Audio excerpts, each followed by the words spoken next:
This is kind of embarrassing. I don't think I sort of spelled out the crux of the thesis that I was putting forward about that the borderline does not have alloplastic defenses.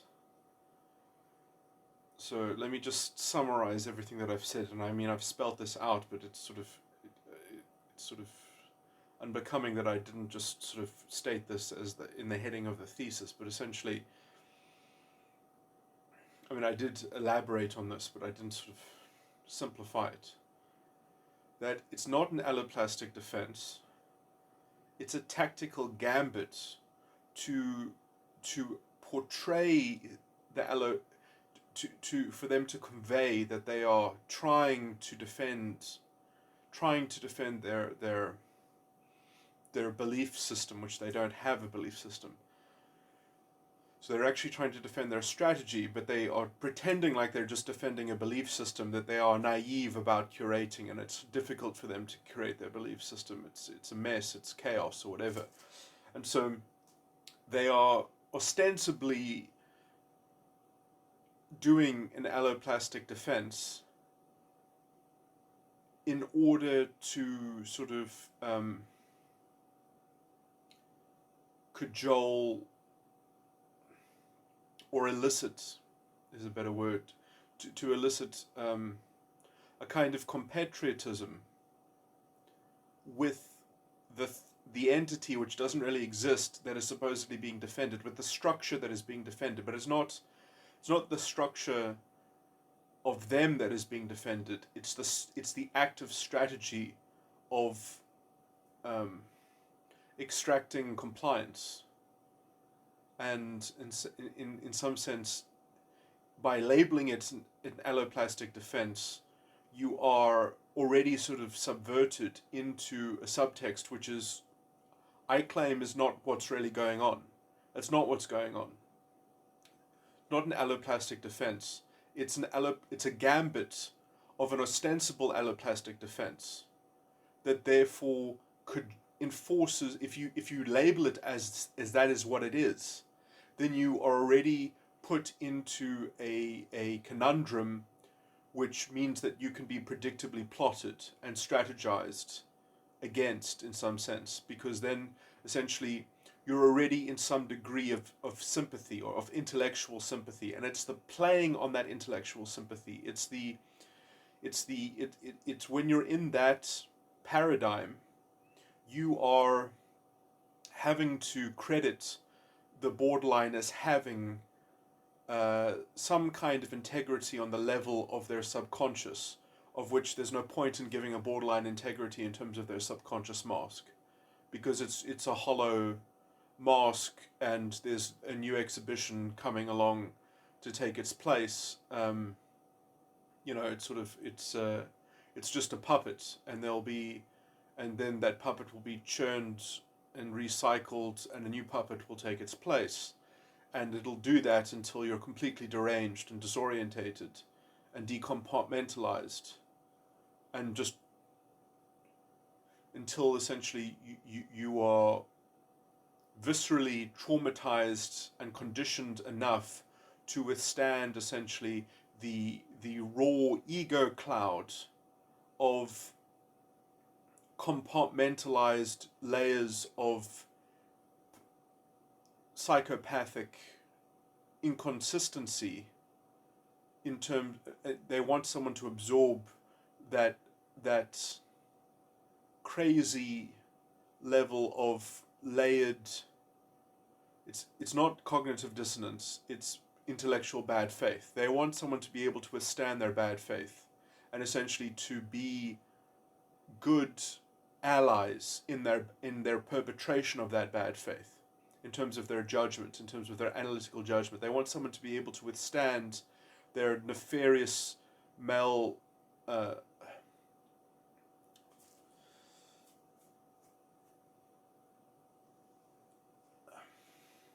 malevolence.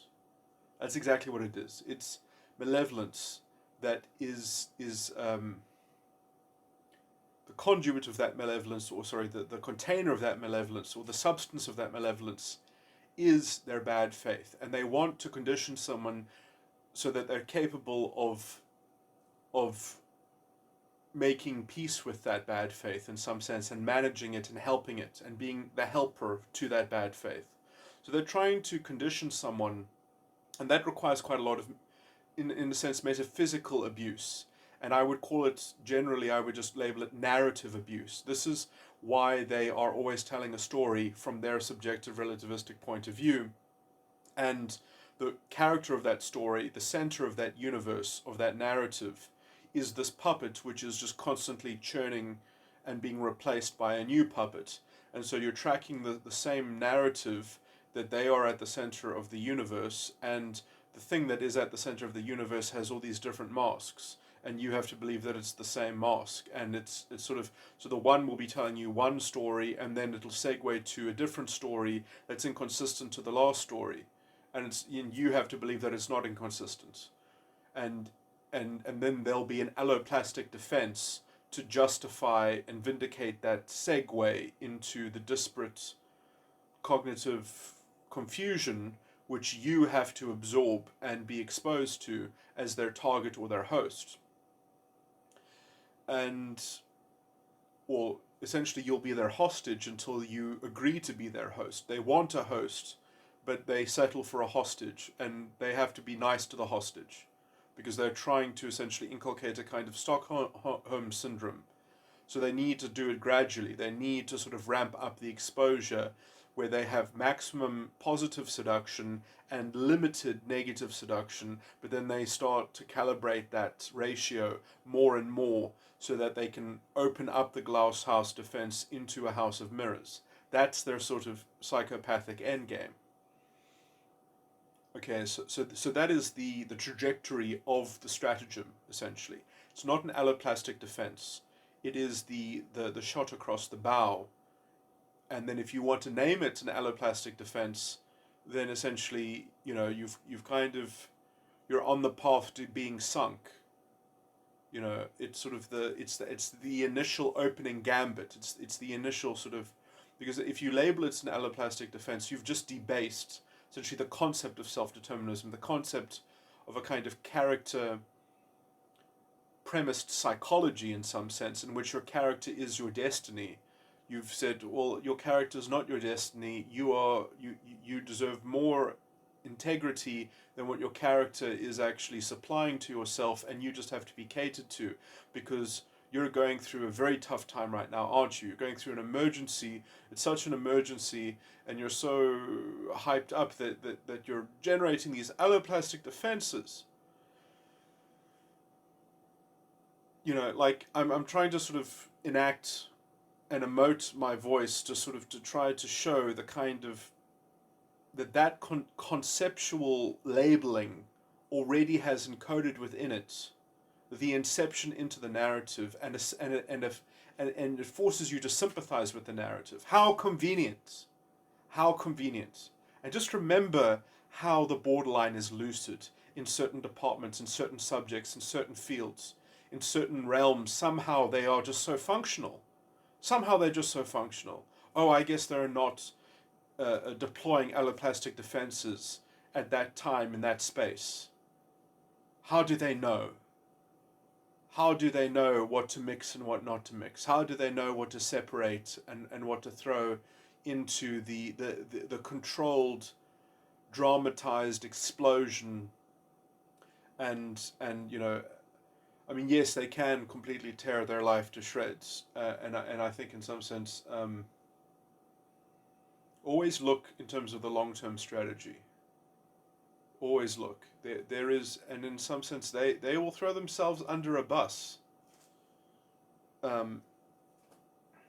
If they will make progress in terms of their strategy. Strategy is their first love, only love. I mean, I've often just described them as autistic. But in some sense, I mean, that's an adjective. That's not a. I mean, in some sense, they're just completely obsessed with their strategy. and it's the conduit to everything imaginable, but it does have a caveat, and that it needs an audience. It needs someone to absorb exposure to their process. And if they can't find a target, it's problematic for them, because then they have no way of their strategy coming into blossom, coming into fruition. It's not going to happen if they don't have access to a target. So I mean, it's fundamentally sort of calling them a failed narcissist. I mean, it's just it. They are completely different from narcissism. They really are. They use a lot of the same things, and yes, there's certainly a kind of there's a presentation in which you could maybe label it comorbidity, but the actual internal structures that are manifesting this reflection of what I would consider to be the bottom. The narcissist is the bottom heavy,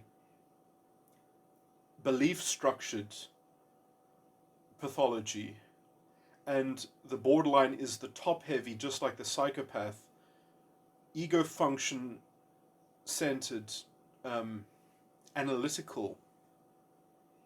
Borderline is purely analytical. And the two major themes that I described are very important. Where they can exhibit in their analytical emulation of the other sides of the mind, either they will represent the subconscious or they will represent the belief structure in some sense. And when they represent the subconscious, they are sweet, and when they represent the belief structure, they are psychopaths, essentially. Or at least, also they can be sweet. They can also cycle through different masks. I mean, I would say that they apply both. The subconscious emulation, they could also have masks that are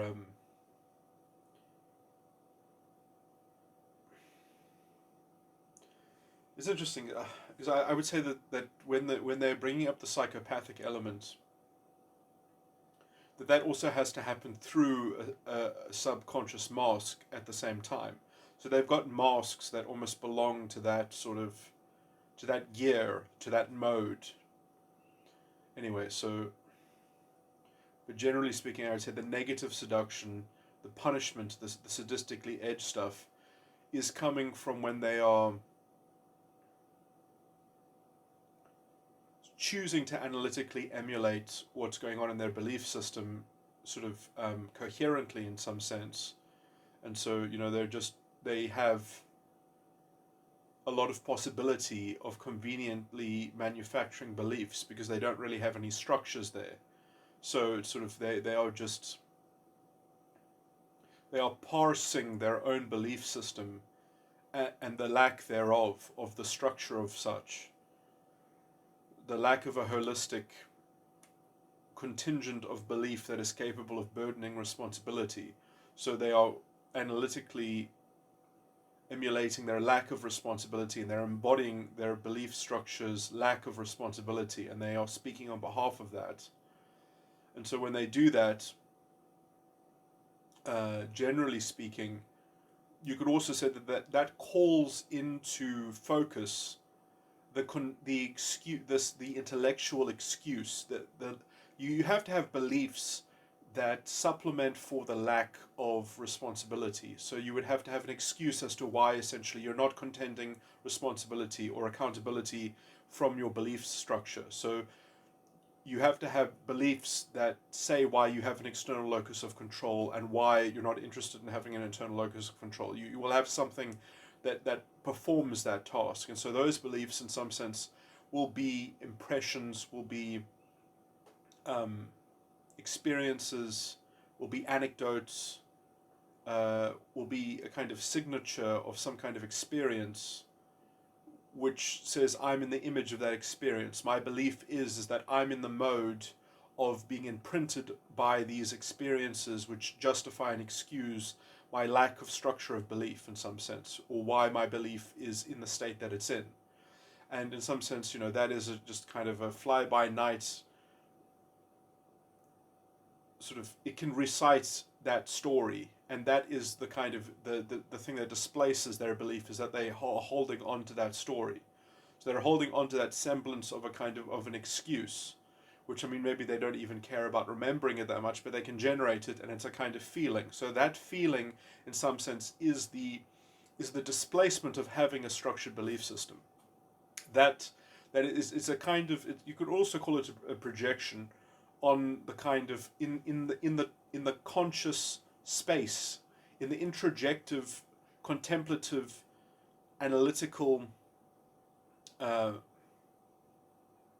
container of the mind itself. The tone of the mind, the tone of the cognition, is furnished with that signature experience, or it's in the rational alignment of that tone of cognition in some sense. So the tone of the word, the tone of the of how you give meaning to objects in the interior mental plane. So they are captured by that tone of contemplative light that animates meaning in their mind. So they are in that space. They are in that attitude of thought, and it is not being able to essentially resonate with something else, or identify that sense of internal alignment. It's a form of sort of, you could call it the disposition of one's intellect, how one is resonating, right? And so that is what is displacing, let's just say, the development of a belief, or the reception of a core belief that can actually exert the burden of responsibility on a holistic belief system, and on a belief system that is adapting to take on that responsibility. So you could say that, so because you see, like, contemplatively, you can always post hoc say, yes, I'm responsible for that. I didn't think about that, but yes, my beliefs are responsible for that. So part of the blame on my belief system is the actuation of the never-ending responsibility that my beliefs are burdened by, and therefore my beliefs are therefore catered to by my analytical cognition, in that they have to adapt and broaden and deploy themselves in such a way as to keep up with the looming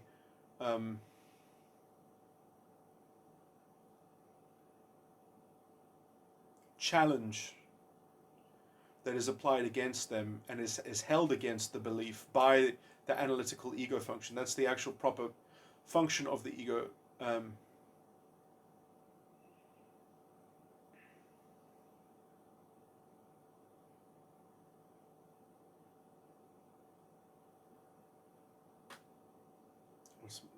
The reason why I'm going into this is just that so they're not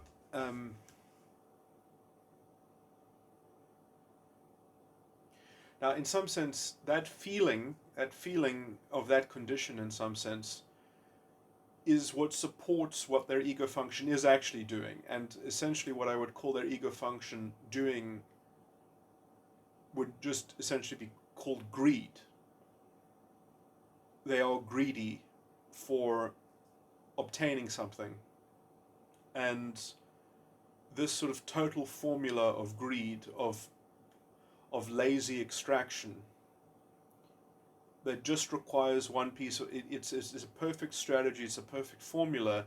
It just needs one piece of a puzzle in order to guarantee that it works, which is that they have to captivate someone who plays their role in the formula, and they can't supply that person in some sense, or they have to map that person accurately. They have to get an introject, but they can't lie to themselves about the introject. So in some sense, that's what anchors their whole strategy, is that they have to model an introject after somebody else's authentic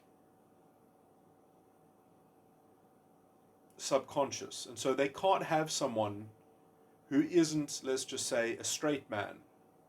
Like in comedy, you have the straight man. They need a subconscious that sort of, because they're the joker, and they need a straight man to extract the kind of the anchorage needed, because they need to plot their introject so that they can have a baseline, essentially, to ground the success that they're trying to extract with their, what I've called autoplasticity, the autoplasticity stratagem. So essentially they can have all the wonderful introjects that they can devise and delude, but they have to apply those introjects. They have to exhibit those introjective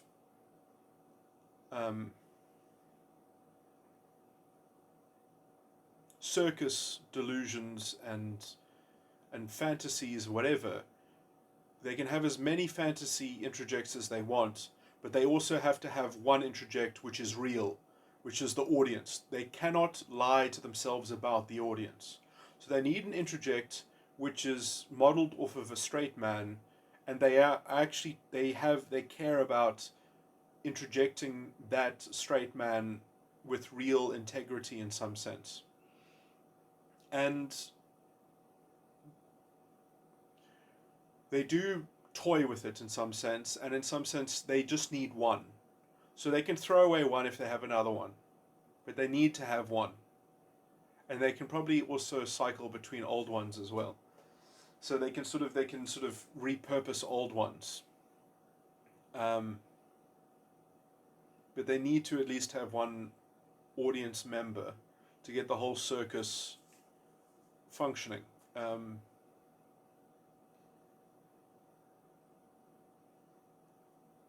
They need one civilian in the zoo, otherwise there's no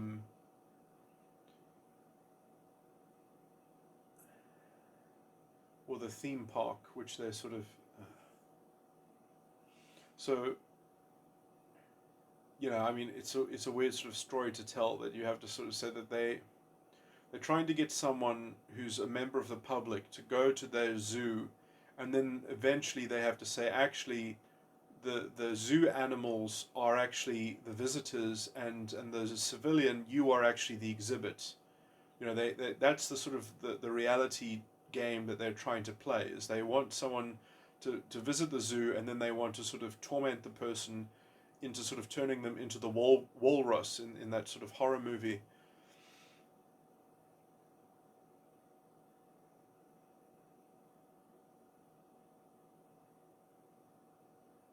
So the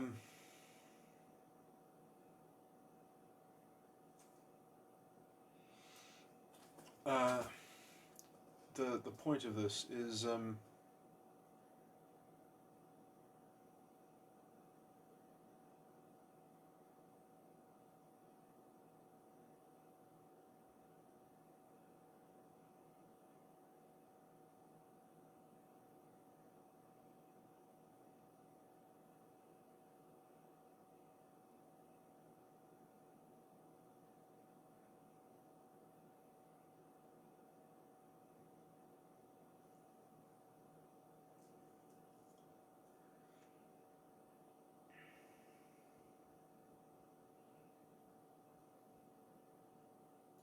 it's very interesting in terms of like what is actually really going on in terms of the superego, of why any of these structures exist in the first place.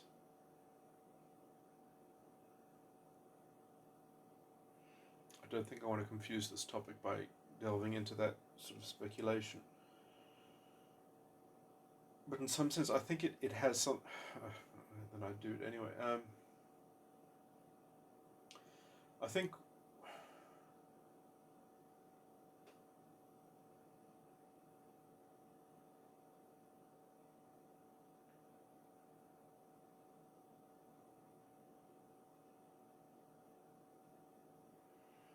some sense, I think they're passing the trauma forward in the idea that if someone can sort of, and I'm talking about the superego, I'm not talking about the false ego complex, I'm talking about what exists outside the false ego complex in terms of what I call the false prophet contract, that essentially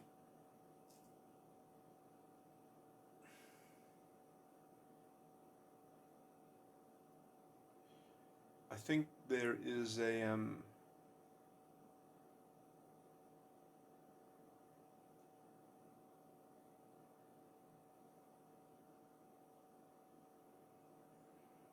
it's an, I think it's a design and it's an idea to mimic the perpetrator of the primal hurt or something like that. So essentially, it's an idea to kind of try to perfect the intentionality of the perpetrator of the primal hurt. And so in some sense they're saying, well, if I'm going to develop a false ego as a defense mechanism to the attrition of my environment or something like that, then I'm going to become the kind of the perfect predator, and I'm going to be such a perfect predator that I'm even going to use myself as part of the lure, as part of the trap, essentially. So I'll never be uncovered or something like that. So they're actually sort of this embodiment of a kind of, they've chosen to try to sort of be this kind of this pure evil in some sense, and that they will sort of know that that is what they are doing, but sort of organize their internal structure in such a way, organize their internal affairs in such a way, so as to make it impossible for them to kind of admit that in a consistent way, because consistency and even the concept of trust and integrity are the medium in which they are extracting their kind of their sadistically edged exposure to their targets. So you see how it's almost paradoxical, because they're extracting exposure to their targets. They are extracting their exposure to the outside target. So you see how that, I mean, it's almost a paradox of directionality, but in some sense that is what has been semantically contracted in their design, in their promise to the false prophet, that they promised that is how they will I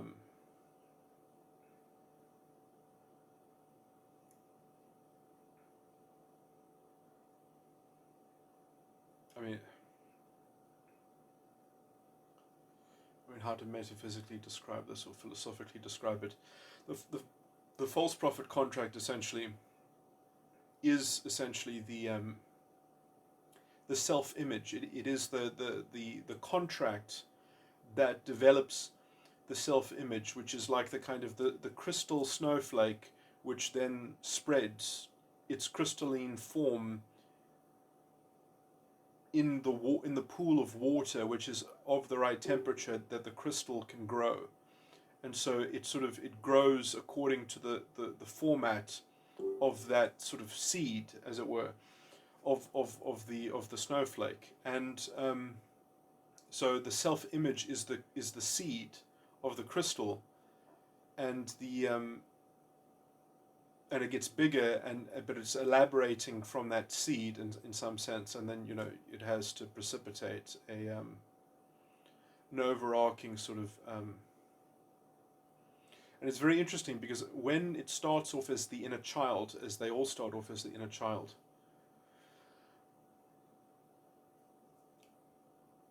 it takes a long time for that seed to grow into what it even promised to itself to extract from the world in some sense. It takes a long time for it to actually produce fruit. In some sense, the fruit is only produced when the ego function takes on a kind of solid character, and in some sense, some species of false ego seem to naturally have a pronounced particular side of the mind. Like narcissists, I call them bottom heavy. The inner child, it almost seems centered around the inner child, and there's a kind of there is an implicit knock-on effect. Anyway, okay, this is just important because this gives me, I need to look at my metagram models and then make better sense of it, because this is the kind of thing that helps make better sense of metagram in some sense, which anyway.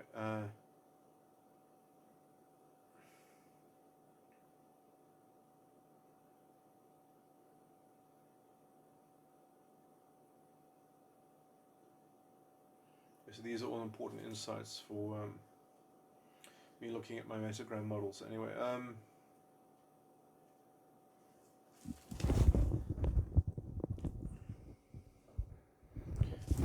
this is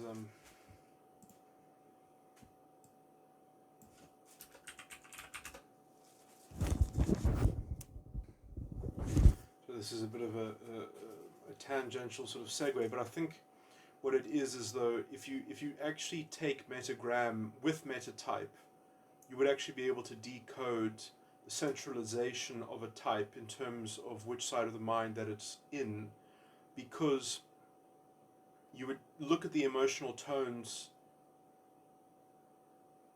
You would have to look at, and I haven't perfected it, the metatype overlay, and then you would look at all the emotional tones that make up the circuitry in that type, and then you would see essentially the emotional tones themselves would themselves be in the emotional tones are always combinations of dimensions, and so then you would see essentially the drama between the different sides of the mind and how they are connected via the emotional tones, and then essentially, because metagram circuitry, it's weird because it's tracking everything in according to the metatype overlay. If you include the metatype overlay, you've got sort of two different entirely independent descriptions, and they are quite different in some sense. So like in metagram, you actually there are two emotional tones for each side of the mind, excluding the superego. There are two emotional tones in the unconscious or inner child. There are two emotional tones in the subconscious, and there are two emotional tones in the ego function. And then the metatype will say, well, there are all there's the superego, there's the unconscious, there's the subconscious, there's the ego function. And that will be modeled according to and that will give you certain lay of the land in a completely independent, separate description, and then you'll take the emotional tones and each emotional tone that's part of the metagram circuitry, you will it'll light up which dimensions in terms of the metatype overlay on all the on the dimensions that make up that false ego, and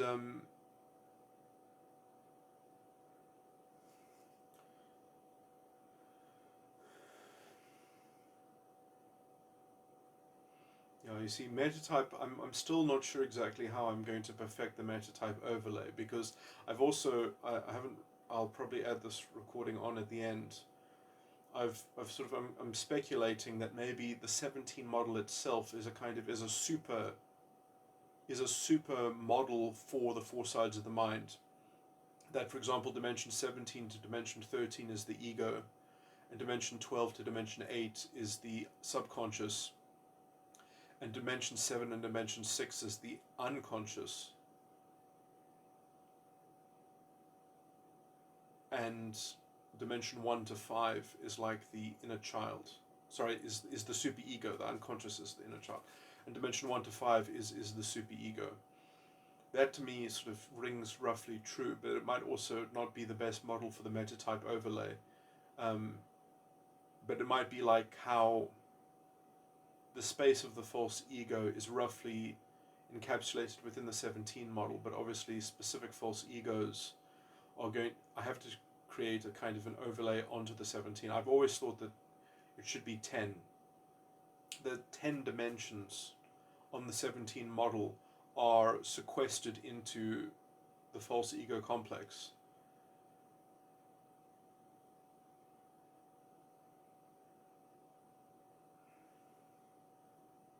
But it's interesting because in terms of the emotional tones, I'm pretty sure that a lot of people are going to have, when you look at someone's emotional tones and you look at the metatype overlay, some of those dimensions that are going to be lighted up from the particular ingredients that make up the emotional tones might even be outside the false ego complex.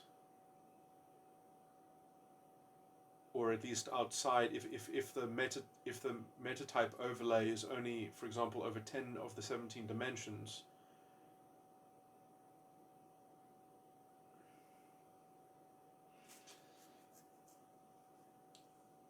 yeah, but I mean that might be just a kind of a peculiar reality, and in some sense maybe that will even manifest as a particular structural presentation that will, some person who is depending on a dimension which is not in their emotional tone, which is not within their metatype overlay, means that essentially they can't even get it internally from themselves. They have to get it externally. So they are very sort of extractive.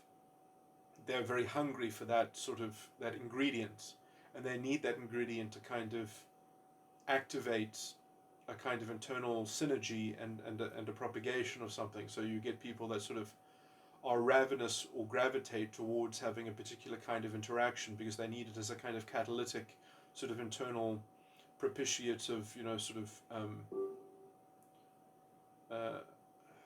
energy. But anyway,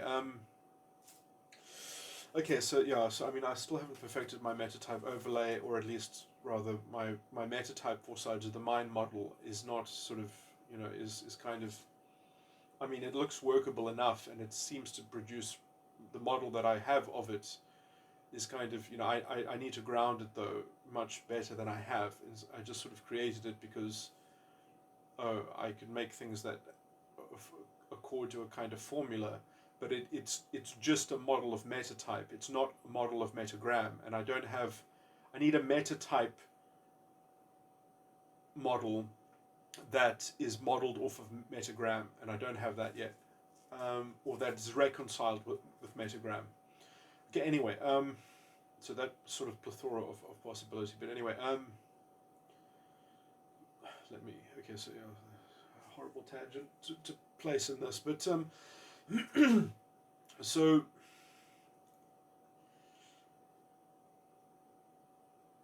speculating and conjecturing quite badly, but anyway, so what's my point about metatype?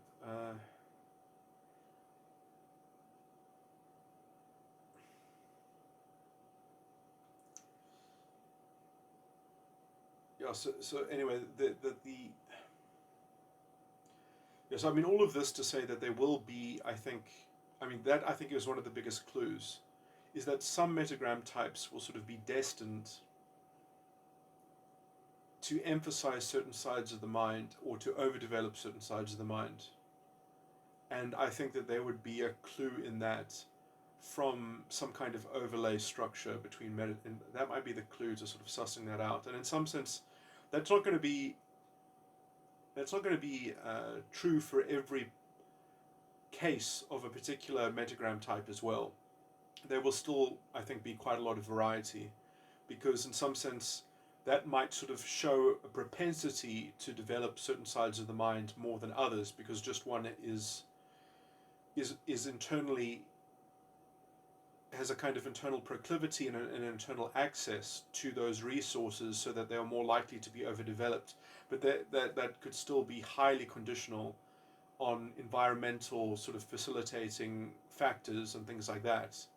And so you might get species of metagram which are either, because some people might share the same metagram type and have essentially the same metagram structure, because I mean essentially I still haven't exactly named exactly what the core, what the source of metagram is. Is the source of metagram the semantic engram?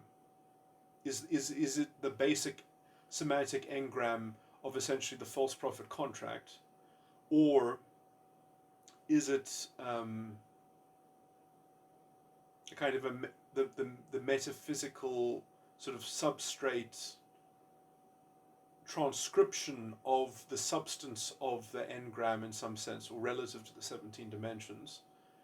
And so it's just you would also include things that are very structurally similar, and then also within that structural similarity you might get sort of subspecies of metagram type which can't be distinguished from the actual source of metagram, but might explain why some people present with slightly different emphases within their structure, because essentially they in some sense the possibility of subtype might not, it's sort of within the emotional tones themselves, that they might sort of be stronger on the activity of one dimension rather than the other, because I mean they're also basically, they're two different emotional signatures, they're two different species of emotional signature. You get constructive and destructive, that's might be the wrong jargon to use, but you get emotional tones that are slanted in such a way that they reinforce one another, and one takes the lead in as a kind of director that is directing the substance of the other towards its teleos. So sort of it's capturing, one dimension is capturing the functioning of another dimension, and you get another one where it's a kind of a destructive sort of displacement, where one dimension is being displaced by the activity of another dimension. So it's a kind of supplanting. And in both cases, you might get sort of different kinds of subspecies, that in the supplanting emotional tone, what in fact is happening is that the thing being supplanted is being more finely calibrated in terms of what is being occupied in the space, in what is coming to fill that space. And then you get perhaps the thing filling that space is more, is less so in some sense you could have, you're more interested in sort of in a particular distinct invalidation of the operation of a function in terms of supplanting it, or you're more interested in the substance that is actually doing the displacing. That's a nuanced distinction. But essentially then you could have an emotional tone that has two different sort of styles of emphasis in some sense, even though it's the same destructive emotional tone or the same supplanting emotional tone. So there's new, and those nuances would be essentially in how the dimensions are independently treated themselves. And so there's a very fine issue there in terms of a spectrum of difference, of uniqueness even within the same metagram type. And it's perhaps those little mysterious differences in some sense that sort of add up to someone who is capable of maturing and developing their, in some sense maybe even philosophy over the dimensions abstractly or independently, is to a large extent a key to facilitating the fluid development, or the organic development, and the maturization, the maturing of the false ego complex into such a state that it's capable of because in some sense I do believe that the way out is the ego function. You have to sort of, and maybe some people have it easier than others. Maybe in fact that is what, why the sattva type is regarded as better, because perhaps the sattva types just naturally have a predisposition to having to have leading ego functions. That their ego function is essentially that the whole architecture of their metagram circuitry is an emphasis on the ego function, and rajas is an emphasis essentially on the subconscious, and tamas is an emphasis on the unconscious, perhaps.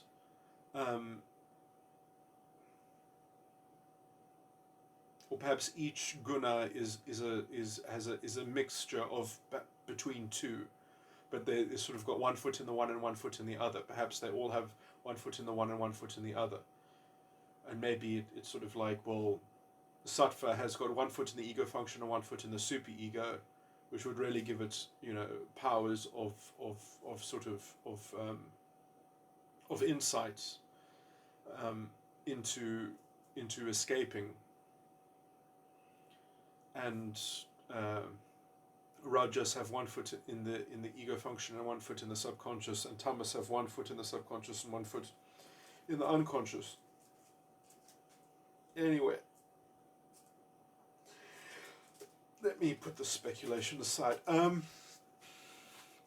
yeah, I feel like I'm getting closer into wading back into the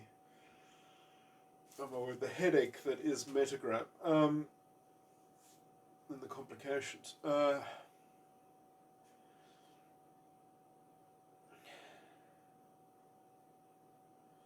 integrating this stuff. Okay, so anyway, what was I saying before I went into this horrible tangent?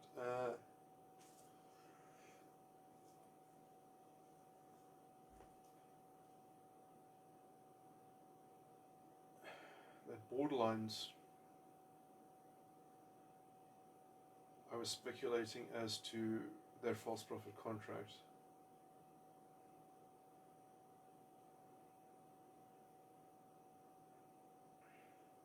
And I do think it doesn't matter what guna you are.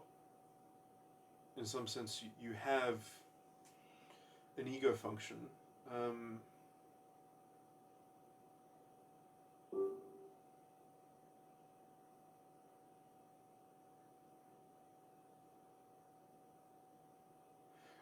And what I said might also not be true about sattva, rajas, and having the emphasis on which side of the mind there is might not be rooted in that.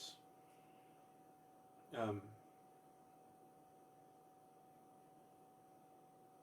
just going to use the wrong word in that etymology, but as a metaphor.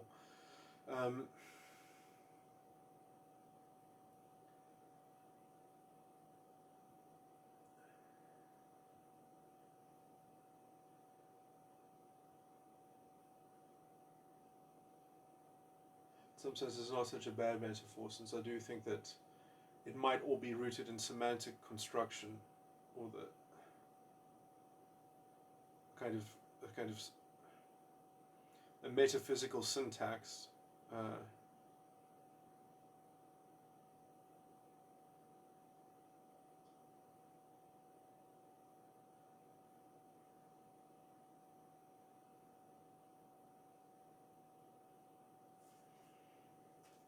Anyway,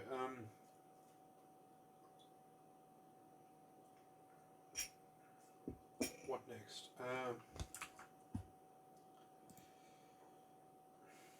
sort of lost my place a bit, I guess. But let's see, how can I just finish this off? So I was talking about borderlines.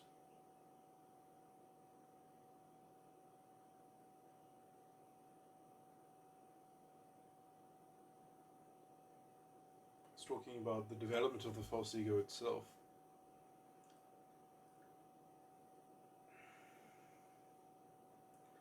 The metatype overlay.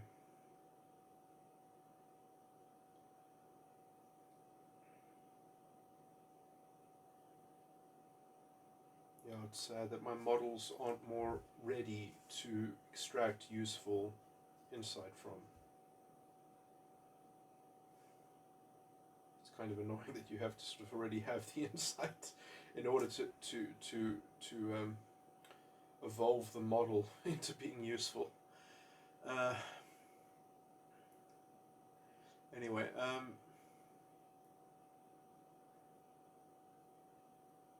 But at least I've got all the ingredients, which is more than anyone else I think has had in history. All the alchemists that never finished. You know, if you leave the great work unfinished, it's just garbage. Anyway, although I think the state that I have it in, it is completable. It is the ingredients are there, and perhaps these recordings are enough to sort of even if something happened to me, that it would be it would be capable of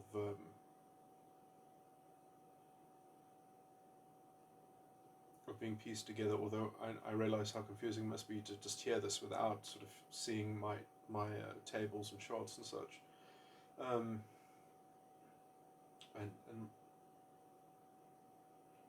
my models. But okay, what else?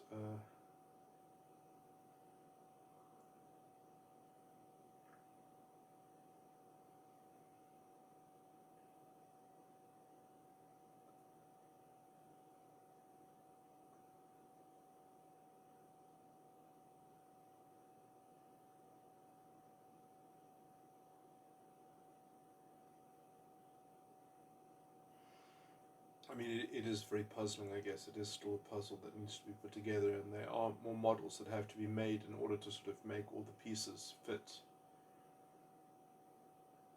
But I mean, Metagram is still obviously is real. Metagram independently is obviously real, and even just the basic metatype approximate model is predictive.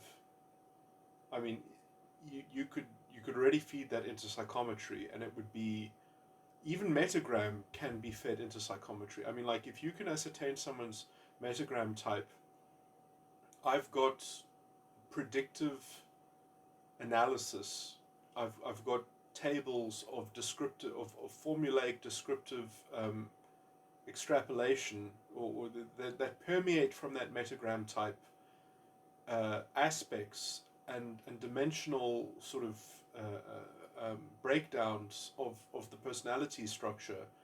I mean, it needs to be refined to some degree in order to access more of that, but the sophistication and the detail and the depth, in some sense, it's the problem is that it's just too deep, and that it has to be fathomed by creating more models to sort of access it. But I mean, it's just, there's nothing even that comes close to it in typology. I mean, typology is an embarrassing approximation of such an obtuse degree. It's in some sense the closest all the typologies are is kind of just like my four sides of the mind meta. I mean, that's all typology is sort of is outdone by my metatype model, by my four sides of the mind which is not even reconciled with metagram. If it was reconciled with metagram, or if it integrated some more traits of metagram into it, which in some sense you could just do in a haphazard way. You could just layer on things, which kind of robotically, and it would tell you still so much more. But that has to be done in a principled, sort of ethical way, so as to actually provide an honest route into you have to do it in a reasoned, principled way, so that essentially when you finish putting together that thing, it's not just approximately accurate. It's actually useful in a it would be useful for anything. It would be useful for therapy. It would be useful for, it would be useful for self-actualization. It would be precise and useful. It wouldn't just be useful. Because if you didn't do it in a principled sort of way, then you could make huge use out of it, but it would essentially just be then it's like stealing the power of a kind of the insight of a religious figure to kind of make turn something into gold so that you could, sell it on the stock market or something like that. It's sort of, you have this power to transmute metal, and you're just going to use it for, you're just going to sort of, if you have the ability to turn some metal into any other metal, and you're just going to use it to get rich instead of to sort of make a new civilization based on that power and capability, it doesn't make sense. Sorry, I guess this sounds very grandiose, but anyway, and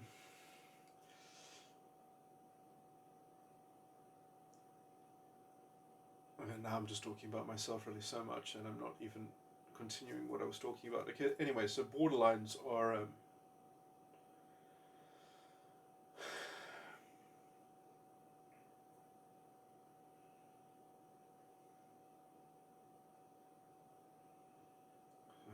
source of metagram, the false prophet contract, the development of that false prophet contract.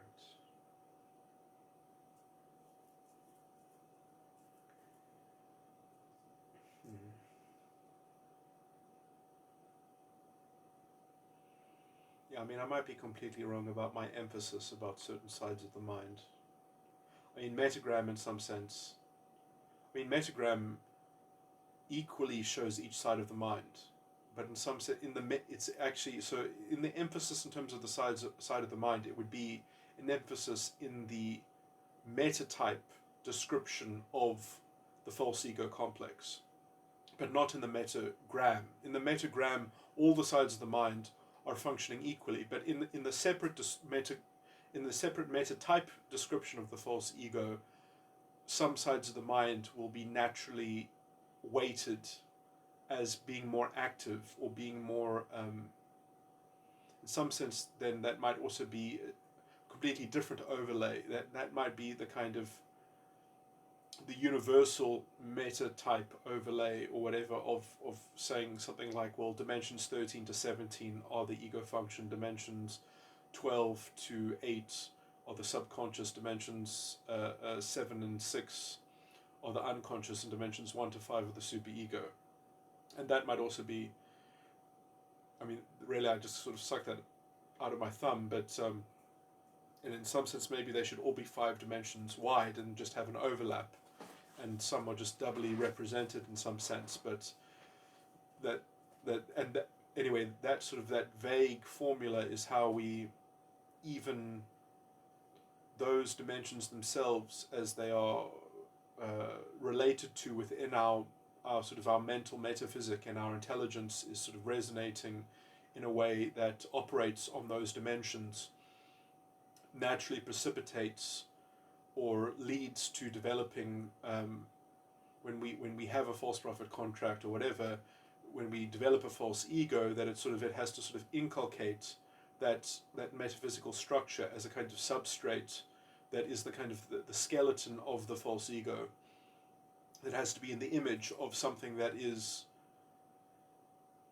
our access to how we relate to meaning in the mind in some sense. But obviously it's bastardized in the way that, like, the snowflake, as the crystal takes over, the seed of the crystal takes over the pool of water into this atrophied state, that then is resonating the matter of the taken over pool of water, which is now just a big ice crystal, rationally aligned with that central seed image, which is essentially the self image,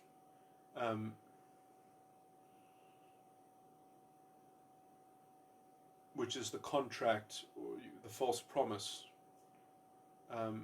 or the false prophecy in some sense, which in some sense is constantly having to be strived at in the contemplative imagination, in the hypothetical, which is where the self-image exists. So the life of the self-image, it becomes the thing that displaces the actual living entity, or the fruit of life is replaced with the fruit of the tree of the knowledge of good and evil, and the rational alignment.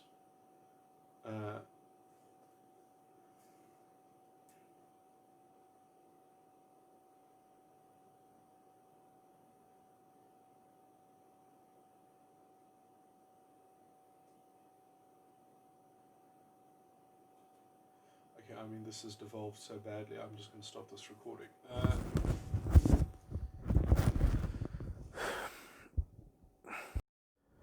Okay, I'm making this recording as a segue into a recording that I've made that I haven't uploaded, obviously, that I'm adjoining to this recording as I sort of try to finish off talking about borderline and then segue into sort of speculating about finishing my modeling of metatype within my sort of my holistic modeling of the false ego complex and personality style.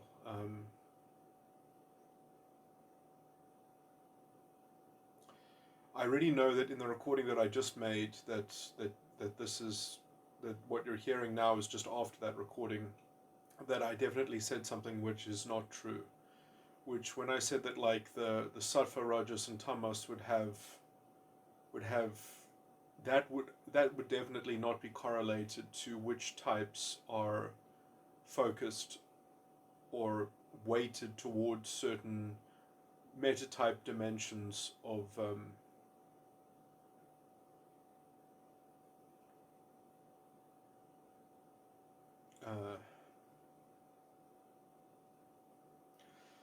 the only essentially yeah, the gunas are a subtype of metagram that corresponds to orientation within the 12 model. And they do kind of have 1 foot in one and 1 foot in another in a way, because in the 12 model, there is always one dimension in each set of 4 of the 12 model that is commensurate or equivalent with one dimension in one of the others. So, for example, like sattva, can I even remember what it is? It goes sattva.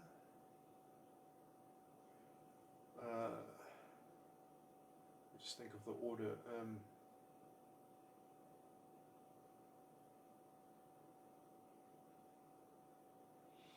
It goes tamas into rajas into sattva into tamas. Yeah, so that's the sequence. Is that the air element? Anyway, it sounds like Greek anyway, but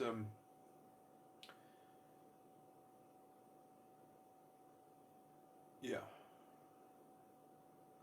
I've always within that sort of pantheon of the 12 model, I've always thought of tamas as being the brain, sattva as being the heart, and rajas as being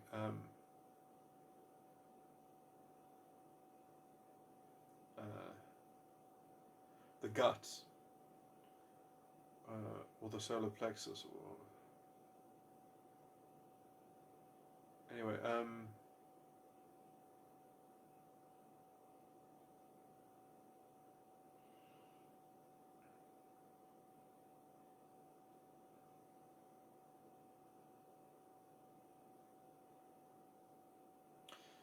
that's so. But I mean, the 12 model.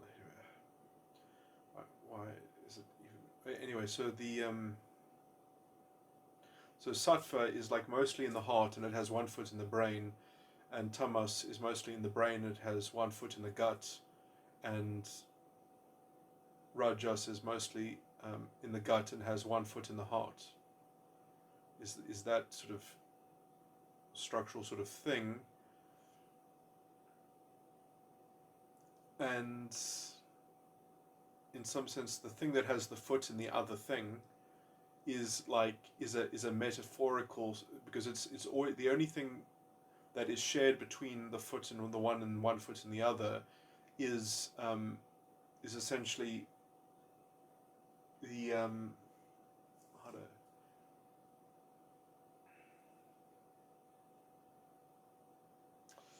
is the is a kind of dimension which is it's hard to group these dimensions by theme because they don't really have. I mean, the one I would summarize as calling moderation. So, rajas, in some sense, that the dimension that corresponds with moderation is equivalent to the dimension that corresponds with what I would call liberty in the heart. So they've got an amalgamate of moderation and liberty. So they can use their reasoning of liberty, or liberty is my one word, way of why things are. So they play with the space of why things are in order to sort of pass off it as moderation. And sattva is passing off faith for how it is, which is a kind of hope in terms of the definitional introverted thinking of how things are seen to be, of how things are in their core. So hope is used sort of in a transposition to faith, which is not quite such a horrible conflation to make. So sattva, in some sense, it's still bad to pass off one dimension for another dimension, but essentially that is how they have one foot in the brain. And they twist hope and they pass it off as faith. And it's not, they're all pathological in some sense, but some things are more disastrous than others. And tamas is passing off appraisal as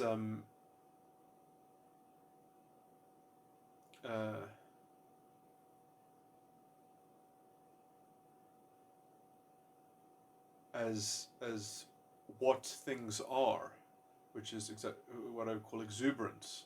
So they displace or they pass off appraisal for exuberance. So they have a twisted form of exuberance that is equivalent to their appraisals. They can have, and you can see how that would precipitate essentially the possibility of indolence. Anyway, that is woven into the emotional tone palette themselves. That's sort of in the emotional tones that are in the quarter of each of the gunas or whatever. But that problem is not, or that configuration or structure has got nothing to do with if someone will be focused on which side of the mind.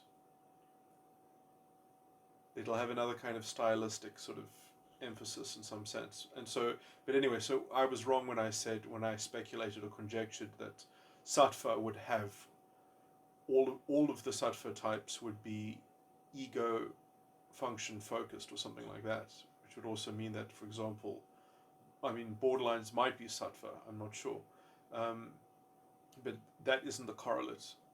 In some sense, that would mean that all psychopaths would then also, if it was true that the gunas designated which focus, and in some sense, there is a huge spectrum, I think, within each metagram type, might not even develop, let's say, the natural internal propensity of that type to have a particular obvious focus in one of the sides of the mind, and there could be sort of developmental blockages anyway. But in some sense, in some metatype sense, I still think that you could, let's say, have natural metagram circuits that would present as a kind of, that the weight of their type would seem to be centered around a certain subconscious or ego function or inner child.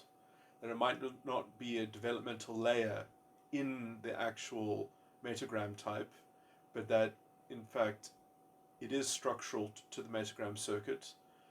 But obviously that would not follow the rubric of the subtypes of metagram in terms of sattva, rajas, and tamas. So that's not. So that conjecture that I made is just I know enough about the structure that was a bad parallel to conjecture.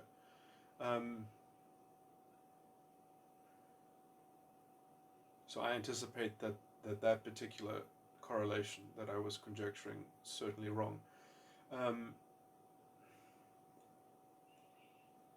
Anyway, so I'm going to then, now I've made this recording before I even made the recording that you've just heard.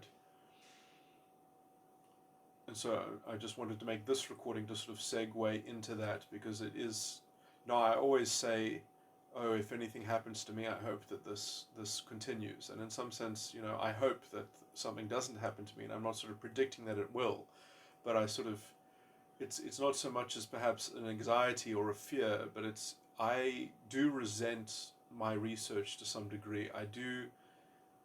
I am tired of working on it. It has been an all-consuming project, and it has certainly consumed a lot of my. In some sense, I don't really resent it that much in some sense, because I see the necessity of it, and I see the value in the work itself. But I guess I am slightly despondent. I don't embrace it. I don't relish making progress. I'll be very relieved when it's done. And it's sort of, perhaps it's a sign of just my, I don't know how to describe it. Is just a form of kind of frustration or angst, I guess. Perhaps it's angst. I guess, I don't have a very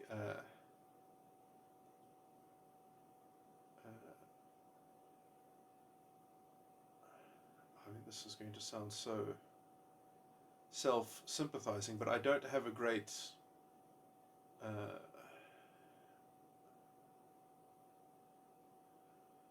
I don't really have any affection for my existence in the state that it's in some sense. I don't have a great I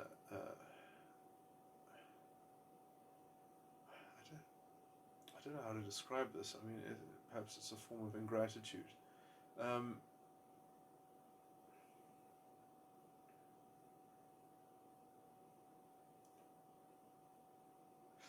It's more that I know that I'm committed to a path, and that I know that it's going to just be very grueling and very arduous, and I do kind of reluctantly, and I still have my resolve to plod along.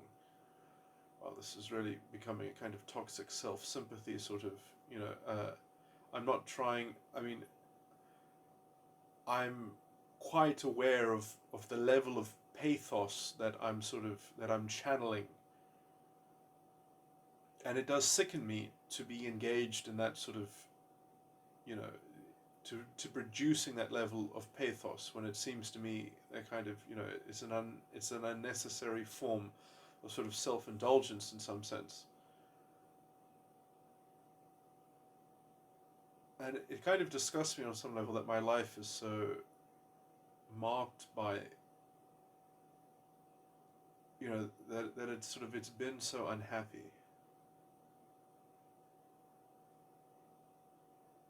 I don't, in some sense, I don't really want to be seen to be relishing this kind of, the pathos, as it were. But I am aware of it, and I don't like it.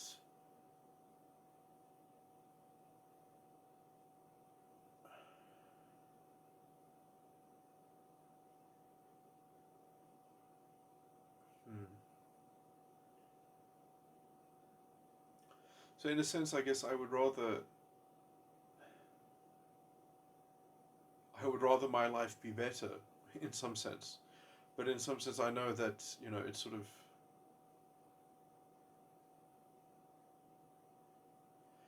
it's good enough, in terms of doing the work. So it's okay.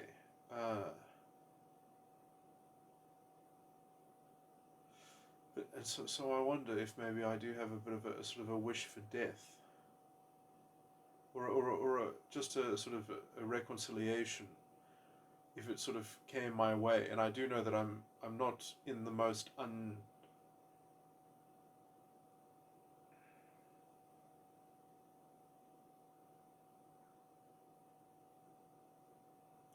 undangerous environment or precarious environment, and I certainly sort of stick my head above the parapet, and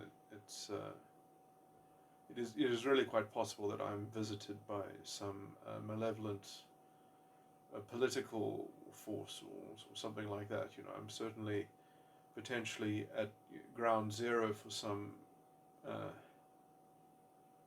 A lot of places are in a state of turmoil.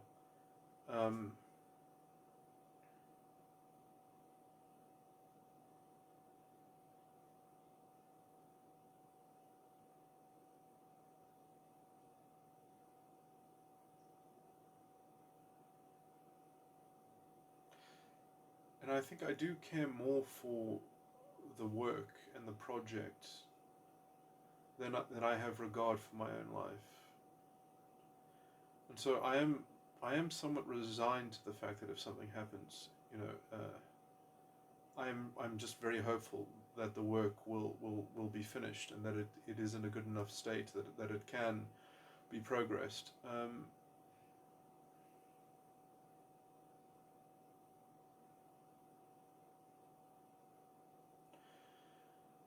Anyway, in the next recording, I make a statement, of the same, which is, if something happened to me, then I hope that this is sort of, this is enough kind of descriptive overview, and that shows the kind of the structure of the work, as it were, or something like that. At some point I'm going to have to make my notes sort of downloadable or available, or sort of put it into a video where I can sort of pan over the documents so that they can be reconstituted if that needs to be done.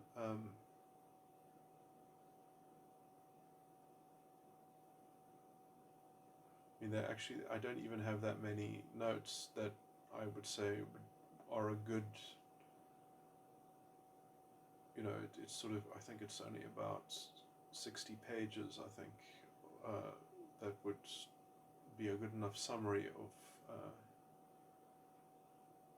of the models that I've generated, and that's mainly just metagram, essentially. And the formula of metatype, is not a principled sort of thing. It's just a model that I threw together. So the metatype thing doesn't even exist, but the potential overlays onto the 17 model, in some sense, that just needs to kind of be depicted, and the actual flow of the dimensions themselves, and the two threads, and the two,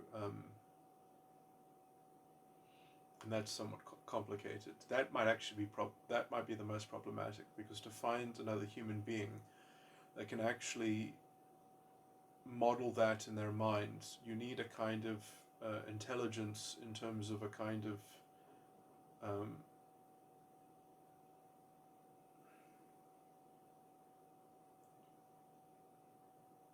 what could you say? What's it called? Spatial reasoning. You need a kind of spatial reasoning, a kind of lateral spatial reasoning. And in some sense, mathematicians can often do this within certain bounds of definitional categories, so you need a kind of mathematician that's also a kind of poet, in some sense, in terms of the latitude. You need someone like David Belinsky. Oh,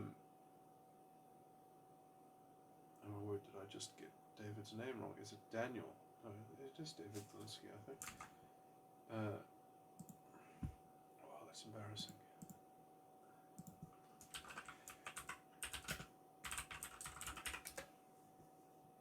Yeah, it's David.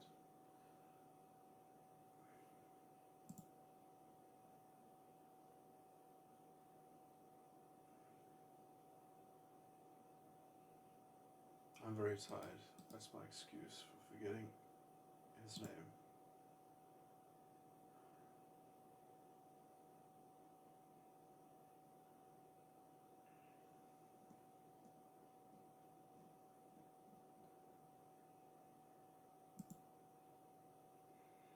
There's someone who walked through the fire early.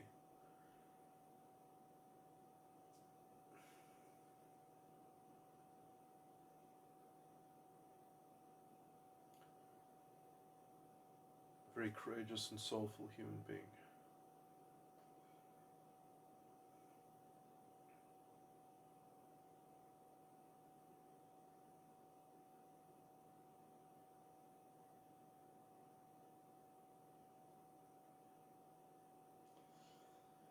Anyway, okay, so that's the segue.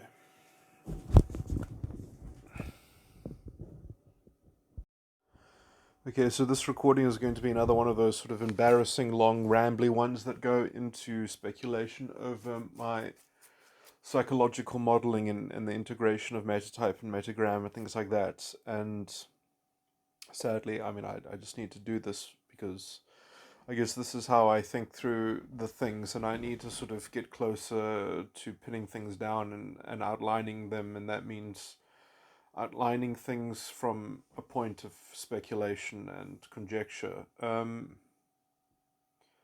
discover facets that do seem to be fixed, sort of reliable points, or at least promising sort of points of intersection, which then will sort of be the sort of the crucial puzzle pieces that the other pieces will sort of conglomerate and in a kind of congruence with. But okay, yeah, there's a whole lot of sort of little ancillary points that I want to make as well, that are somewhat elaborations. A lot of these things will be wrong. Will go too far. Will make too many. The claim will be made too strongly. So anyway, I just want to put that caveat out there. Okay, so I think, I mean, the real problem is that without understanding a metatype modeling, full robust metatype modeling, metagram can't even be fully understood what it actually entails. And this is because essentially I don't even have a full resolution picture of how the false ego complex corrupts the 17 model. I don't know that. And because metagram is all made out of emotional circuits which use a kind of 12 model which is already an extraction from the 17. Now, in some sense, I think metatype, in some sense, like there are a lot of things that need to be done, and I've already sort of outlined conjecture on many of them, that in some sense the 17 model is itself the totality of the kind of metaphysical substrate of conscious capacity and its faculty, or whatever, or the sort of the departments of the intellect to operate within and upon. And so, in some sense, that's what there is. You are the 17 model. You are in some particular form of operation of the 17 model.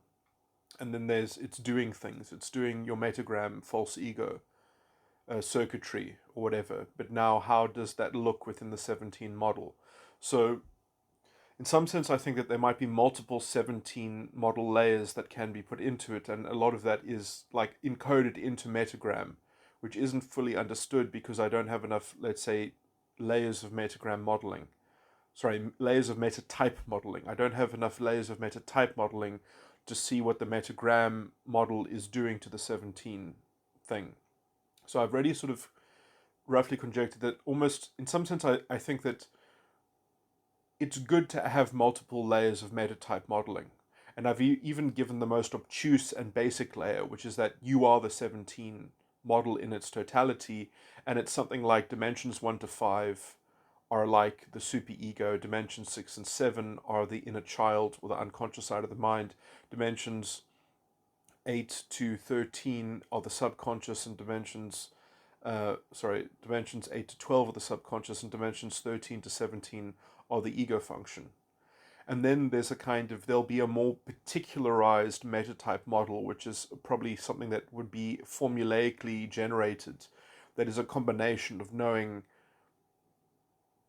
which emotional tones someone I mean, there could be a lot of ingredients. It might be hard. It might be quite a complicated sort of formulaic, sort of derived model.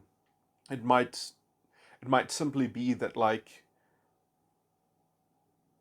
you might sort of have to identify which is the dimension, which is that the false ego is planted in. That maybe the false ego is always is centered around a particular item or two items on the 17 model chart of the what is I don't even know how to describe the items of the 17 model chart, because the items are either 17 times 3 or 17 times 4, because anyway, and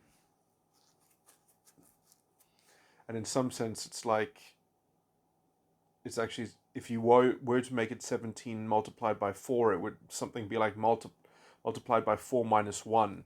So it would be 17 multiplied by 4 minus 1, because one item is the same item and it appears twice on the chart. You have to sort of make it appear twice on the chart, but it is the same item. So it's a very sort of peculiar sort of fractal sort of thing. But anyway,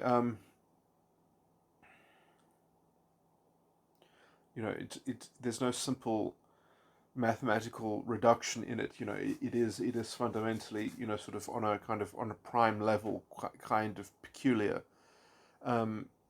Anyway,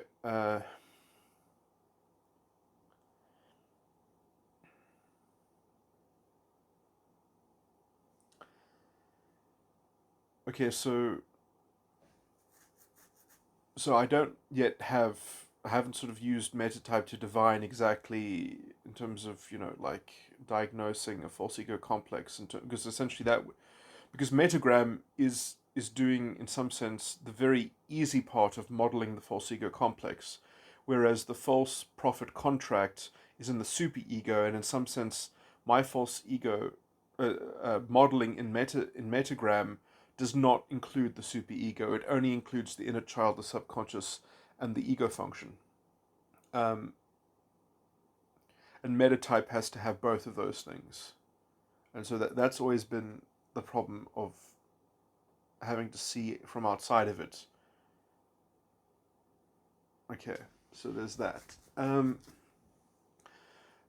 I mean, I guess actually the clues to uncovering that would be essentially in looking at least at how the false ego complex can be modeled in terms of the 17 model, in terms of the metagram emotional circuitry. The rules governing that integration will probably give you then clues to how the superego can be described in metatype modeling, and then will give you a clue of how to relate it better and be integrated with the metagram model, in terms of where the actual crux of the orchestration, or at least the initial decision, let's just say, that develops the false ego complex, which is very descriptively and detailed modeled by metagram, but is that I need to sort of ascertain in terms of metatype, which would also be the integrating this all. Okay, so there's that.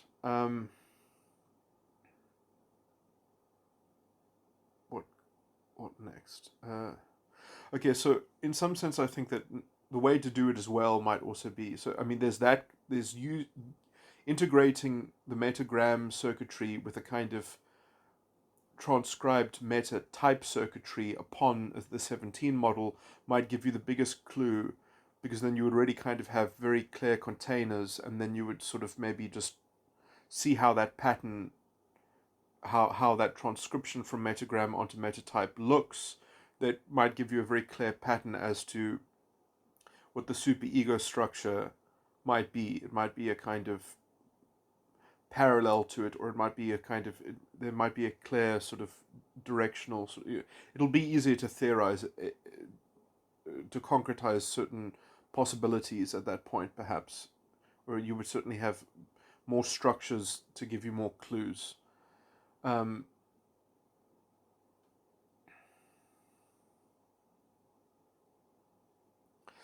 and that, in some sense, will be the kind of the middle ground of where, let's say, where the rubber meets the road and where everything will come together nicely, hopefully.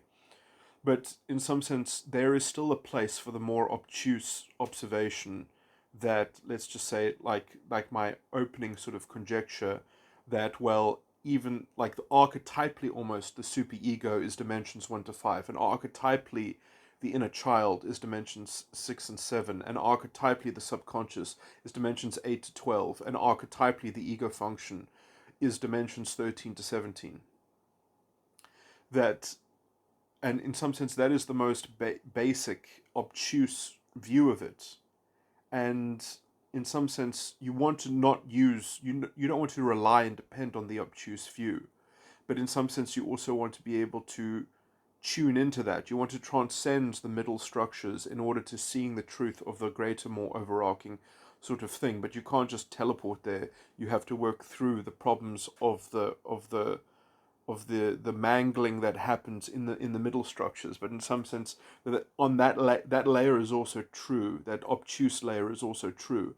But it's like, so metatype might have valid different layers, but don't try to use the obtuse layers before the, the obtuse layers are also true, and they might also give certain clues into understanding therapeutic processes, or processes of erasure of the middle structures might be important to giving an overarching, guiding or the understanding of the 17 model itself, because that is all there is in the metaphysical space of the.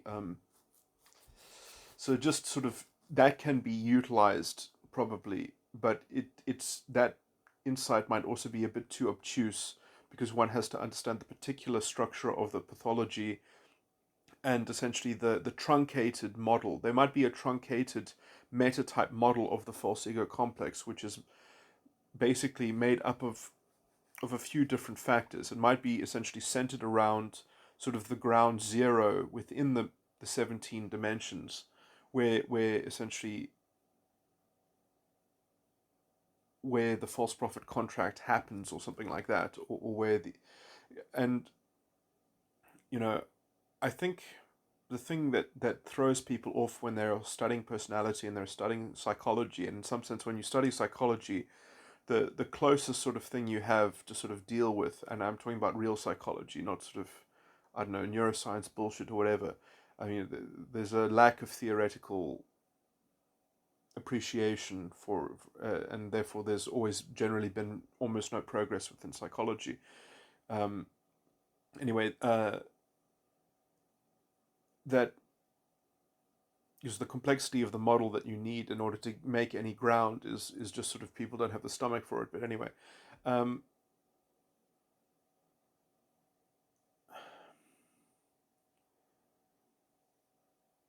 that the, what was I saying? The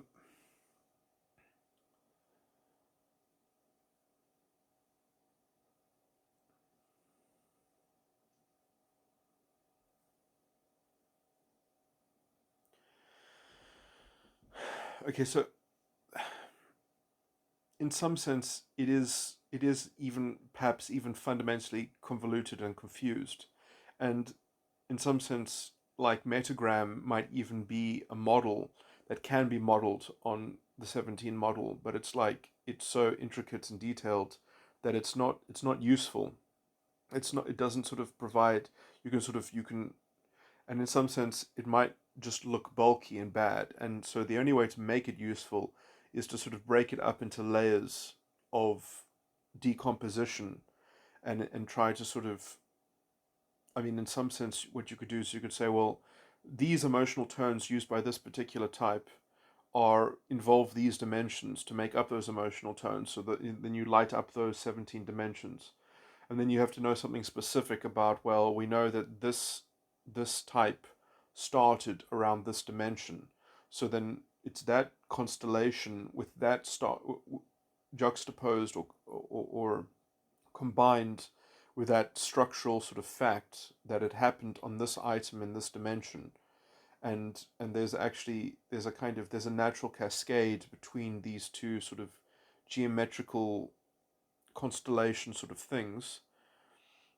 And I really do believe that there is something also to just procession, that there's a deep pattern that has to do with just procession, that when something happens, when the false ego contract happens on one dimension, that then it has a very clear pattern that on the subsequent dimension, something is particularly happening to that subsequent dimension, something is particularly happening to the dimension after that, and particularly happening to the dimension after that. Even in the cycle of in the sort of in loose, what I would call the proto metagram emotional argument that Luke gives in scripture when he talks about the stages of what I believe he's describing, the stages of the false ego complex, that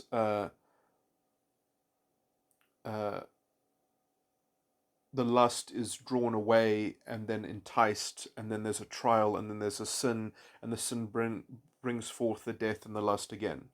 So it's a cycle, from having lust, then being drawn away,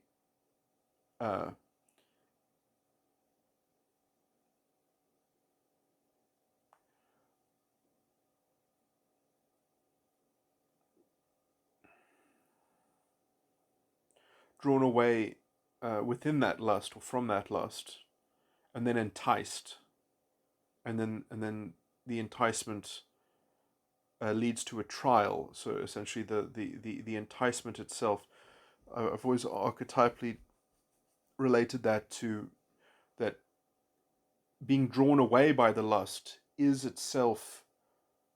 Well, I've always called that the vanity. Luke doesn't describe it; he just calls it being drawn away by the lust. But I think to be drawn away by the lust is to elaborate it into beliefs. The great city of Babylon, being drawn away by the lust, is to be collected by the great city of Babylon, is to walk on its roads and to see the commerce from the fishing ships, and it's the scent. All roads lead to it. All value services it, with its great rich kings and merchants.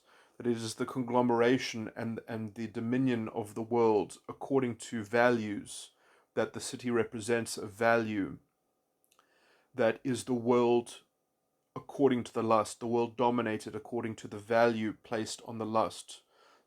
And the lust in that archetypal setup would be the whore of Babylon, which is effectively the queen, but she can't have the actual title of queen. Anyway, let me just. I've talked about that in other recordings, but that I do see that pattern happening sequentially on the dimensions. It's so clear to see that I even gave in my naming system of metagram types, I gave them all names. They're usually about 4 variations at least of each. There are different numbers of variations for each metatype. But essentially, metagram types already have welded within them a metatype, and that metatype, I believe, is the dimension that corresponds to the vanity. And I've always defined metatypes by the dimension that corresponds to the vanity, because I do think that is the sort of the image that one contracts with in order to develop the self-image that starts off the false, which is the seed of the false ego the seed of the false ego complex. So in some sense, one is contracting with one's future vanity in the false ego complex that one has not yet precipitated yet. So one is conjuring up a self-image to contract with, and it makes a promise to you, and you accept that prophecy of that promise, and you make it true. By your energy, by your life, you make the false prophet your prophet, and you work for the false prophet, and that false prophet in some sense is the vanity of your grown up false ego complex. But you don't, when you enter into the false prophet contract and you start developing your false ego, you don't have a vanity developed yet. You still have to grow into it. But it's it's in the seed of the rationalization, because you start off with a self-image. It's laden into the image. The rational elaboration and alignment from that image will fate that it will happen in some sense, that you will develop in that way. Which is why I think, for example, even borderlines that Sam Wagner describes, or from other people, from other scholars, or whatever, that failed narcissism is a stage of development for borderline. Well, in some sense, I guess my view on personality disorders is somewhat different, because I still see, in some sense, borderlines are a bit special from just other personality styles, because in some sense, I think they are, in a way, they are immediately conscious of the false ego prophet. Sorry, the prophet contract. Most types are completely unconscious of the superego, and they have a lot of unconsciousness around their inner child, which is where the seed planted from the false prophet contract is develops the false ego. And in some sense, the false ego of the borderline, I think, is actually much more is taking account of that initial move, and is in the continual project and the effort of it's much more of an exerted service to the false prophet contract. In some sense, it's much, they are aware, it is much more, it's not nescient, it's actually malevolently, their ego function has kept this awareness that is what it is perpetrating, in some sense. Because in some sense, I think that the borderline is not is destined to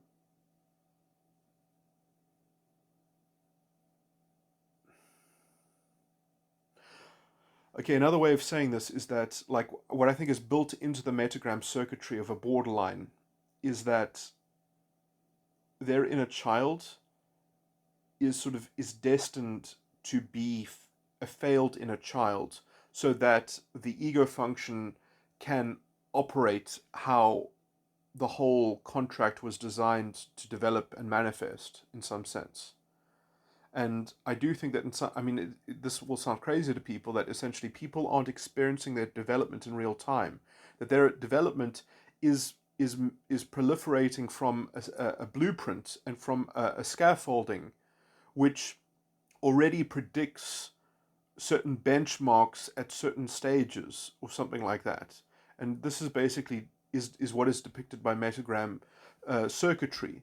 So in some sense, the internal emotional argument in real time, when it is actually being procedurally unfolding and computing itself, it's like, this is strange. I mean, okay, let me just make a little aside. When you see little children, right?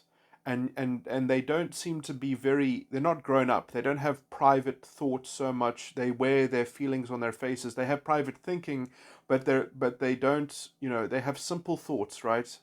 And they have a personality. They certainly have an emotionality. They certainly have an expressiveness of their feelings or whatever. And let's say they have a certain style. They have a certain personality, right? And then isn't it weird how these little people that don't seem to have these deep interior spaces, then when they grow up, there's a slight inversion. There's a slight, they have swallowed themselves.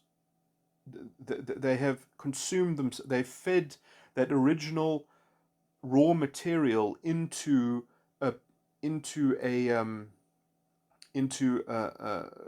some level of maturation. And in some sense, you can see how that there's a strategy. There's almost a kind of overarching sort of strategy in that it's not just, it wasn't just a kind of, that the personality itself is not a simple creature that is just looking proximately towards its next avenue of that in each side of the mind itself there is a kind of a diode or a dichotomy or a kind of, I mean, I described this in metagram circuitry, that there's a perception and a judgment, and then there's, so it's almost like synthesis, sorry, thesis, antithesis, and then the next one is the synthesis, but the synthesis is then a new thesis as well, and then that will have an antithesis, and then there'll be a new synthesis. So, and that is exactly what the death and the lust, drawn away from the lust, enticed by the lust, trial, sin brings forth the death and the lust, it starts again. That is what the false ego complex entails. And so when you're dealing with these little personalities, these little children, there's an encoded synthesis in their prior setup, in their initial setup. There is an implicit synthesis that's waiting to unfold. Okay, so and that is strategic, and all of that is planned from the initial thing. And like I've said, I even believe that you don't even start with your initial setup until you've had a contract in your mind. You've contracted with an entity, and that entity essentially was not the initial setup. It was somewhat towards the latter end of the setup. It's sort of the future adult stability, the adult vanity. So in some sense, when people are talking to their imagination, in some sense, they are conjuring a spirit. They're conjuring an imaginary friend, in some sense. They're conjuring a force that they are contracting themselves to, in some sense. So children are looking, they're asking questions, they're looking for candidate ways of being to be inducted into the adult game of the false ego complex, and they are questing for a seed, for so they have to contract for it. That's what they're doing in their minds, and they are talking to the, and they can see it in their environment. Perhaps they can see models of it when they have a certain energy signature, a certain psychic signature, psychological personality signature, that gives them an environmental field in which to pick and choose and which to even synthesize, because essentially you don't need to see the example of the spirit that you're going to contract with. You can see something that's adjacent to it. You can triangulate in some sense between, and I mean that geometrically, between, well, you get that kind of personality and you get that kind of personality. There must be a kind of one somewhere in the middle between them, right?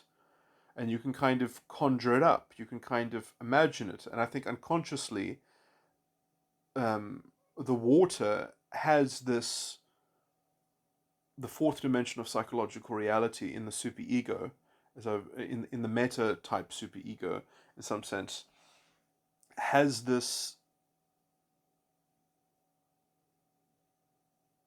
power of observation, of anyway, I don't want to get too esoteric and weird or whatever, but anyway, just there's a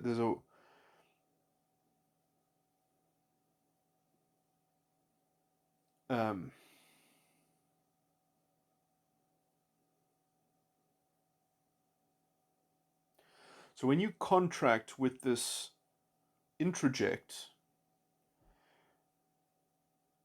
you are binding yourself in order to make something true. The whole point of the false prophet contract essentially is to manufacture a truth in the world.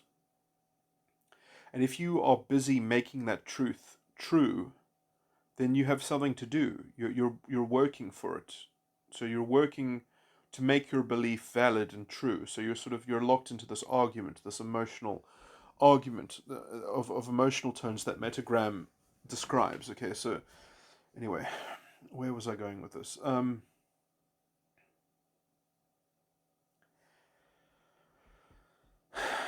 So what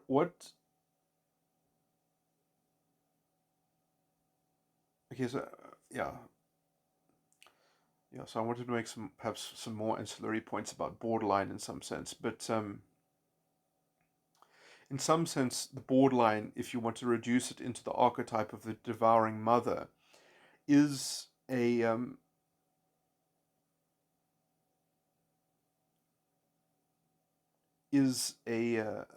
also, I think, a symbol of transcendence of the whole thing, because in some sense it's very, in a visceral way, it's very connected to the structure of the false ego complex entirely, um, because it tries to essentially tax other people's false ego complexes. It tries to sort of make them work for it. And so it creates a kind of natural awareness about what other people are doing in some sense in terms of their false ego complexes, but also in some sense, even from the subjective point of view of the borderline themselves. They portray a certain mastery over the false ego complex because, as what I've described as their strategy of autoplasticity, that they don't have they don't have alloplastic defenses, that those are merely features of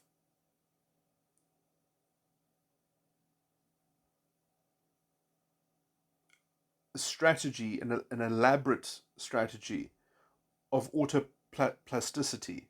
And so they only need to deal with introjects.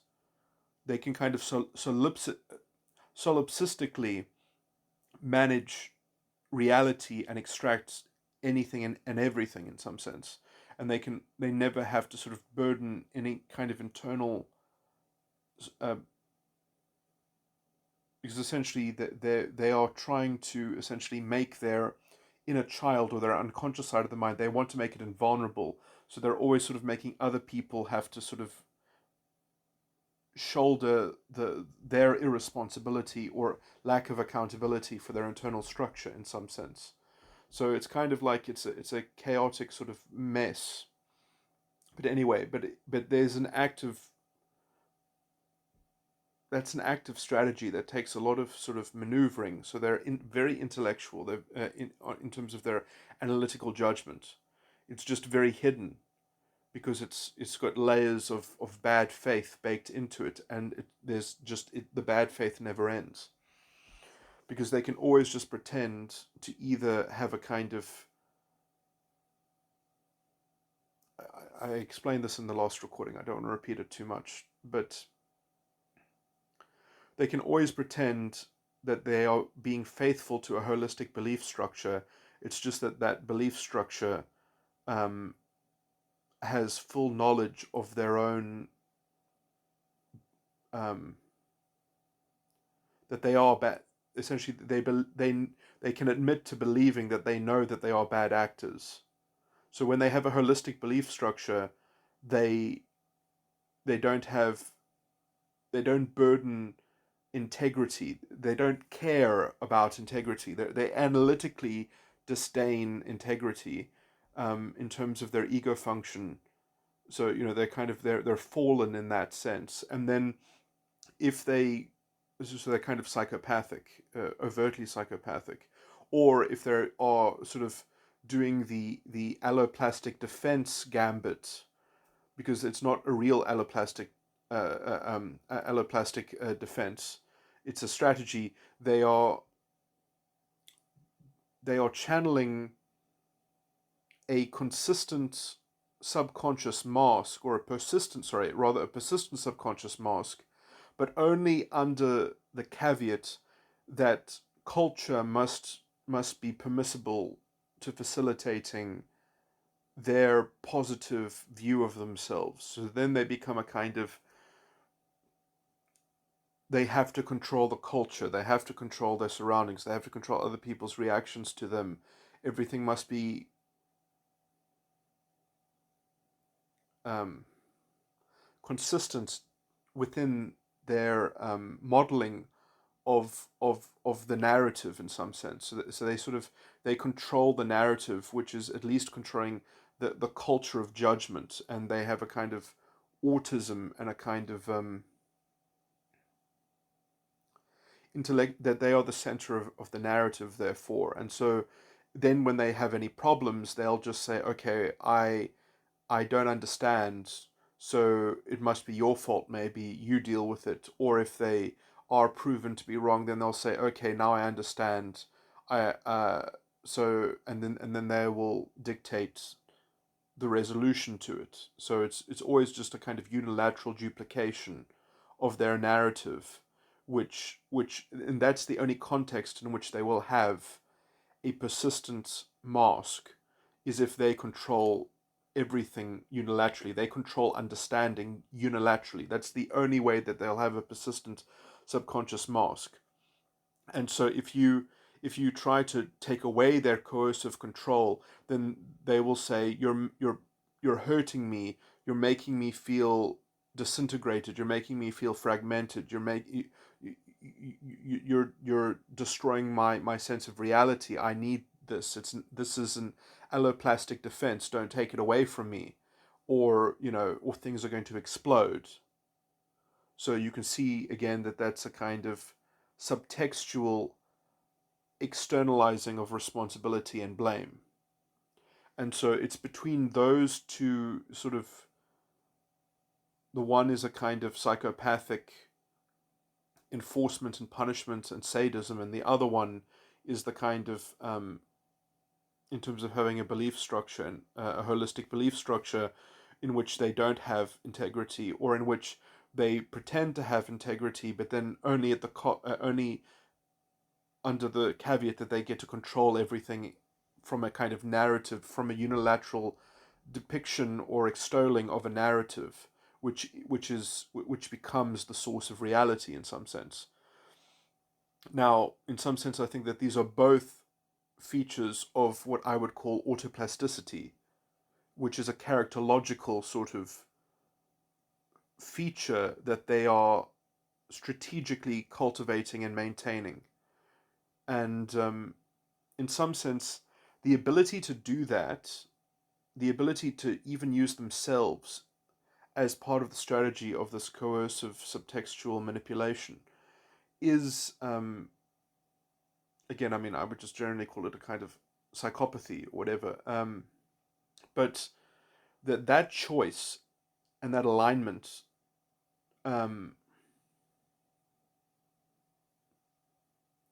in some sense, it's very archetypally useful as as a way of modeling not only the problem of the false ego in its totality, and showing the kind of how your character is plugged into this computation, to this operation of the false ego complex, and but that in some sense it also shows in a kind of archetypal, it shows a hint at how the false ego complex would be transcended, because essentially in what it would take for a borderline to to control their own false ego, to sort of to mend their own false ego, is exactly the effort that would be as a kind of universal key to fixing any false ego or having transcendence over any false ego. To have an ego function that is, because the borderline exhibits an ego function, an analytical ego function, that has subdued all the other sides of the mind and even completely permeates and, in a sense, dictates over the other sides of the mind and dominates them, even to the point of in some sense, because I think that the ego function is always intact in the borderline. That's why I just think that they're psychopaths, because all the inner child emotion belief stuff is essentially, um,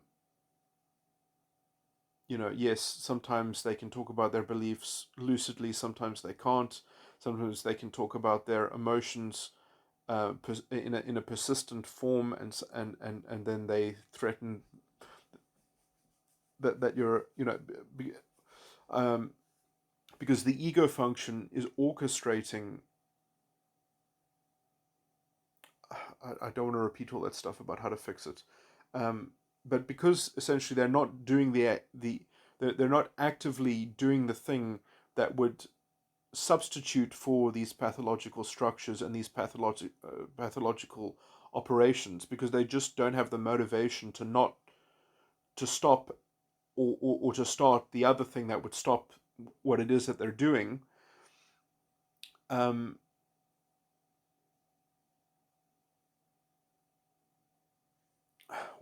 what's my point?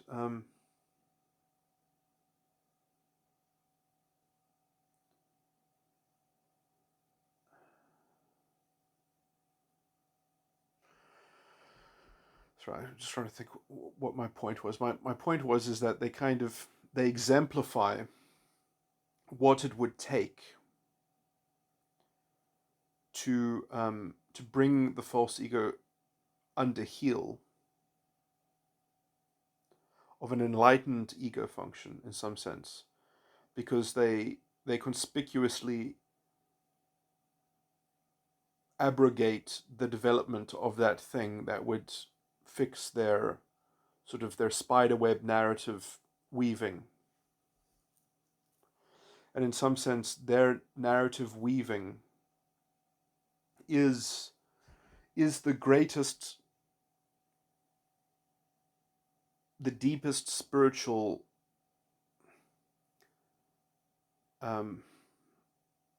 gauntlet of development. It is the last step of development in some sense. So yes, I mean, you have to have the other sides of the mind into such a state that you can actually reach to that point, but they are kind of like symbolically, they embody, let's say, the capstone of the mystery of the false ego complex in some sense. And so the kind of the devouring mother is the sort of potentially the angel in disguise of ascension. Is basically what I'm trying to say in some sense, that it's a good thing to confront. It's a good demon to slay. It's a good dragon to test your mettle against, and to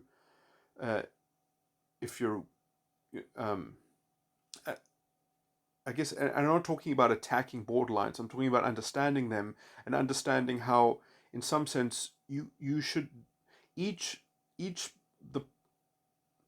the actual pinnacle of internal development in terms of, let's say, like spiritual understanding, whatever. Therefore, I'm actually saying is that in some sense you have to become a healed borderline, is the final stage of spiritual development. Is that if you have an ego function that has the ability and capability of pervading and permeating all the other sides of the mind, like Neo in the Matrix, who is part of this rebel human faction, he can be plugged into the subconscious, into the Matrix, and he can fly around like Superman, and he can stop bullets with his thoughts, and whatever. So he can control, and then Neo in the Matrix gets plugged into to the super ego. So, and then Neo in the Matrix goes to go talk to the architect, and he has a nice conversation with the architect, and he's respected by the architect in the inner child. And then Neo in the Matrix actually goes into the real world, into the machine world, where he's carried on a cross to go talk to the leader of the machines physically in corporal form. That the ego function permeates and has the power to see analytically all the sides of the mind. And the borderline is doing that, but they're doing it for ill. They're doing it for malevolence in some sense. They just don't have the motivation, or their whole circuitry is somewhat premised on some kind of false ego contract, in which they have essentially promised themselves. I mean, it's hard to sort of extrapolate in some sense, but I kind of speculated it in the last recording, that essentially they are trying to outdo the signature of malevolence or trauma that they received. They are trying to sort of they are trying to say, well, no one saved me from my trauma, so if I become a source of trauma, if someone can actually diffuse me, like if then it's like saying a bomb killed my family. So if I become a bomb expert and keep on throwing bombs at people, eventually I'll come across someone who's capable of defusing a bomb, and that can teach everyone else how to defuse bombs. It's perhaps it might be something like, I mean, maybe it doesn't even have the positive sort of spin on it in terms of its hopefulness. Maybe it's actually a purely sort of negative ideation as well, perhaps. But it's sort of like, um, I, I say these things, and it would actually be possible to ascertain it much more clearly because, especially with Metagram, because if you can type people in Metagram, and then you can just get a few of them to sort of, if you can just psychoanalyze a few of them to get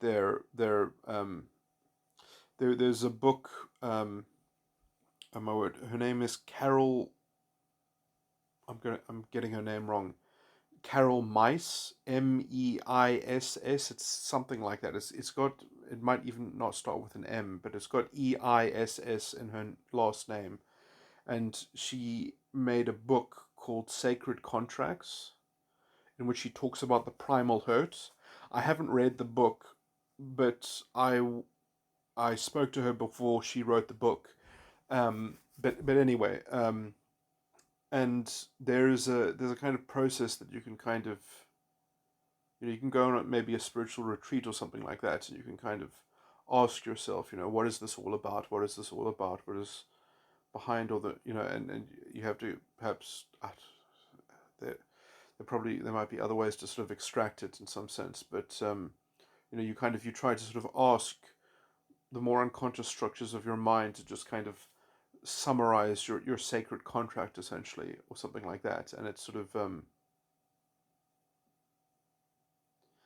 that sounds so delusional and crazy and magical thinking, but there are people who take you through a kind of cognitive journey in some sense. I mean, there are probably other ways of doing it. You could probably do it perhaps through sensory deprivation tanks and things like that, but that's also potentially quite dangerous because then you're probably talking in an unfiltered way. I mean, you should see people that come out of sensory deprivation tanks. They are completely manic. Because they've just had a long conversation with themselves, with the unconscious portion of themselves, and often the unconscious portion of themselves doesn't respect your false ego complex. It doesn't give a fuck about your false ego complex. It'll tell you bullshit. It'll say, I'm Satan, I'm God, I'm an angel, I'm a demon. Um, it's just because, I mean, you are its toy.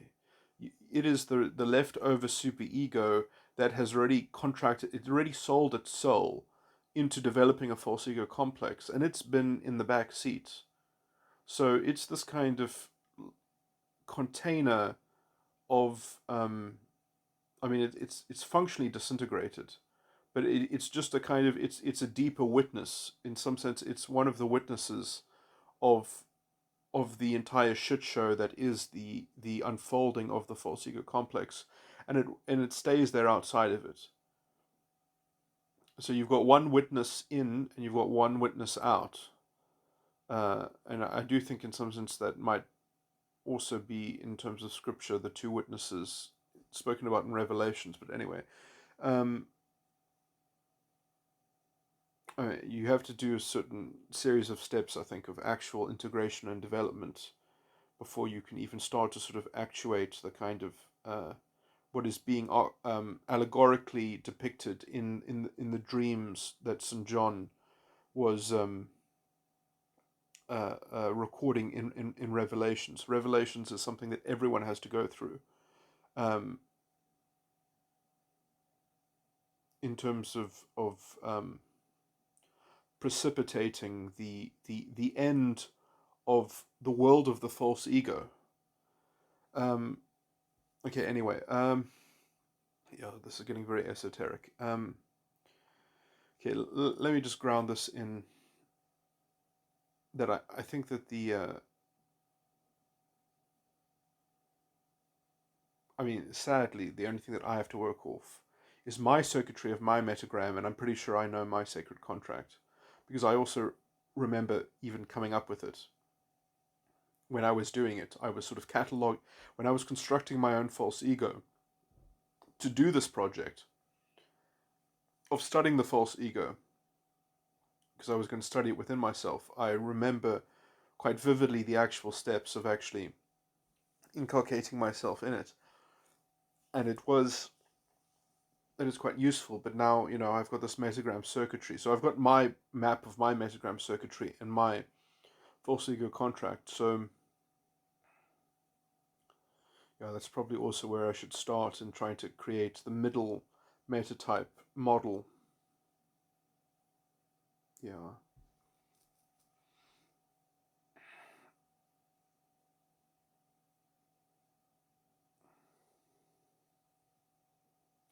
So, I mean, I know that I believe that the 13th dimension, I mean, I call myself a metatype 13.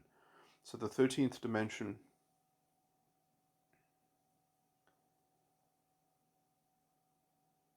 if I'm a metatype 13, that there's going to be some special number around 13, that maybe it's like 13 minus 6, which would start at 1, 2, 3, 4, 5, 6. Perhaps start at dimension 7 or 8. But yeah, I mean, the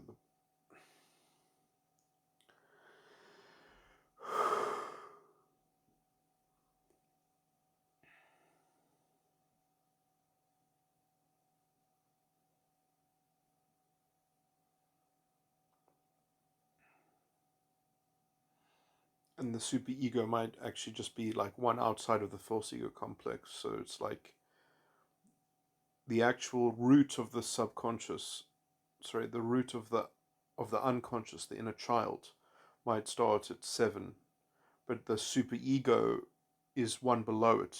Is sort of.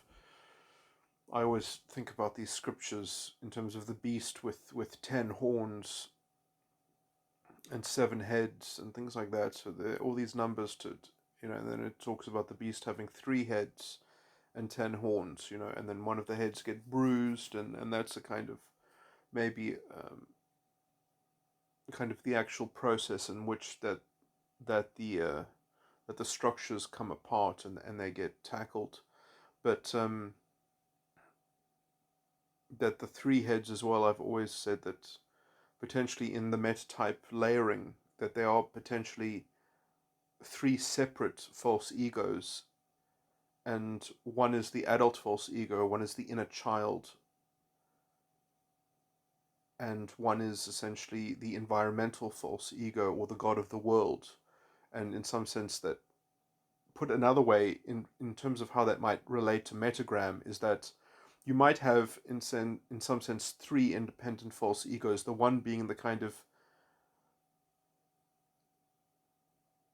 the ego function as it's related in metagram might be like the adult, and the inner child,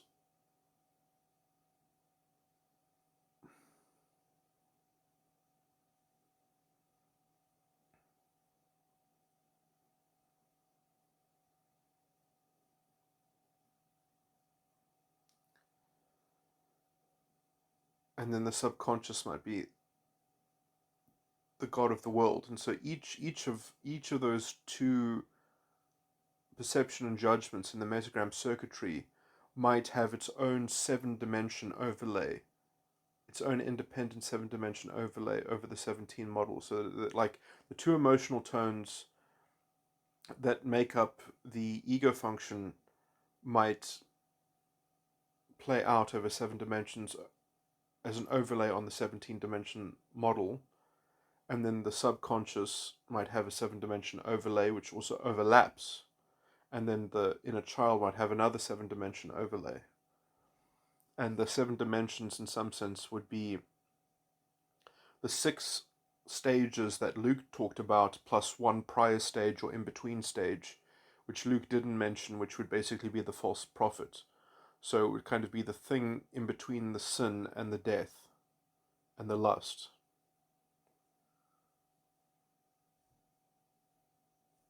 So it would go false prophet, death, lust, vanity, or as Luke frames it, drawn away by the lust, enticed lust, trial, sin, false prophet. So then you've got a sort of a 7-link emotional argument. But the thing is that when you have the false prophet laid out like that, then you've got actually the linchpin that was the beginning of the procedure, and then you can also locate, let's say, the ground zero that needs to be tackled or needs to be sort of rectified. And then essentially, because of these things overlapping, it would be problematic, because then essentially probably what you would find is that some of these false prophets of some of these parts of it would be repurposed. It would also, that same dimension would be overlaid by being the false prophet of one of them, but it would also be the maybe the vanity of one of the other ones, or the lust of one of the other ones, or the so the overlays and the dual uses of certain dimensions. That will be the kind of the sophistication which will also provide very particular keys and insights into how different false ego complexes, different types, will have like radically unique perspectives and experiences. Um, you know, the kind of the peculiar sort of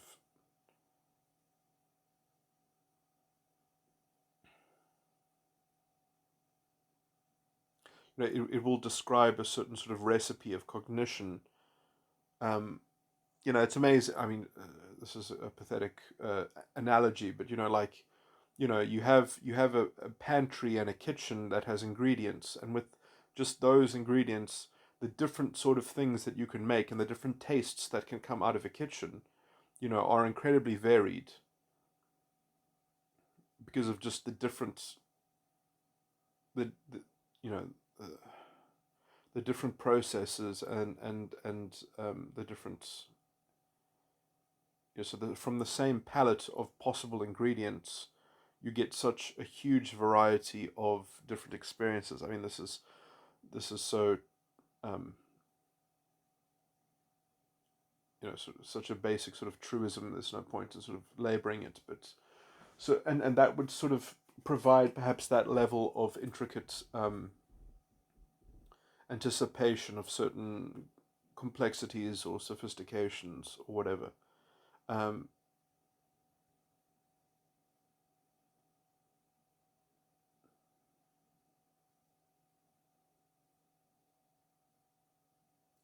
I should probably say this, that although within my typology of metagram, which is probably the most stable sort of aspect of my research that I have, um, although you might be saying, well, you can't have a typology that explains, or that when finished will explain all of personality to such a fine degree.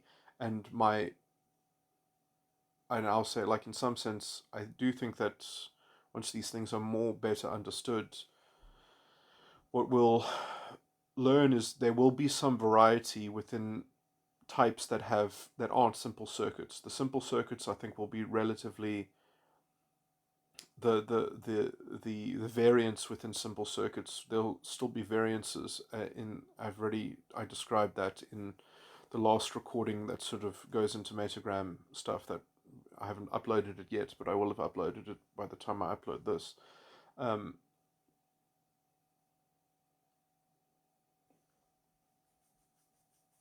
of the emphasis of within the dimensions that make up the emotional tones, that there'll be minute new differences in that, but in some sense those nuances will be somewhat overridden.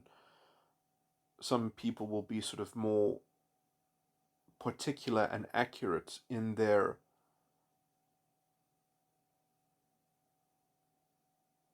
and some will be more lax in how they follow the formula that they are sort of trapped in, or whatever. And how they use how they use a kind of underlying particular fidelity to the dimensions might also be the difference between people that are capable of escaping and those who are not. That there's a hidden style of, well, if you treat certain dimensions in a certain way through, and that can also, perhaps offer certain clues to improving people's lives or whatever, that, people have a certain, will have a certain footprint on the 17 model via their false ego operations. And essentially, there'll probably always be ways in which you could sort of improve their lives by essentially almost, it would be sort of, okay, well, you're this type, you're using these dimensions, and we can see that because of the structure of your false ego complex, that like these dimensions are being highly impinged upon in terms of how you're having to use them to facilitate your own false ego. So even without even challenging the false ego, you could probably improve their lives by sort of just telling them some basic, almost philosophical metaphysics on the importance of being careful about treating certain dimensions in certain ways as a kind of primer or a general guide that would just neaten things up and would reduce internal feedback or sort of internal impingement between the different sides of the mind or whatever. Anyway, moving forward.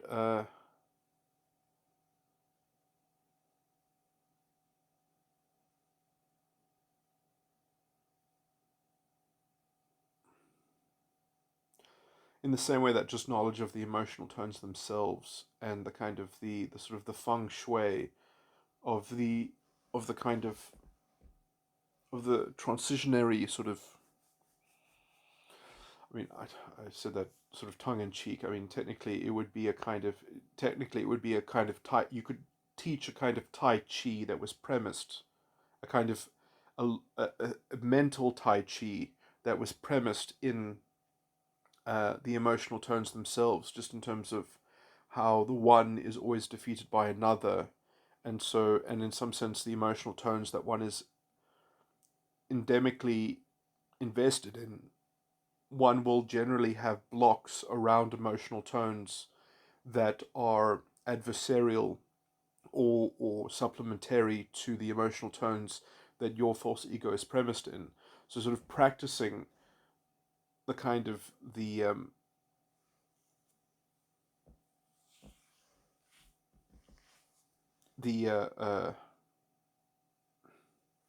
sort of the broader field, and experiencing the broader field, and sort of not being resistant. Sort of the Jungian phrase, what you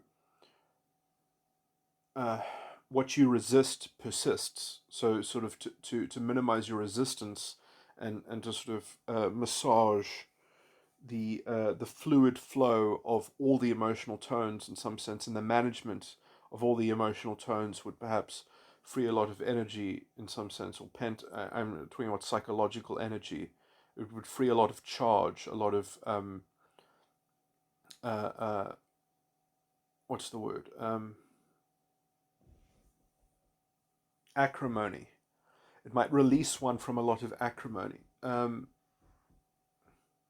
in an active sense, in that it would sort of teach you how to be able to handle and cope with something, which then would perhaps lead to being able to cognite on how one is essentially holding oneself captive by a certain sense of rigidity and not being able to discharge certain things because of the resistance that one has on essentially that emotional tone signature, and these signatures can be found in reality, they can be found in communication, they can be found in one's emotional predilections. They can be found in sort of they can be projected onto concepts. They can be interpreted in concepts. So where they have been placed, which is everywhere. in the mind's association, in some sense, the emotional tones described in metagram are the environmental energies. They are karma. They are a full description of karma, essentially. But anyway, I believe also that this is what is referred to in scripture when they talk about the 24 elders, the 24 thrones around the central throne.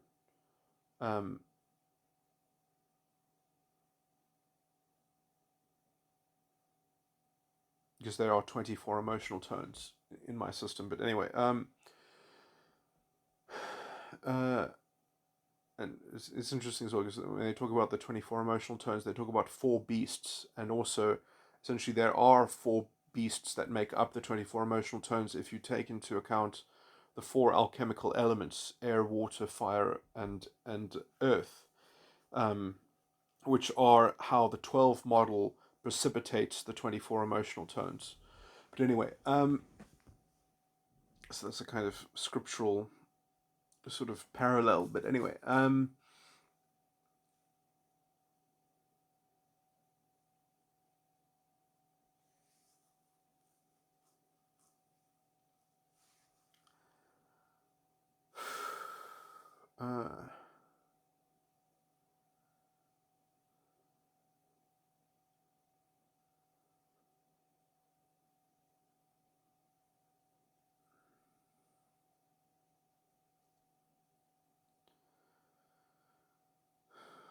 what else?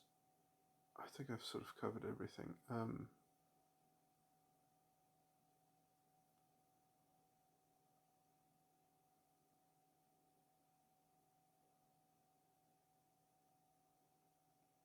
So I was talking about the false ego complex, and I was talking about some basic tools maybe that could be extracted from some of the field already, although it's still sort of embarrassingly incomplete.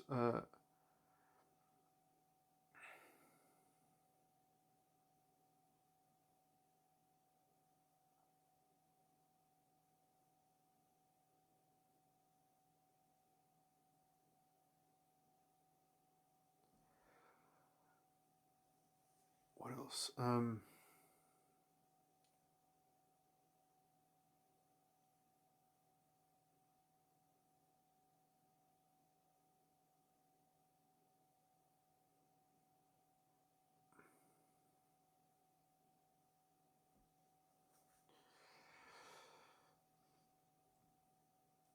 Yeah, so I guess I was just saying,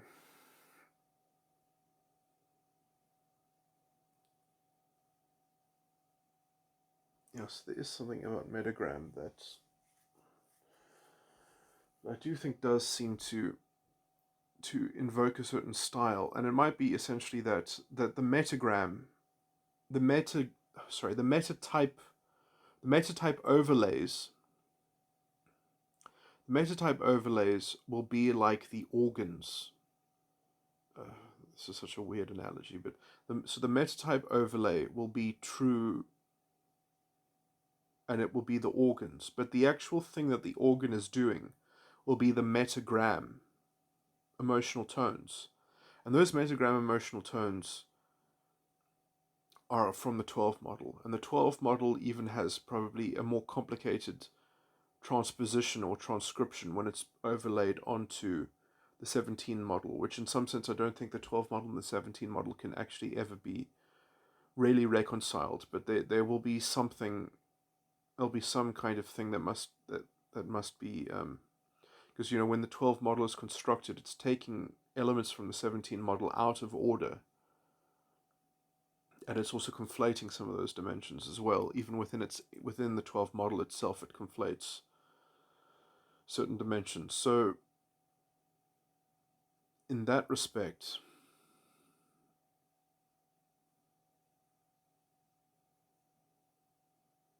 in some sense, that conflation as well might also need to be translated in there might be subvariants of some emotional tones, or at least that essentially emotional tones themselves have a potential plurality of relation to the 17 model. That that there are potential substitutions. They could also be completely wrong, but that's a possibility, because of how the conflation within the 12 model itself functions. But that might be bound to the 12 model and might not have any correspondence with the 17 model. But anyway, in some sense, it might be that it's just the contents of the emotional tones themselves.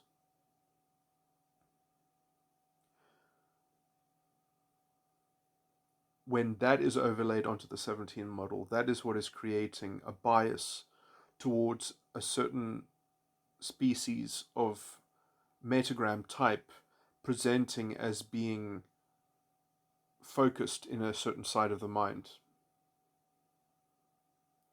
Or that's just a peculiar developmental thing, that some people will develop their false ego complex. It'll be the exact same false ego complex as somebody else, and they'll just have a different emphasis. Or it might be essentially because of the structure of the false profit contract, that you'll have similar false profit contracts that are similar enough to produce the same metagram type, but they won't produce the same emphasis in terms of the sides of the mind because their contents are just actually dissimilar to that extent. Or it might just be completely non-correlated, and it is a happenstance of particular development. That someone created a certain developmental line which ad hoc truncated the form of some of their sides of the minds, which then precipitated knock-on pathological structures in the other sides of the mind. Or some combination within that kind of set of possibilities. Okay, so yeah, there we go. I'm going to stop this hideous recording.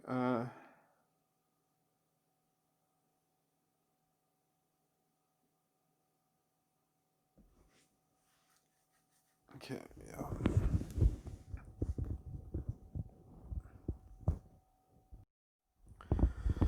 I think I didn't complete my my explanation of how borderline is, at least symbolically, a kind of a key for transcending the false ego complex, and is kind of like a rough rubric for its transcension in some sense. But so effectively, if someone was capable of replicating the borderline domination of the other sides of the mind, to the extent to which one was even able to sort of denigrate and countenance the kind of the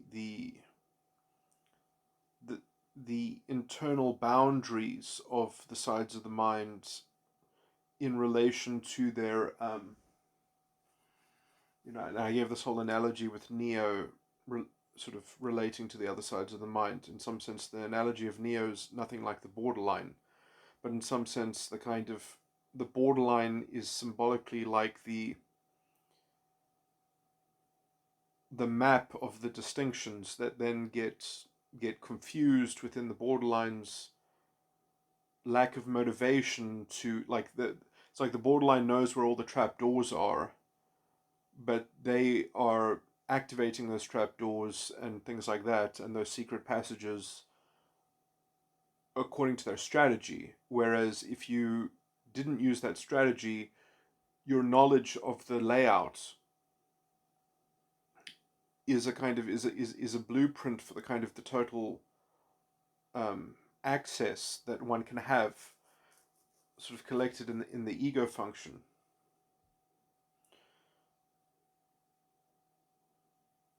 So in some sense,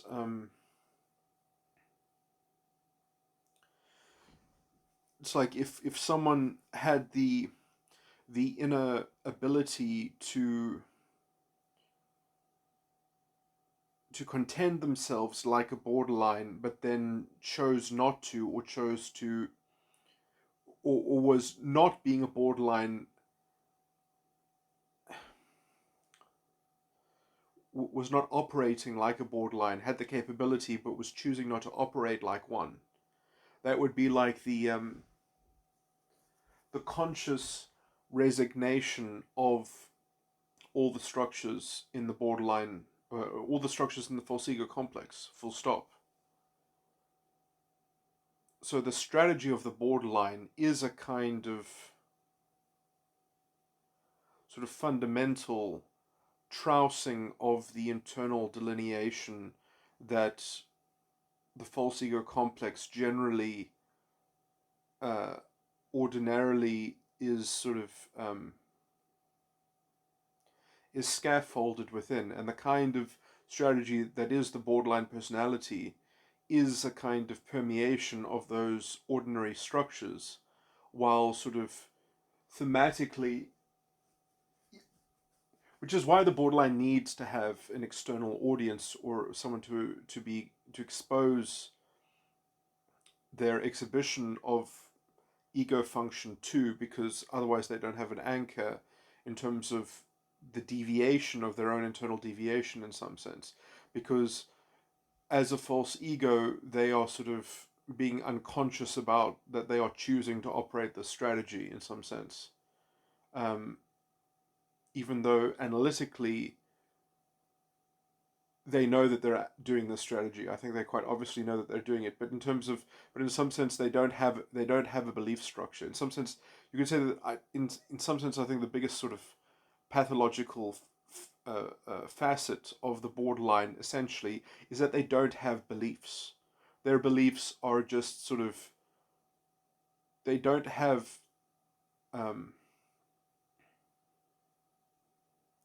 their beliefs are just a kind of atmospheric subtext to the feeling body, to the emotional body, which in some sense they don't even have a real emotional body, because they don't have persistent, they don't have a consistent vehicle of entity that it's constantly reconfigured to fit the centrality of the narrative, which again is an analytical sort of prescriptive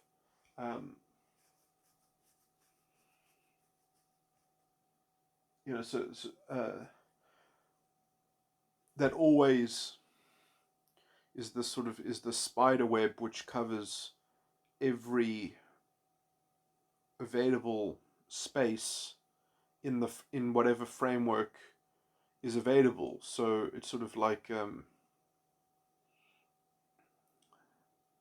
and the spider web has this mosaic collage of geometric sort of shapes within that web that it can just reframe anything.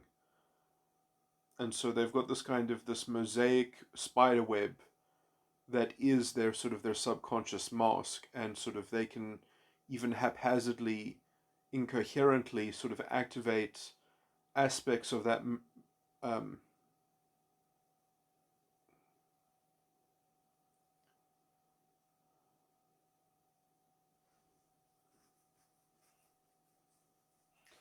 mosaic tapestry,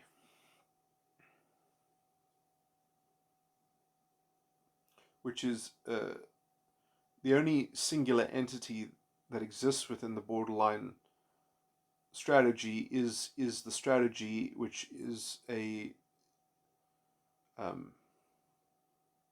which is essentially the judgment, the continuing ongoing judgment, where they have a steady constant stream of judgment which is operating the strategy.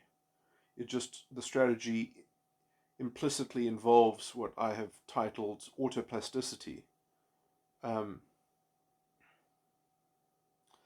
so the alloplastic defenses is just a kind of a misreading of essentially the mosaic spiderweb feeling body which, is always sort of, uh, you know, which is in some sense is when they are just sort of hiding the other part, the other correlating part of that, which in some sense they can also sometimes channel directly, which is, or in a pure distilled form, that they do actually have a holistic belief structure. It's just that it's one in which the ego function is at liberty to orchestrate this external coercive manipulative strategy.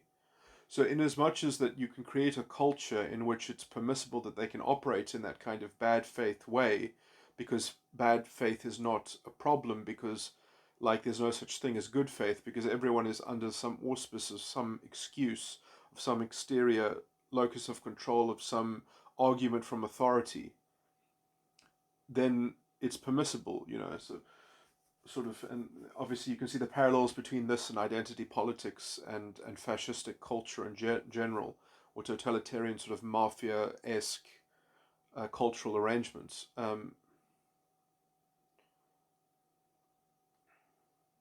Groupthink morality and such, and the leveraging of conventions to disguise unreasonable and incoherent systems because they can peddle a narrative that kind of operates as a kind of mythologized belief structure, which then sort of hides the fact that essentially it doesn't conserve any kind of accountability that rests on its own belief structure, that it's always just, well, we are just part of this unfolding story, and we just have to try to goose step along to the environmental worldly camouflage that we are prone to this fatalistic condition or something like that. It can often be quite metaphysical even in those conditions, or that it's kind of perennialism, or it's a kind of inexorable fatalism, that this is how the world works. The world works according to blood and soil, or genetics, or lived experience of the group, and it's the same. That's the same, all the same medium. Obviously, a borderline. That's almost the ideological version of the same sort of borderline mechanic. Obviously, the borderline. They're all doing this in house. They are the holy writ. That their judgment and their ego function is this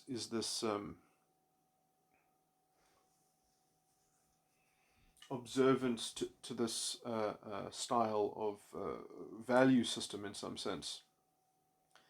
And it's really a kind of, it's an obtuse value system. It's it's kind of it which is built in built into it is this kind of reactive attrition, where it's like, no, no, no, get it through your thick skull subtextually. This is an alloplastic defense, regarded as such and treated as such, because then at least then you're already sort of incepted into playing a role, and then essentially you're just haggling over the degree to which you are supplying a kind of intellectual sympathy or not.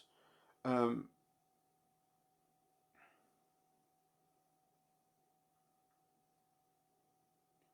or some form of sympathy to some kind of expectation that the alloplastic defense is defending a condition which is actually a true condition. You've already reified the state or the condition as not a choice, as not a strategy that's being perpetrated, but it's their state, it's their personality, which is like endemic or intrinsic or something like that. So you've already sort of reified that they're not actively perpetrating a choice, that they are um, uh, it's not a that their character, in some sense, in their exhibition of this, is a process which is, let's say, truly them in some sense. So it really does sort of bake in their identity into one in which it's necessary that their narrative is seen as a facet of their real self in some sense. And a lot of the identity politics rhetoric, you can see, sort of has the same sort of, it has the same quality to it. The kind of gender is a performative, whatever theory they call that in academia, but the gender is a you perform your gender and it's a social construct. You can see how essentially it's things become true because of the ego function communicating um,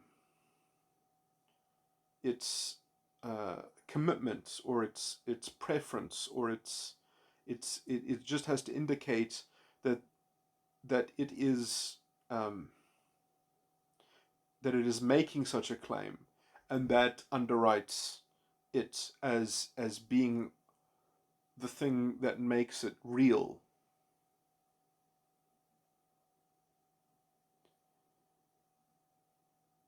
You know, that it's an alloplastic defense and it's not up for debate.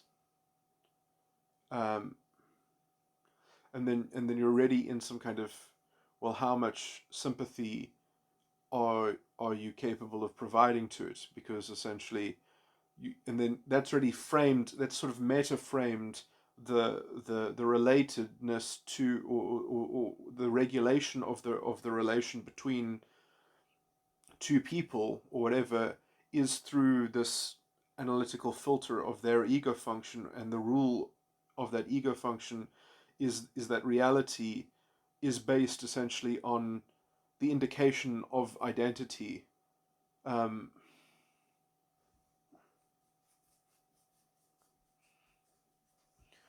the mere indicative claim essentially makes the identity real and makes it not a choice in some sense, but makes it a fact. And so you can see the kind of this whole conundrum between, isn't alloplastic defense or is it in fact an autoplasticity, um, that then autoplasticity gets to pass itself off as an alloplastic defense, which means essentially that the problem becomes fundamentally projected and externalized. Um, so the inner strategy of autoplasticity gets essentially baked into an environmental drama or an environmental confection that is just part of the unfolding narrative, which can be navigated from the central narrative directorship or of the and essentially the problem is that it requires an audience. It requires a system to bear witness to their and to track, and essentially, and then they know their own position by the resistance or reaction that they create in some sense. So it is very sort of parasitic because they can't even know anything about themselves. They can only know how they are being resisted in some sense. It's the only thing that provides a kind of structure, because they are fundamentally sort of corrosive to structure. So they need structure to resist just in order to track themselves and to track their history. And so, you get this kind of exactly the kind of insanity and the recurring drama that a borderline is happening. You can see it happening on the ideological, pseudo intellectual, sort of corruption of academia. I've maybe I haven't been so careful at describing it exactly, but you can see, hopefully I'm sketching the parallel not too badly. You can see how these parallels stack up. Um, okay, I guess I just wanted to add that aside.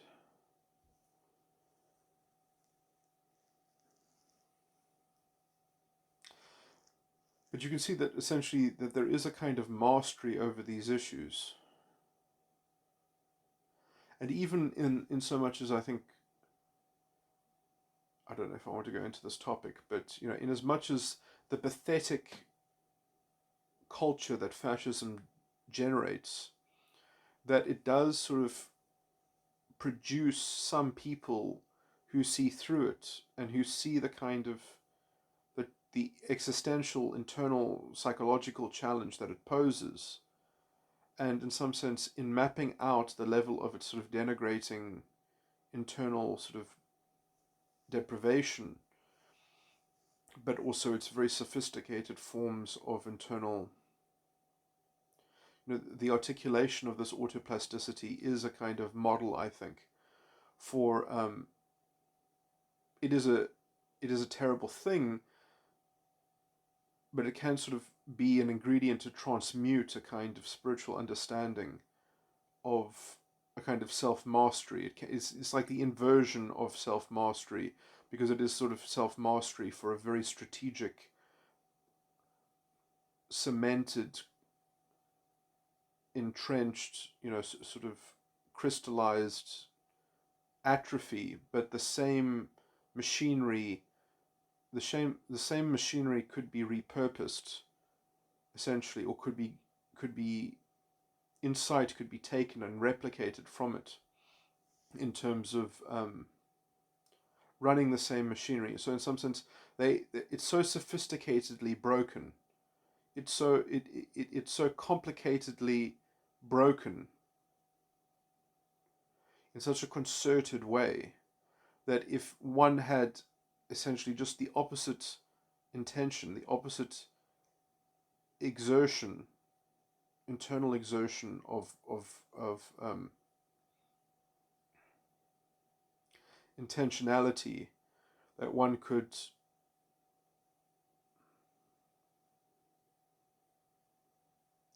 repurpose that machinery for a kind of for overturning the whole picture, for transcending the whole picture, for escaping from the whole sort of picture in some sense. It's in the same way that like a parody might give one special insight into a subject that was being parodied. Um,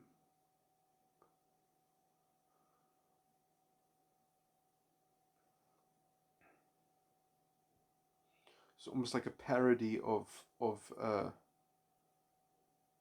transcending the false ego complex to some degree.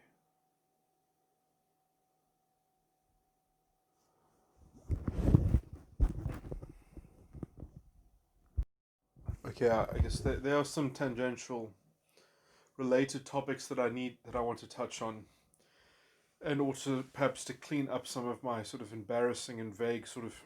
They're not that embarrassing and vague, I guess, but it's so complicated. So, in some sense, I must be upfront about. I mean, it's embarrassing already talking about all these vague speculations as to how metatype is going to sort of look in, or the layers of its modeling or whatever is really quite up in the air. And essentially, the hardest part of it, which is still a kind of black box that's hard for me to deal with, is how to conceive of the superego. That is,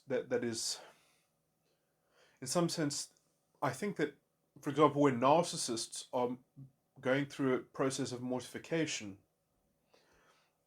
I think that that's sort of superego. I think maybe even borderlines or cluster B personality disorders in general, but maybe more so borderlines and narcissists, might have sort of that those metagram circuits almost naturally have a super ego component in that is being brought to bear in the structure of the false ego complex, that it's sort of or in which is almost ever present in borderline, but it's only sort of present in the mortification sort of phase or sort of facet in the narcissistic structure. And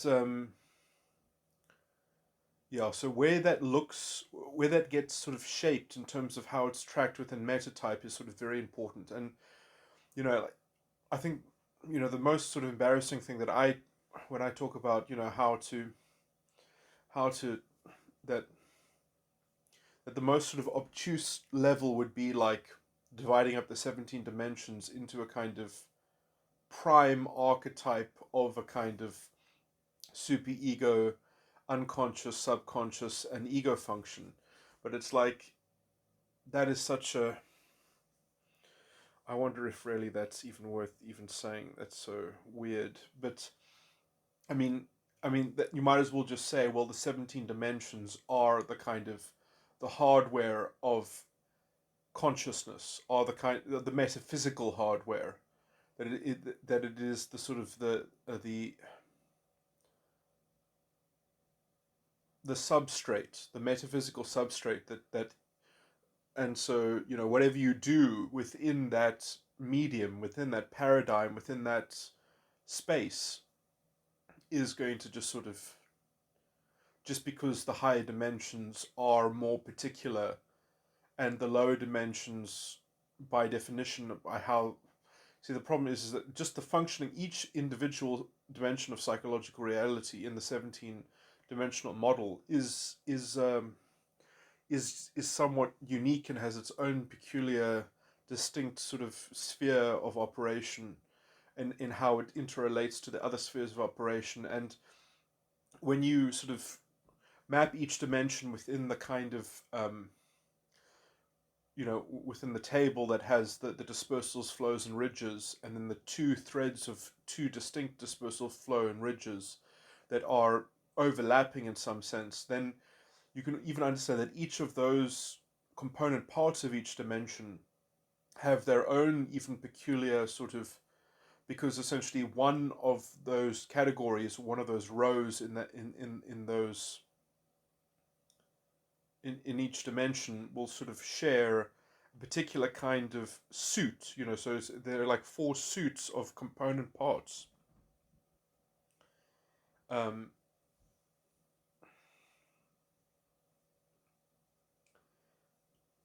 or perhaps three, but one of them is one of them sort of has to be at least seen twice, because depending on which thread you're tracking that fourth suit to sort of or the third suit to be operating. But I mean, essentially, so there's a kind of, the only way to objectify it is to completely fuse the two threads into a kind of objectified, tangible sort of thing. In some sense, that might be the column that makes the sort of the karmic, the 12 model possible might actually be in just from that kind of betwixt the sort of the internal dynamic of that row between all the dimensions. You see, like each of those rows will have its own character, and then its own character of sort of interrelatedness in terms of how it can be seen in contradistinction to the functioning or operations on the other dimensions, and they will have peculiar sort of, within that sort of, in those pantheons, they will have their own sort of peculiar dynamism and things like that. And this is why, for example, some dimensions, I believe, are referred to and referenced in scripture as having very particular, the second dimension, the spirit; the fourth dimension, the water; the sixth dimension, the salt; the seventh dimension, the blood; the Trinity, which corresponds to the 11th, 14th, and 16th dimension; the Holy Ghost; the Word; the Father. Um,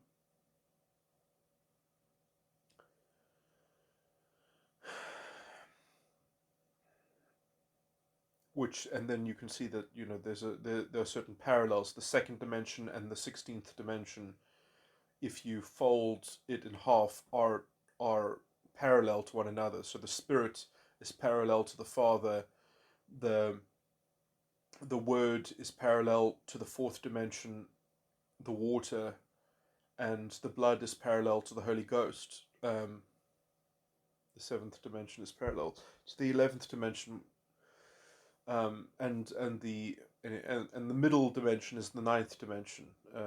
Anyway, but okay, that's anyway. Let me just move away from that. So those sorts of internal dynamics themselves, in some sense, might.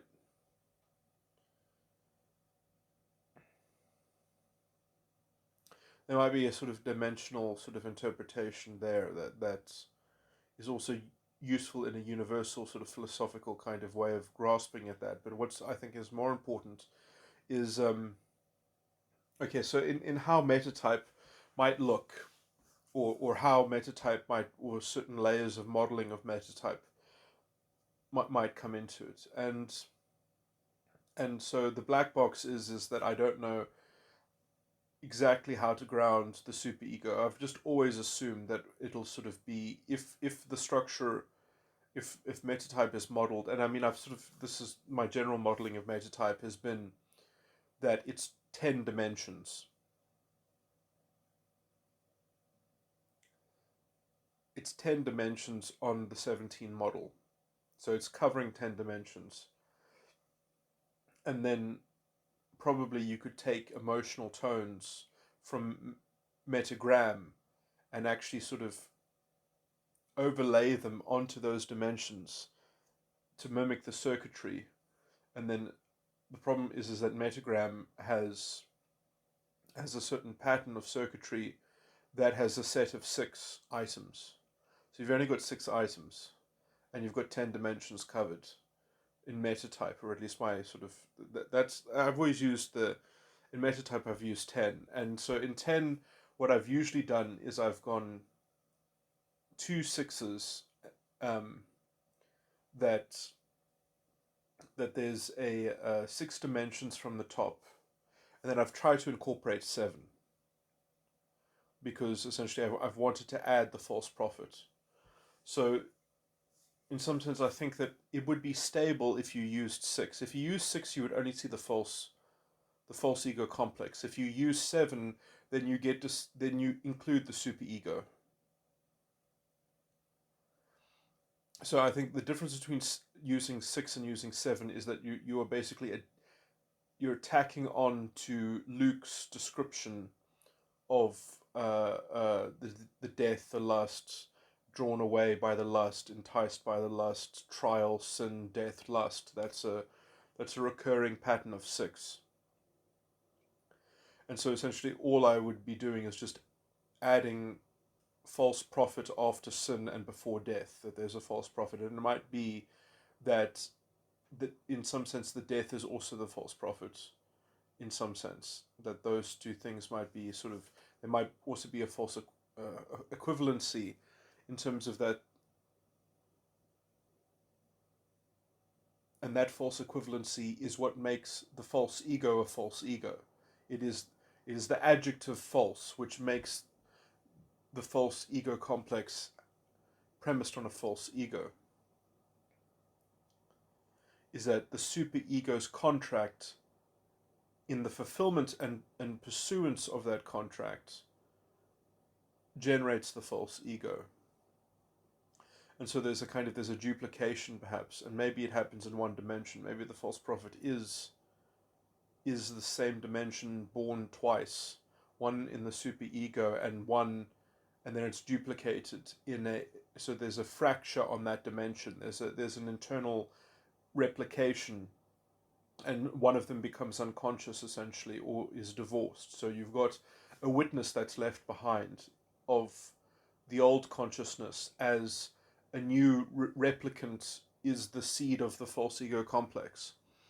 And that is essentially that environmental conditionality, or that atmosphere, which is the feeling of the false ego container as a contemplative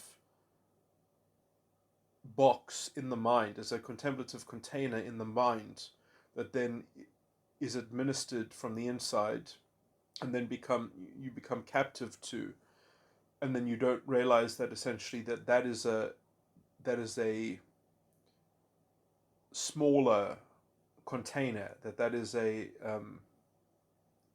circumscription that has been sort of, that then gets confused with the kind of, that is actually how contemplative life functions. So you kind of, you forget that there was once another tone of thought, that there was another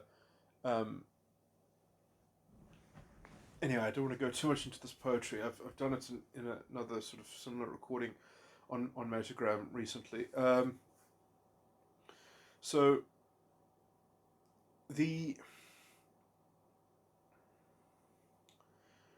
so it might be that the 7th thing is the death just counted twice, or it might be that it is actually a dimension distinct from the dimension or the item that the death. In some sense, it might also be that, because I mean I have often, when I'm dealing with the dimensions individually, I often think that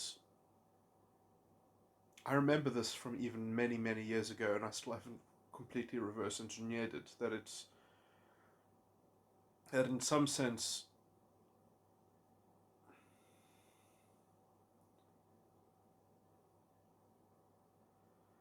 that there is a a substitution for one of the ridges from a ridge from an earlier dimension, because that kind of atrophies the functioning of that dimension. It kind of freezes it, it puts it on hold, and it arrests the any potential development, and you need to arrest its development, or let's say fluid organic natural operation, because otherwise it can't contain an image. So the kind of the icon of the idolatry, which the image of the self, which is the seed of the false ego, is contained within a suspended um, the suspended functioning of a particular dimension. And then essentially there is that image is the core of, or the seed of, the false ego complex, while it leaves behind a super ego witness to that operation. So you have to, the super ego is happy to consign a kind of a seat of consciousness, or a second witness, or a replicant witness of that, of a kind of, so in some sense you've got a division of the super ego into a self-deluded um,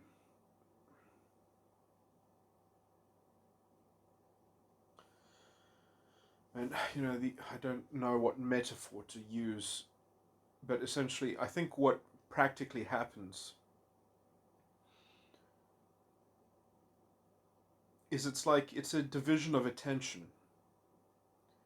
So, but then what ends up happening is that once that seed of the false ego starts to grow, it effectively completely supplants the motor control that the superego had.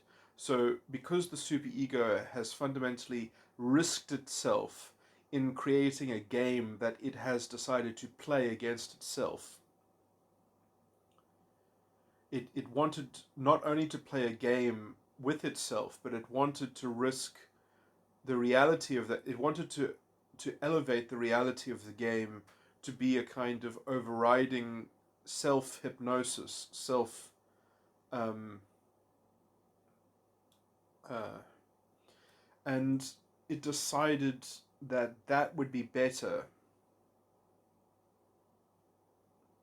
to risk that, because then you could actually extract something from the game that would be valuable in some sense.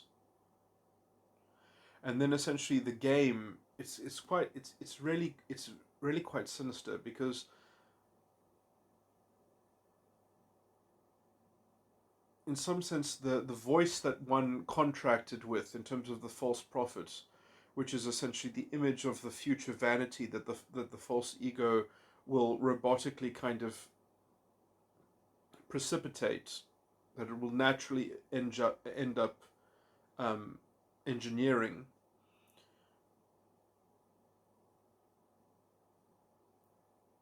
eventually captures more and more of the attention from the superego, and sort of gets inducted into it, and essentially the witness that gets left in some sense is a kind of is the part of the self that has relegated all of its ability of self-determinism effectively. So the witness that's left behind in the superego becomes a kind of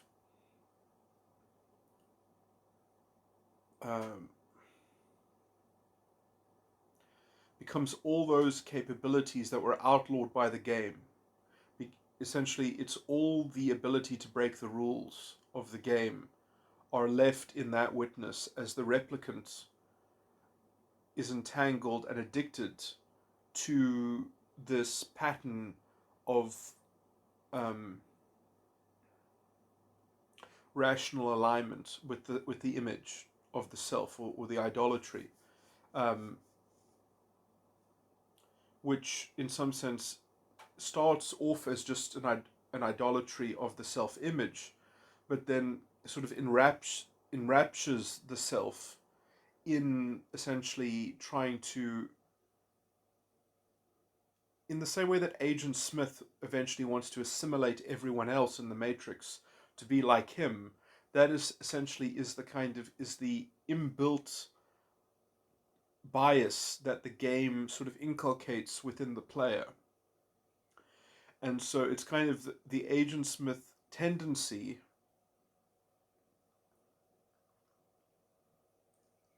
becomes a kind of intractable drama that the structure of the false ego itself, the game itself, is a lot of work even just to keep it viable in some sense. So you end up doing so much work just to keep the game viable that you become addicted to the work just to keep the game viable.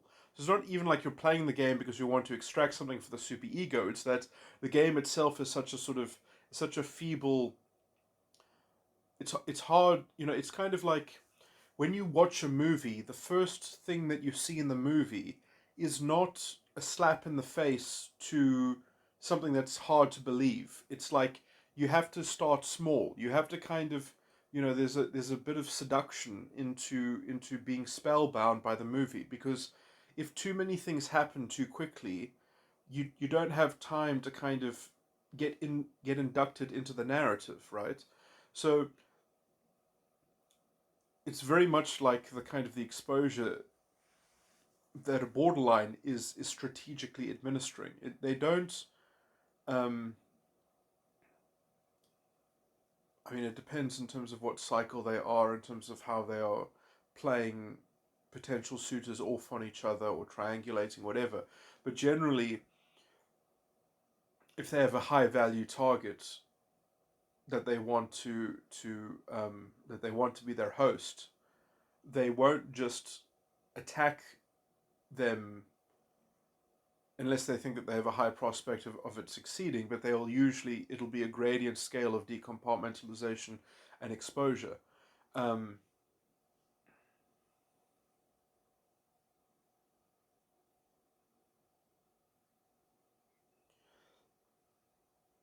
uh,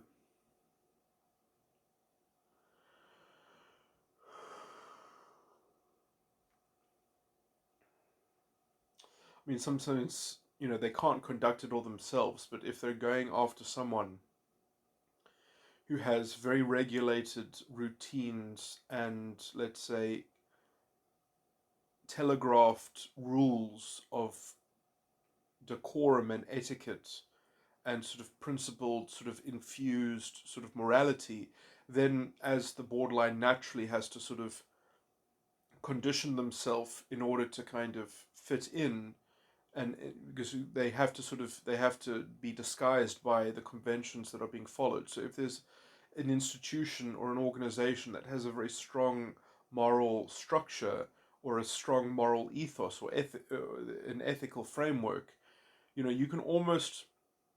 can predict that if you have such a cohesive, healthy culture, that the borderline will be almost naturally suppressed in their pathological, unsustainable sort of tendencies. That it'll be stamped out by the health of the structure of the environment in some sense. Um, and individuals can even provide that environment by themselves in some sense.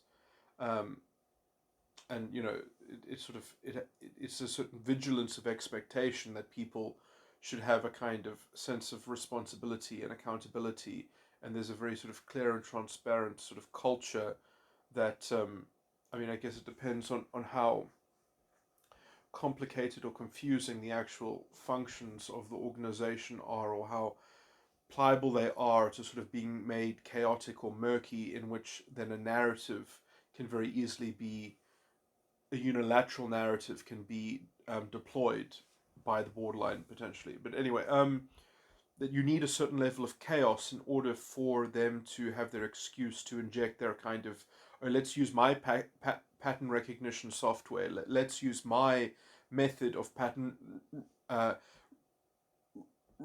recognition, because then they can deploy the subterfuge through that medium. And then essentially, if you don't walk that line, then they can sort of play the glass house defense, or the alloplastic defense, as it's mislabeled in some sense, because whenever I say glass house defense, it's not the glass house is the medium of exhibitionism in order to enforce compliance. But anyway,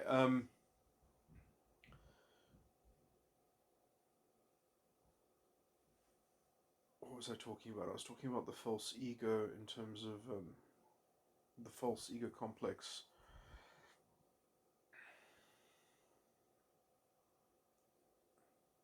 Why did I go into all of that?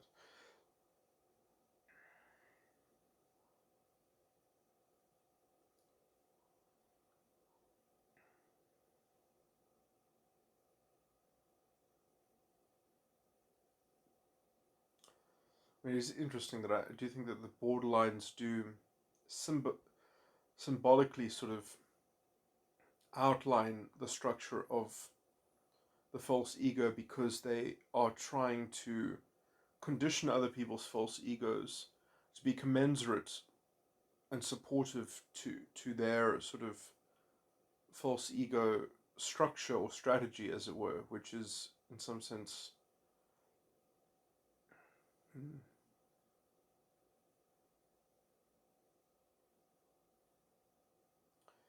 some sense, actually, yeah, you know what it is.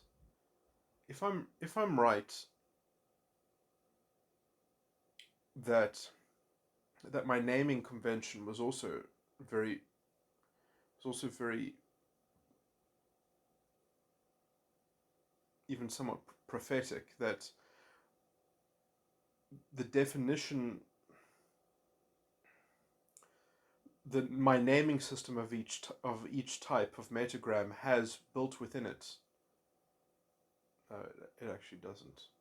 But I gave each metagram type has a fixed correlation to a metatype, and the naming of the metatypes are all named after the vanity of each metatype. And if it is true that the false ego contract, um, which is made from the superego to the false prophet, if the conversation or the negotiation with the false prophet is with the vanity of the false ego complex, is if that is the same identity that one is contacting, or one is communing with, when one is developing from the superego into the seed of the false ego complex, and if that is exemplified by the vanity, and I mean, I don't know if this is true for all borderlines, but I know the borderlines that I know, I would describe them as, well, I believe that they're metatype 14s. And metatype 14s, or the 14th dimension of psychological reality, is also the word. So their vanity, in some sense, how they are drawn away by the lust into a certain knowledge of how things work, in terms of how the realm in which my definition of vanity, or the definition of vanity given in the scriptures, is subjecting the same in hope. So, subjecting the same in hope. So,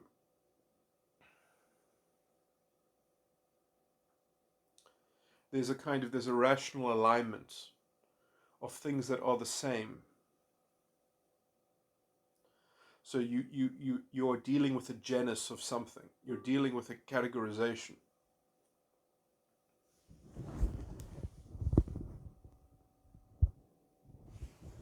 Anyway, yeah. So I think they call it animism, in sort of in damn, what's his name? The guy who came up with the basic theory of development, and how people learn how the world, how, like, I've always thought of it is verbs. You have to kind of have a categorization of how verbs work, um, tracking how things change, tracking how things, and so it's kind of like also the first thing. It is the perception of the subconscious. So the vanity is the perception of the subconscious, effectively, and so the motion that you track is sort of systematized according to some stable, basic um, uh, medium or paradigm, which corresponds to one of these dimensions. And so in Metatype 14, their subconscious perception is based on, which is in some sense a good way of, the reason why I chose the vanity to name metatype types after is because in some sense I've always thought of it as the most distinct overarching thematic summary of someone's influence and contribution in some sense, because although the ego function has its sophistication and its judgment, it's sort of, that's the sort of the, the surface of the sea is very turbulent sometimes because of the wind and the weather or whatever, but at a certain band in the sea, that is the more sort of the some middle band, that is the kind of, gives you the greatest sort of grasp of where all the motion and uh, is a much broader explanation for all the phenomena that occur in some sense, and the sort of the variance in at the very top layer is might be sort of very complicated and sophisticated, but it's sort of like, it's somewhat de minimis relative to the core thing that is sustaining and keeping everything within a certain sort of homeostasis or whatever, and that is providing the central source of character for the whole project. And in some sense, the reason why I think people contract with the false prophet, and why the false prophet is essentially the kind of the puppeted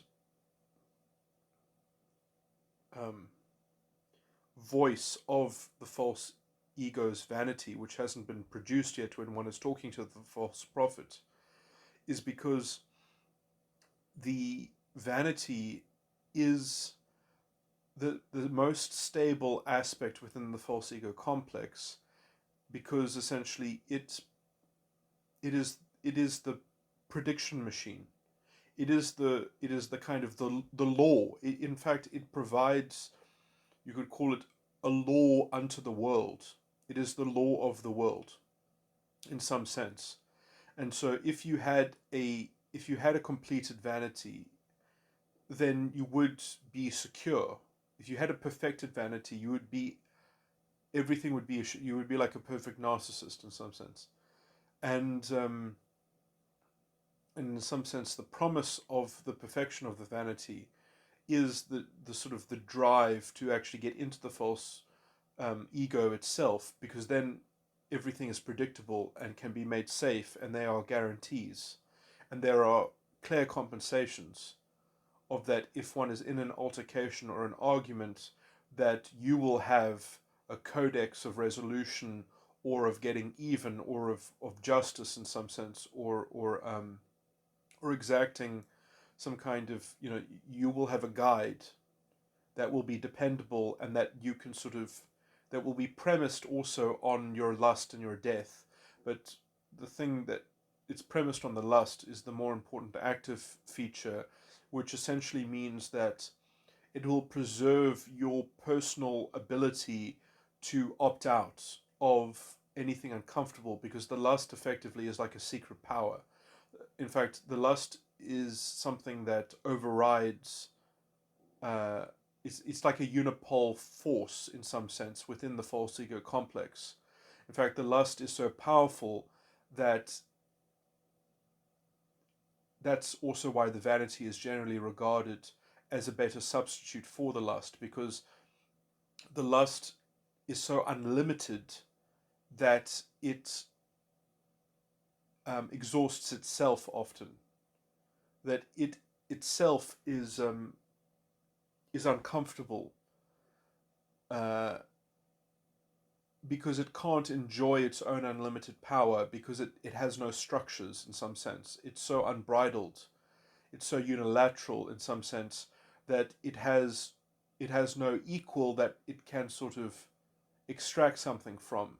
But in the form in which the lust is synthesized into the vanity, it's put to use in some sense. The problem, though, is that the vanity becomes a contemptible captivation at some point. That the vanity is all fun and good when you haven't actually finished it. When you're in the process of building it, and there are still major parts of it that have not yet been explored, it holds great promise.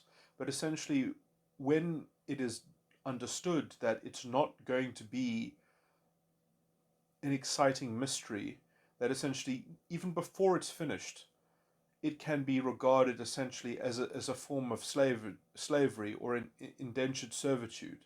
It is the vanity is very quickly uncovered as a form of indentured servitude. It's like, okay, you're no longer a beast of the field anymore. You now you're going to be a farmer. Oh, you're so technologically advanced. You know when to plant. You have real knowledge. You know the seasons. You know the conditions. You know the technology that is needed to farm. Well, you're so great. You're such a clever human being. Well, now you're just a slave to your knowledge about how to work the seasons. So not only are you a beast in the world conditioned by the environment, but now you are conditioned by both your environment and subjecting the same in hope. So you just kind of, so it's great when you don't know what the same is yet, when that's still a kind of fuzzy category that can still be fathomed, because then you can still imagine that, like, your creativity is going into that. In some sense, that is what's being recaptured in the enticed lust. The enticed lust is the dissolution of those categories into a kind of creative destruction in some sense, or a kind of second reading of it. Problem is that those second readings never have real fidelity to them, which is why the vanity will eventually destroy them. The vanity will have a corrosive effect on one's hope, one's enticed hope. So you've got subjecting the same in hope, and then you've got a sort of enticed hope that you're going to access something that's greater than the sum of its parts. But that is an affront to subjecting the same in hope, because now you're trying to say, well, it's the same, but it's not the same. It's separate, but it's equal. That kind of bullshit. It just doesn't actually fly. And so when it has actually been disposed of as being defective and essentially worthy of being cut out or whatever, then essentially in the after the death of the enticed lust, or the defeat of the enticed lust, one is, in some sense, I think I'm not, maybe I'm actually wrong. It's not the trial doesn't come after the defeat. The trial is the is the continuing the enticed lust in the face of the in a looming resentment. So the ante is being upped. The cost of holding the enticed lust is being further challenged and eroded in some sense. So in some sense, the trial is maybe the synthesized perception of how the vanity is catching up to the enticed lust. So that's perhaps what the trial is, actually. Yeah, that's a much more organic way of describing it. And then essentially, when the trial only comes to an end. You see, the point of sin is to just put the trial to an end, because it's just too, you want to just expunge this looming cost that is mounting. You want it discharged. And so you discharge it essentially by revisiting the false prophet contract in the superego, or revisiting the capability, the second witness outside the false ego complex, and re-resonating with essentially that fracture of that dimension between the two witnesses.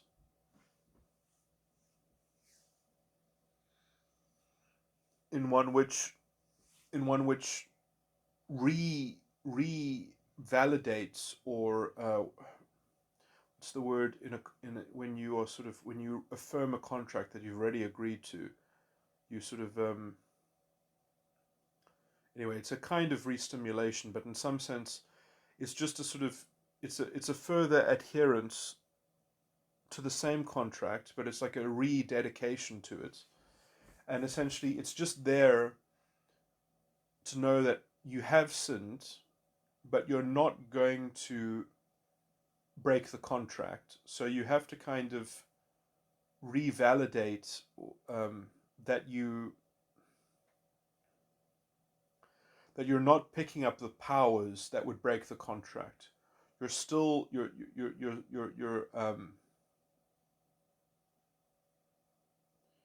I would actually prefer the inverse metaphor. I prefer the metaphor in which you're actively picking up your hand in order to rededicate yourself to the contract, in order to re-sign it.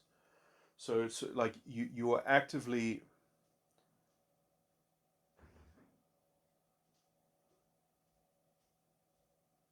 getting the pen from the other witness and signing the contract again as a new being. Yeah, that's what it is. That's exactly what, that's a perfect metaphor. I don't know how clear it is in terms of taking the pen from the other witness. That's a bit sort of strange, but that's exactly what it is. That's what mortification is also with a narcissist. And in some sense, I think the oscillation with narcissism between covert and overt, in some sense, is it's probably just got a double circuit. It's probably one of the double circuit types.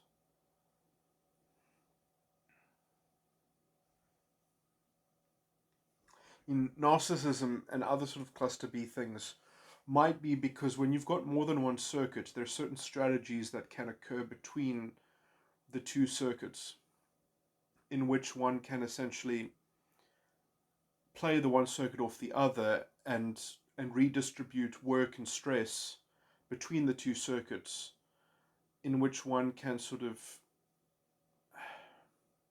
man, I don't want to go into this, but I mean, you can kind of see the concept that I've just laid out, that I would just be making abstract geometric sort of metaphors, but it's a way of sort of triangulating, it's sort of it's simple sort of geometric, kind of strategies in some sense, that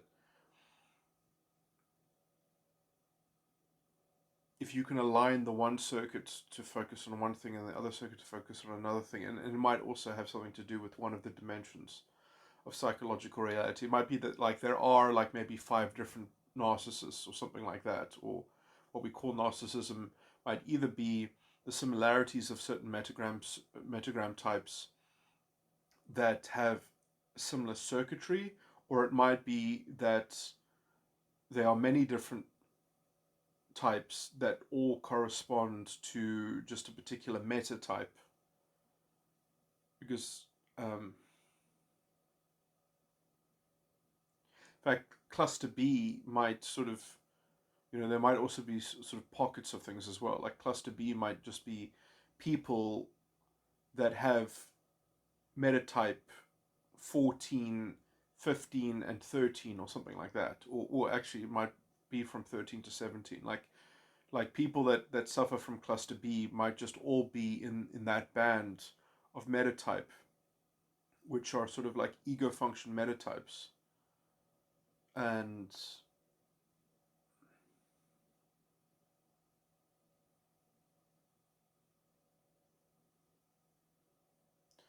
I always used to think that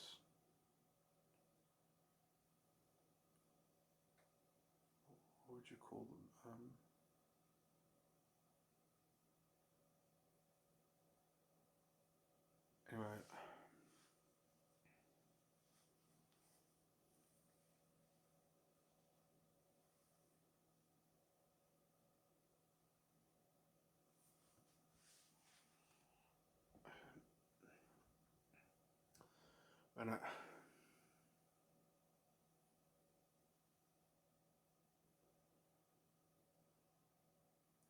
anyway, okay, let me just not speculate about this too much. I'm getting tired anyway. Is there anything else for me to point out?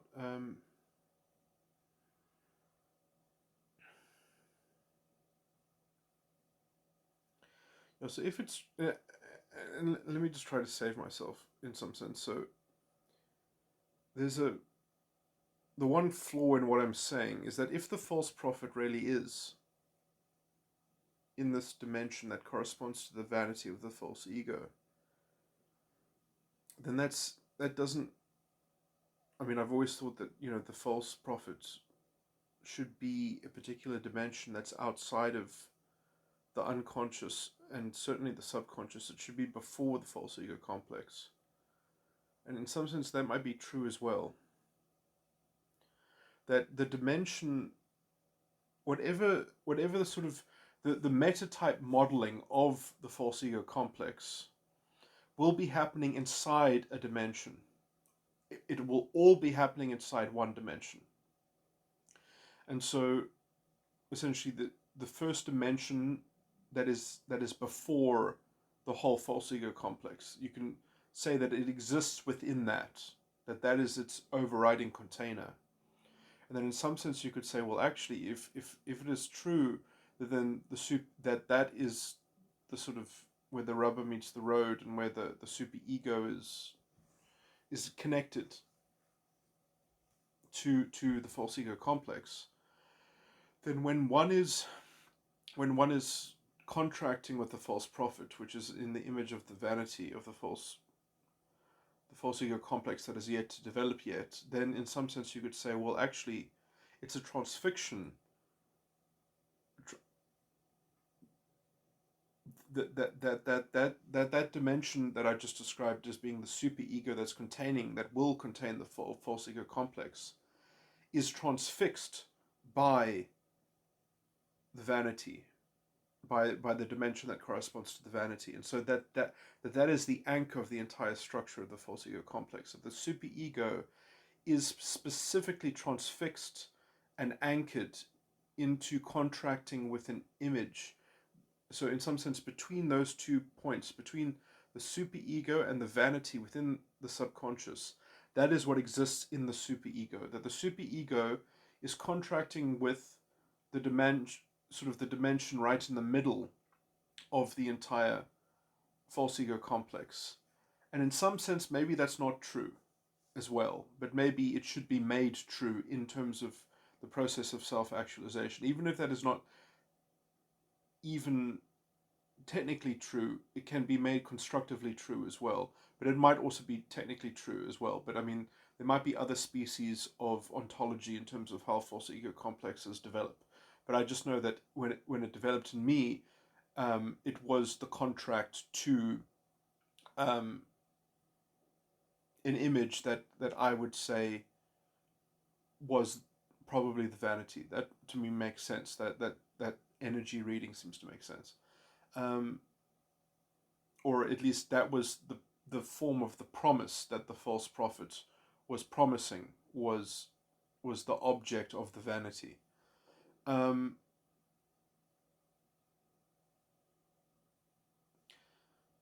So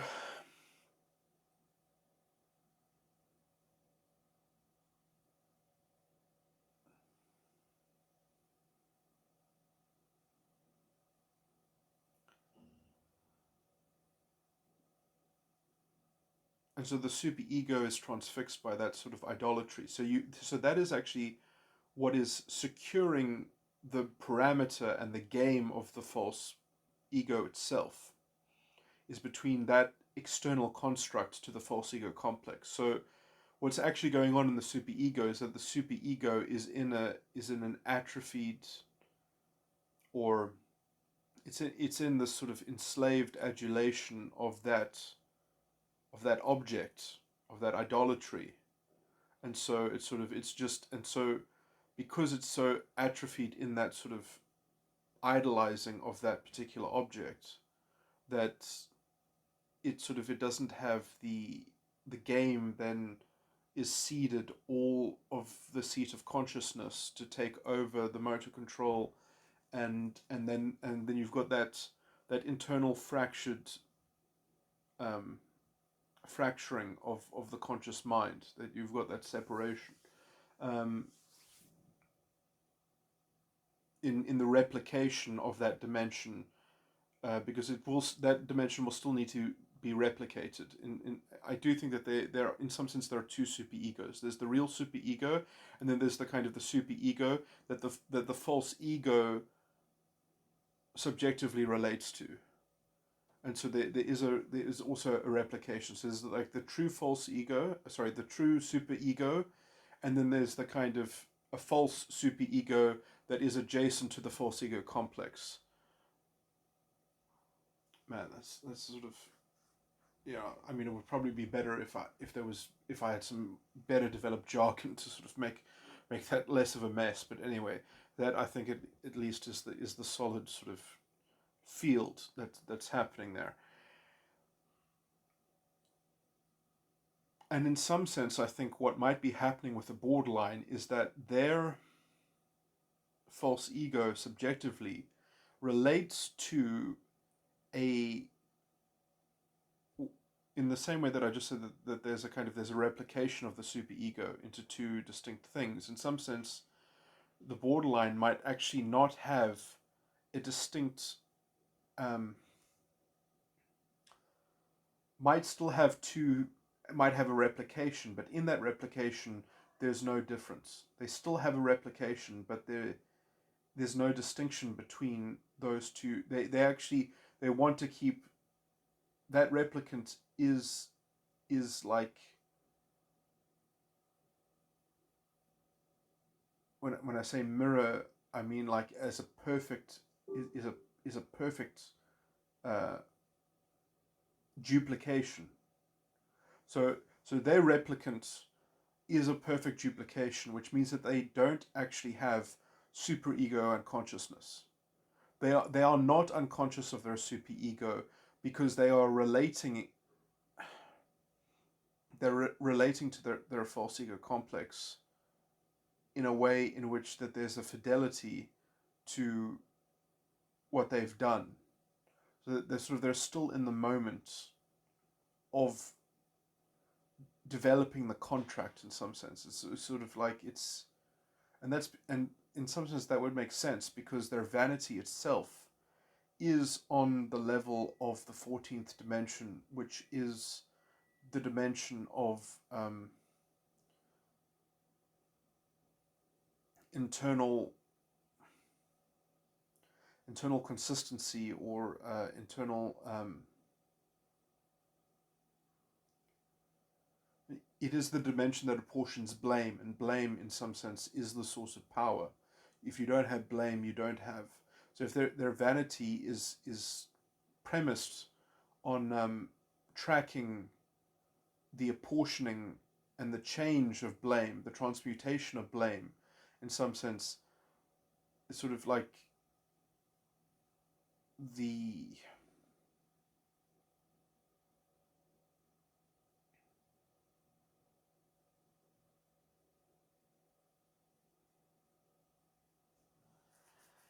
I'm too tired to go into this, but you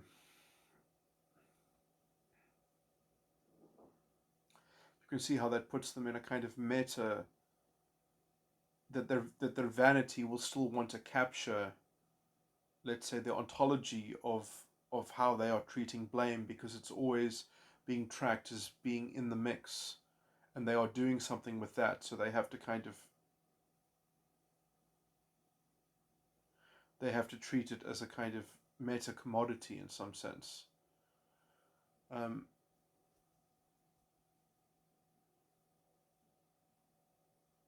in some sense, I think that the vanity might also be, it's weird because it is certainly contorted, someone's false ego complex, but in some sense it's also the only thing, it is the truest thing, the stablest sort of source of data that one can subjectively acquire within the false ego complex. That sort of it has I need to clean this up. I need to think about how to clean that sort of concept up, that how the vanity is both true and pertinent and also sort of degraded in some sense.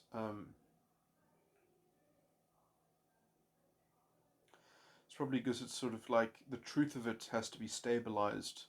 So the context of that truth is actually false, but like the content of it would be true if it could just be robbed of that sort of false context or something like that.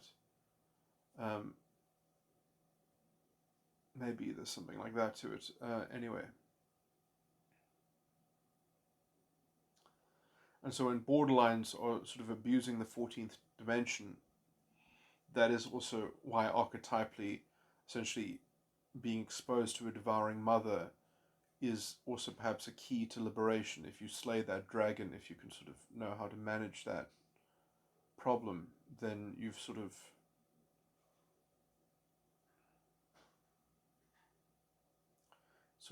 it's the answer to so much.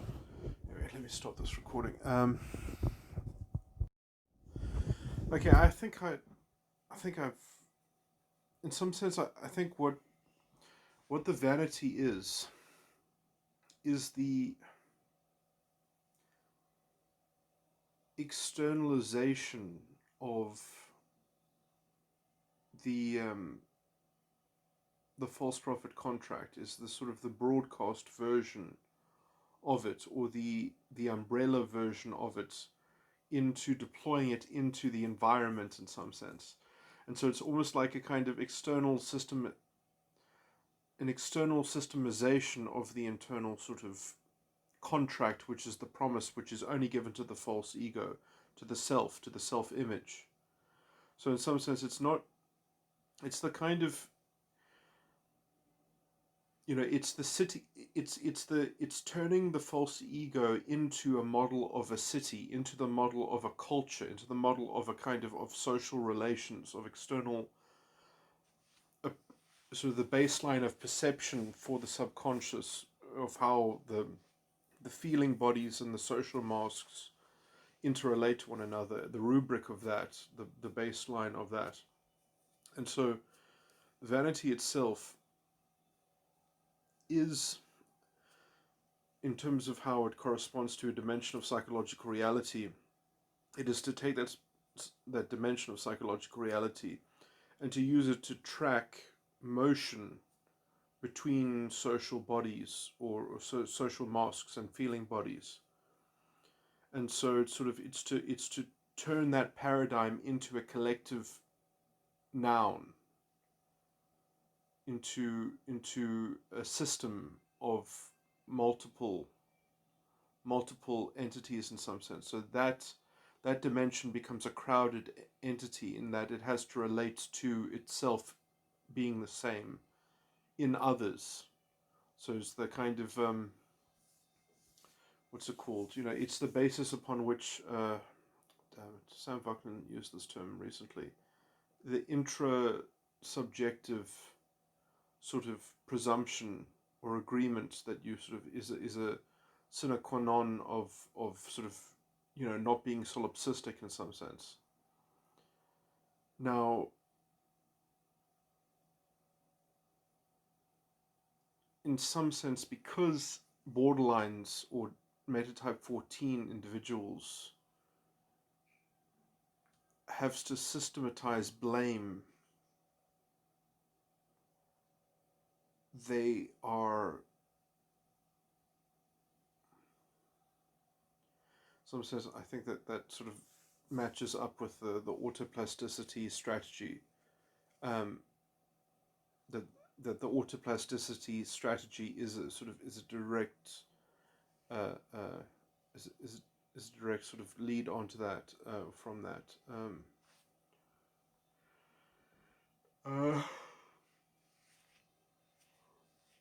In some sense, dimension 14 is so important. I think that a lot of people can exhibit similar traits, just even having some proximity to dimension 14 in their false ego stack. Because I mean, the vanity is a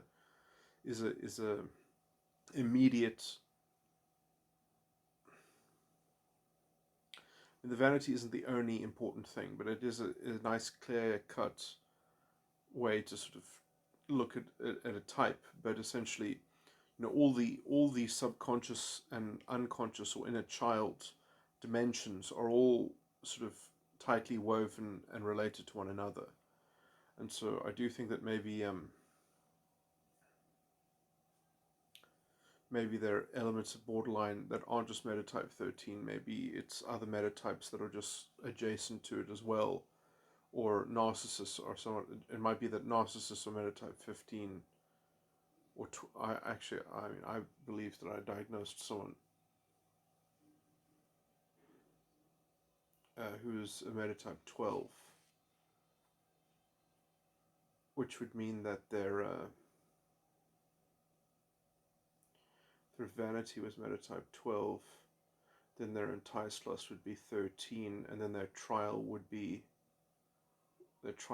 dimension 14. So the perception of their ego function would be dimension 14, whereas a borderline, their vanity is dimension 14.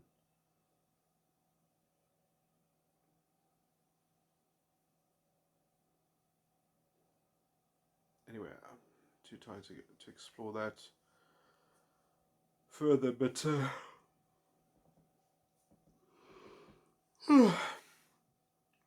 it's such an important dimension, I guess, that if it's within the false ego complex at all and doing something. I mean, I'm a metatype 13, which means that my enticed lust corresponds to dimension 14. But I do actually think that the dimensions are more aberrated as they exist as perceptions and not as judgments. Sorry, I don't know if I spelled this out, but so the death is a judgment, the death is a perception, the lust is a judgment. The vanity is a perception, the enticed lust is a judgment. The trial is a perception, the sin is a judgment. And so one, in some sense, controls when the judgment is formed.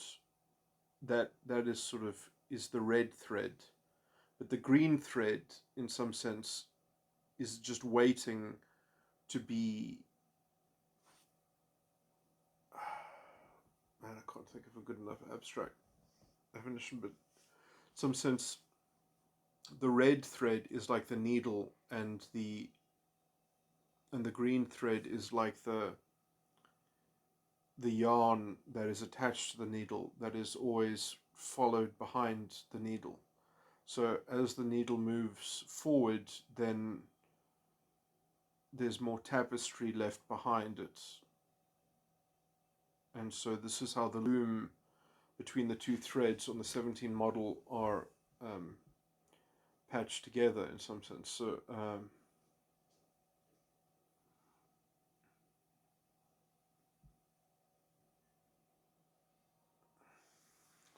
that might even be an incorrect conjecture in terms of the that's an interesting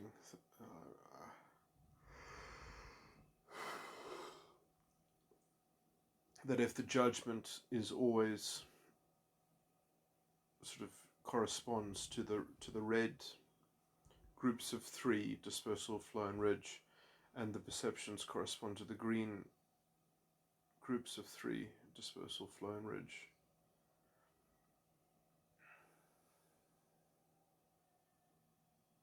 Oh, it certainly makes sense, because the green has to precede the red,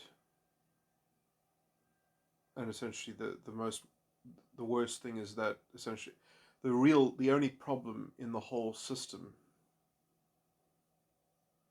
you could define it two ways. You could say, well, the problem is the death. If you just didn't have the death, then the whole thing wouldn't get off the ground. Or you could also define it as the problem is the lust, because it's sort of, once the lust responds or reacts because of the death, then you've sort of, now you're locked in. You've actually sort of, so the first act in the false ego complex is the lust. The first judgment in the false ego, the judgment being the active act that then you are doing to sort of reify that you are participating in that formula or whatever. Whereas the first,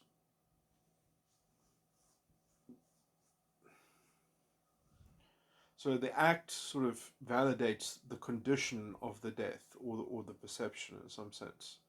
So I mean, like, is a perception really a perception if there's no one there to sort of, for it to act upon? Or, sort of like, or if the tree falls and there's no one there to hear it, doesn't make a sound. I wonder if that's probably that's a pretty mixed metaphor. I kind of fucked it up as well. But there might be that kind of, it's a horrible sort of catch-22. Which one do you deal with? And in some sense, you want to deal with the false prophets, sort of, which was the preceding thing to the death. So you need to deal with that sort of virtually, and then you need to stop the lust. But there's no point in just sort of not stopping the lust if one doesn't sort of resolve the perception of the death in some sense, or the condition of the death, which is being impinged by the superego, sort of the condition of the superego, which is holding a second correlating tether that is holding that condition as being the apperception of that condition, which is virtually also the bounds of that box that is containing the experience of the false ego complex, that is that smaller captivating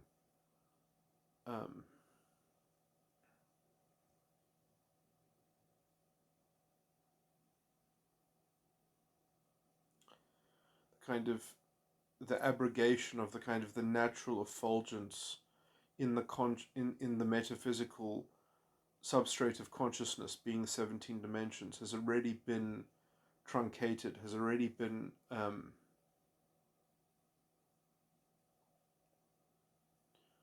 sequestered into this diminutive context.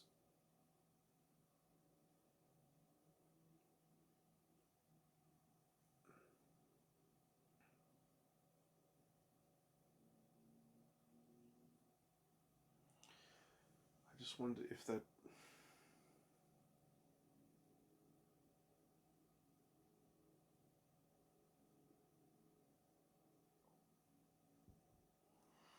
I mean, in some sense, the whole problem of the false ego complex is just the mechanism of being sequestered into it, which in some sense is very hard to retrace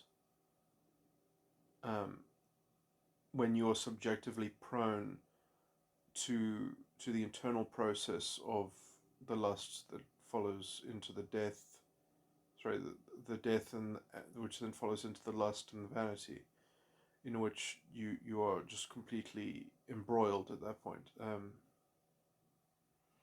So I mean, just to say out loud again, I'm still speculating as to. I think I did spell out that I believe that borderlines are their false ego complex. I believe is somewhat very focused on being attenuated to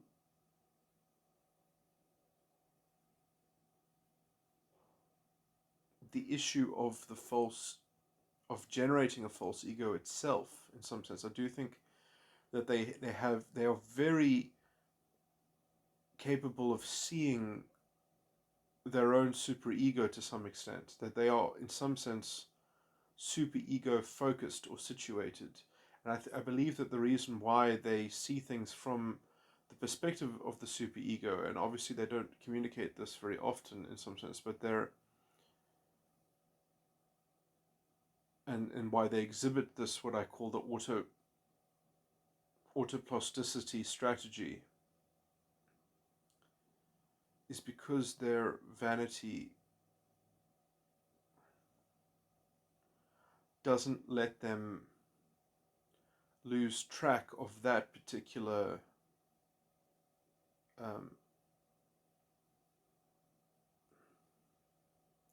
in some sense they have they are forced into tracking because of the character of their vanity. They're forced into tracking their kind of subjective ontology of blame,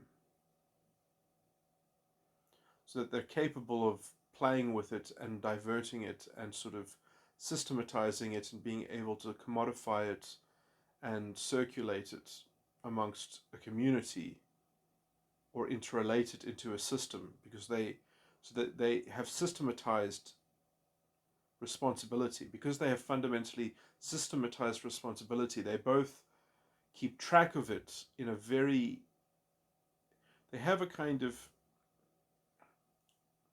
subjective signature of significance which they're keeping track of, which, I mean, it's sort of, which is why it's so hard to deal with them, because they're so subjective and unilateral.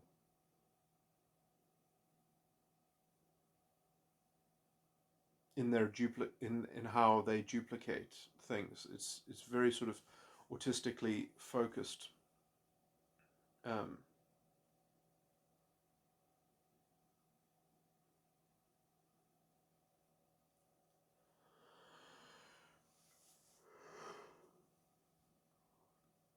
Let me see, and there might also be a special way of decoding exactly the metaphysical issue in terms of therapy, in terms of taking the vanity dimension and corresponding it with, let's say, the dimension that I've called, like, let's say, the real superego, which is like 6 dimensions below that, which for a metatype 14 would be, I believe,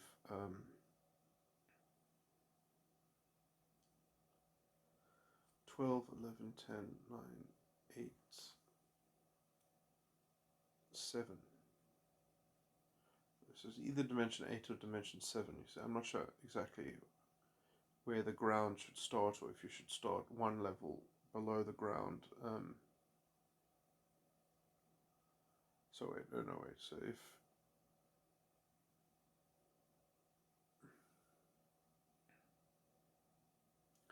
I mean, I haven't actually even properly explained this, but that's because I believe that essentially that there are two false ego complexes that are overlapping.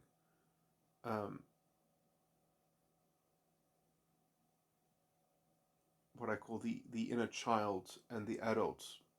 And so the vanity of the adult, there's a proto child, which is part of the kind of pre-seed, perhaps, preceding seed of the false ego complex, which is part of the false ego complex, or it's the preceding seed of the adult ego, at least.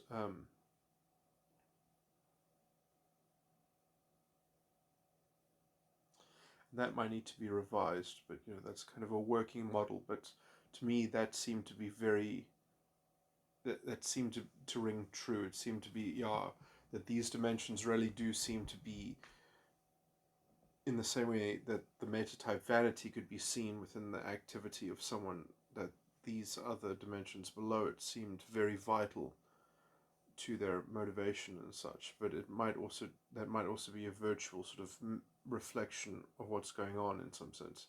That might be just me reading into it, because in some sense all the earlier dimensions are obtuse tracking of what's happening in the higher dimensions. Like the higher dimensions, any dimension that is lower in number is inculcating the higher functions on just a more sort of obtuse level of operation. So, in some sense, if something is happening on the 17th dimension, it's happening on all the dimensions.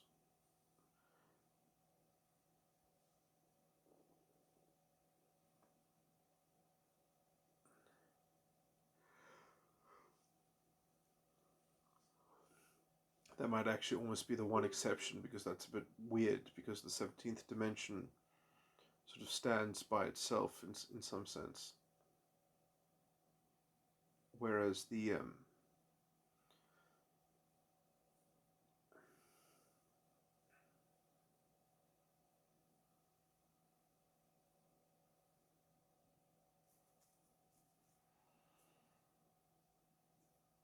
linking the 17th dimension to the first dimension is the first sort of link that one would have to make in making that claim.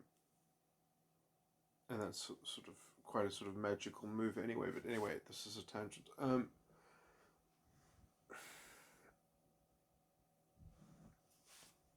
So I'll just say that, why was I talking about this? The dimensions. Why am I talking about these dimensions?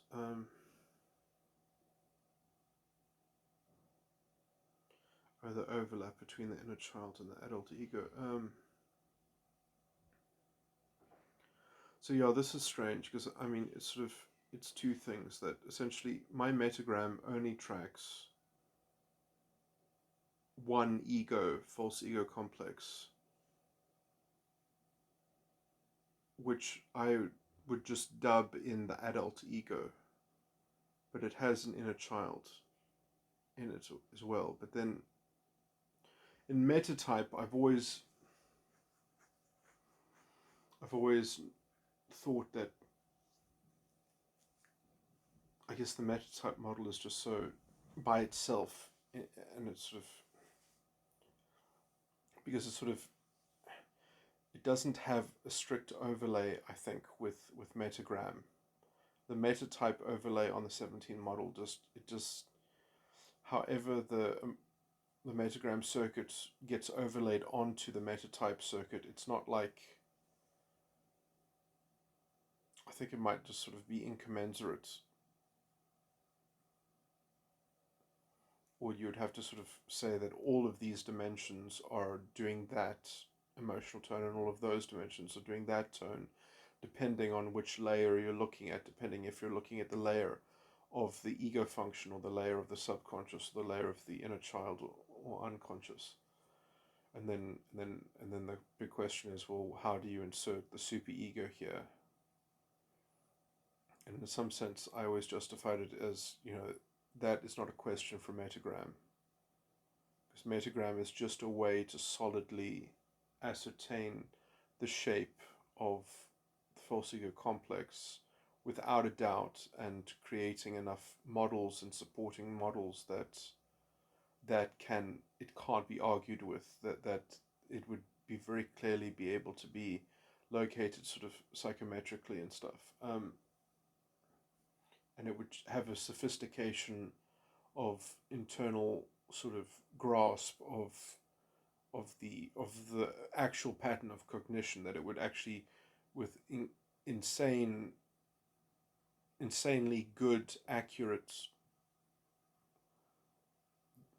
depth of description give you a model of the actual cognition. But anyway, the metatype in some sense is so much more complicated because it must have a treatment of the superego and essentially the actual ontology of the false ego complex, which makes it sort of potentially not necessarily commensurate with the subjective within the false ego complex sort of model or mapping of that.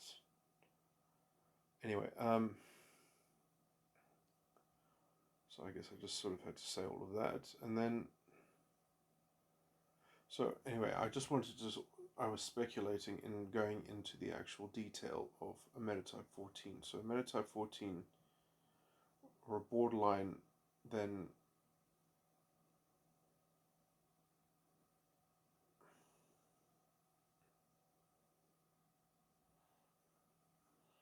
so the reason why I'm counting 6 dimensions below that is because that is actually the start of the inner child's death, is 6 dimensions below it, because the vanity of the adult ego is, I think it's the trial of the inner child's, the trial of the inner child.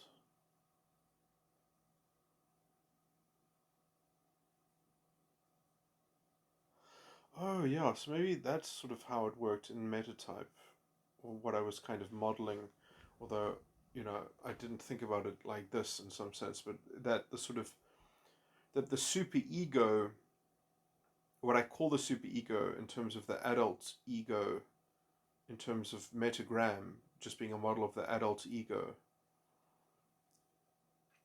Metagram does not include a model of what you were like before you had a false ego complex, then moving into a false ego complex.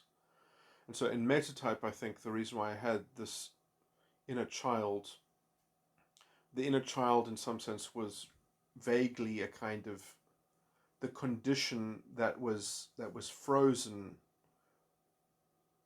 as a kind of as a springboard, as a jumping off point, bef- that was the kind of the participant in the false prophet contract. So in some sense, when one left the superego, one couldn't just evacuate the seat of consciousness from the superego and place it into the false ego complex without creating a dual image, without not only creating an image that became a seed of the false prophet contract, which was the seed of the false ego, but that it also had to have an image that it was leaving, or that it was exporting itself from.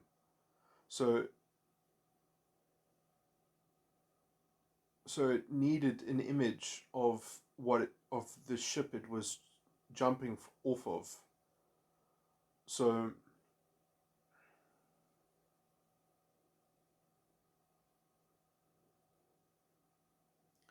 as it's jumping onto a new vessel, it wasn't just sort of, oh, okay, well now I'm not swimming anymore, so now I'm on a vessel. It had to jump ship to a new ship from an old ship. So it had to sort of even lie about its origin in some sense, or it had to snapshot its origin into a condition and into essentially a denial of this of the inner child. So you had to kind of, the false ego had to redress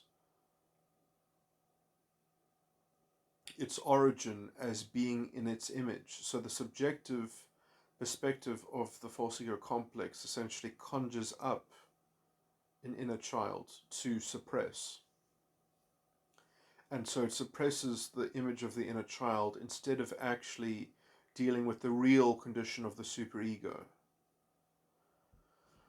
Okay, so I think that's pretty much true.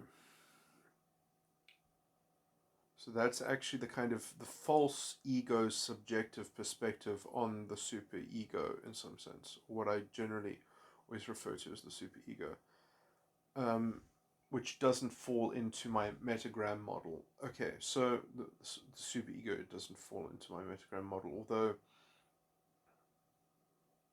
I guess this is not necessarily embarrassing, but in my metagram, at some point I'll just reiterate this now because it's important. But if anyone looks through my notes, it's not necessarily embarrassing, but I mean I made up my own terminology all the way through, and I mean I had these models before the Four Sides of the Mind became popular and things like that. So after the Four Sides of the Mind became popular, I actually I used to call what I now call the ego. I just used the same terminology as the Four Sides of the Mind, and so my modeling says superego when it actually should just say ego.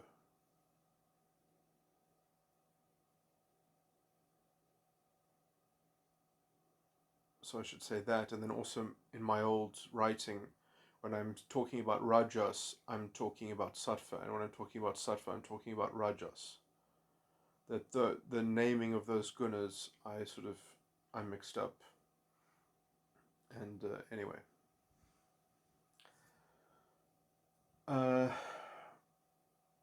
okay. So anyway, what was I saying? So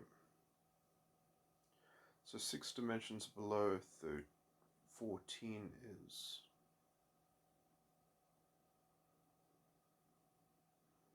1, 2, 3, 4, 5, 6.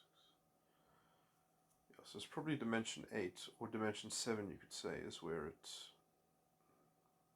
is the ground zero. they have dimension 7 and dimension 14.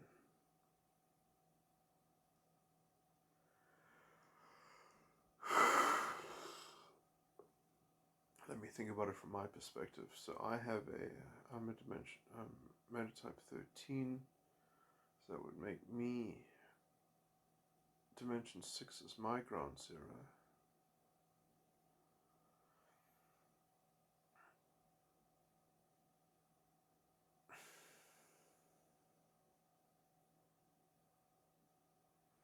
So isn't my whole presentation of my personality, I mean, to me it seems that I could very easily summarize myself by these two dimensions. That my overarching container of my form of discourse and treatment of things is like I'm going to use the archetypal language, but dimension 6 is called eminence, and is the dimension that corresponds with the salt and the dialectical. So I think I used to summarize the one word summary though is eminence, but so that the eminence of something and its dialectical property that is fixed in its vanity for faith, for a faith.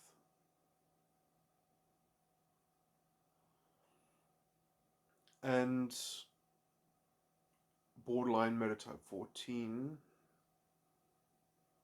that's actually harder to talk about because dimension 7 is one of the final 5 dimensions that aren't in the 12 model, but is the blood, which I've also called,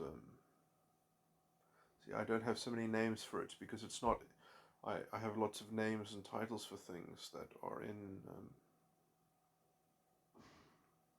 the 12, but if it's in one of the final 5, then there's much less to say about it, or haven't worked with it as much, because it doesn't resonate with any of the emotional any of the emotional tones.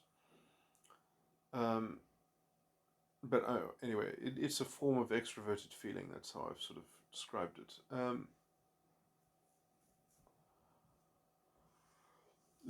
Let me just contrast this with my type. So my type, dimension 6 is a form of introverted feeling, and dimension 13 is a form of introverted intuition.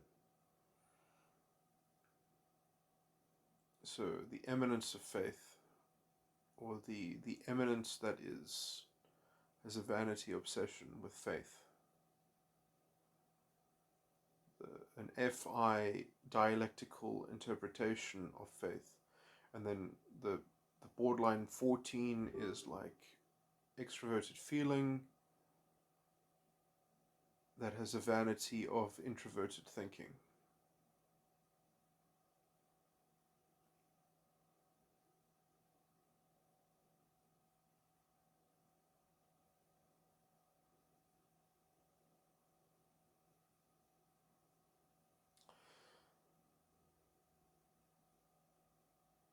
I'm just trying to think if that would be a useful therapy tool to sort of try to look at that dimension in terms of the vanity,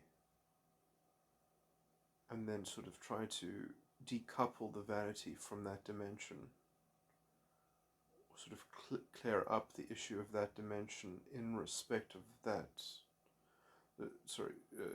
clean up the standing of the vanity in respect of that dimension might be an important therapy tool.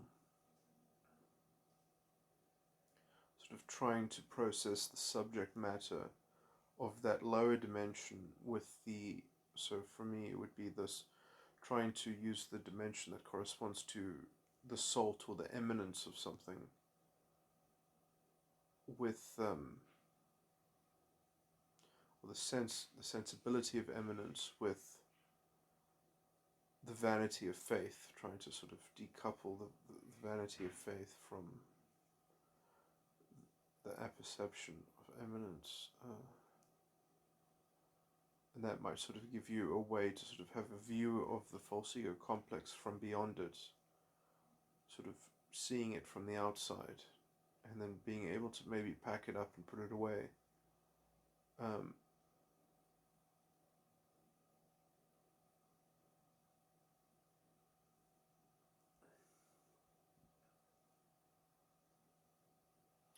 yeah, those are things I need to think about. Okay, so now I'm sort of just carrying on with what I was already talking about and putting some things together.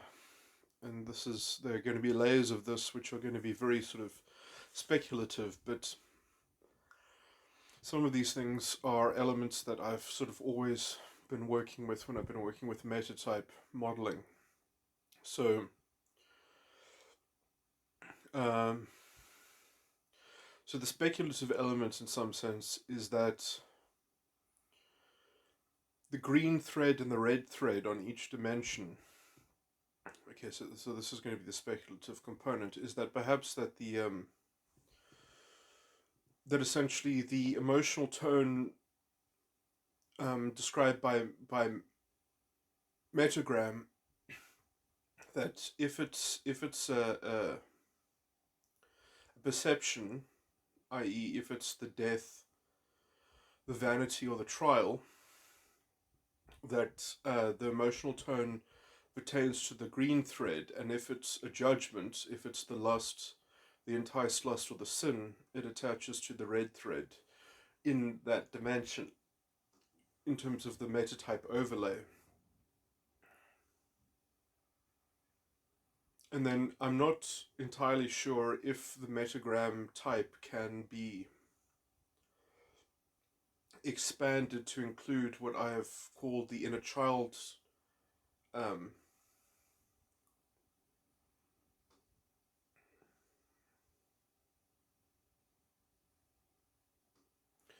because in some sense the pattern in metagram is a repeating pattern, or is a pattern that can be elaborated to be a repeating pattern. And this might come into it, but in how that pattern it gets extended to include the super ego or the inner child ego complex, that is an extension that I'm taking from metatype. So I might be extending it incorrectly by just continuing the pattern in metagram. But in some sense, it's very easy to extend the metagram pattern because the only thing that it hinges on is which guna is the species of false ego, and then I know exactly where it is in the cycle, as it were. Um,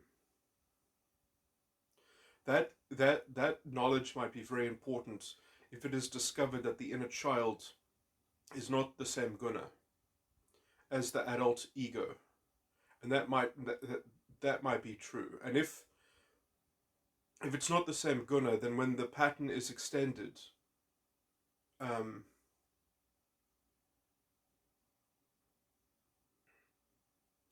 then you have to know exactly which element is represented um,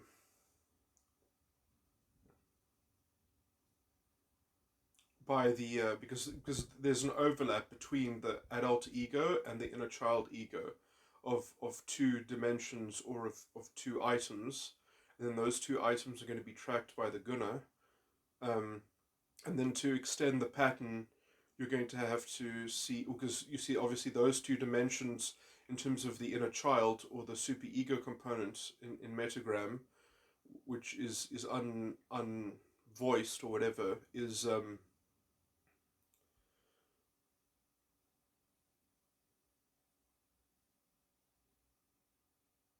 anyway, in some sense it would have to be another guna, because, or perhaps not, but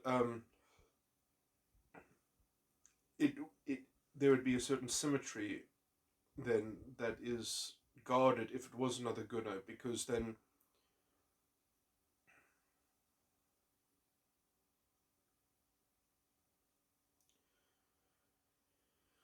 in some sense structurally it makes more sense if it's another guna, because the component parts, which I've called, I've given them sort of structural names. The prayer, the answer, the declaration. I can't remember all the words, but and obviously they come in pairs of two, and so the one I'd call the stimulus, the other one I'd call the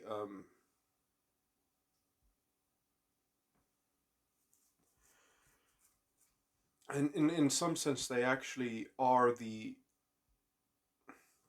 all of those things which I've broken down into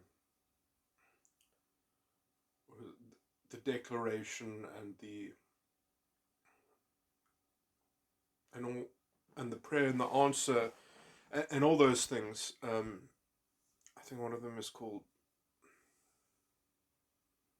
I can't remember all that little jargon or whatever, but that is actually, I believe, the that's just the 12 model essentially. That's just what it looks like in the 12 model in some sense. That those words and those jargon was just a way to sort of summarize the expression on the 12 model, because the 12 model is actually emulating particular emotional tones, which in some sense shows that it has a sort of internal bias towards the expression of the 12 model in just one of the, in just a third of it, in just the four elements in that 12 are representing all the functioning of all the 12 in some sense. So it's just like how karma is relating to itself within a particular circuit or something like that. But anyway,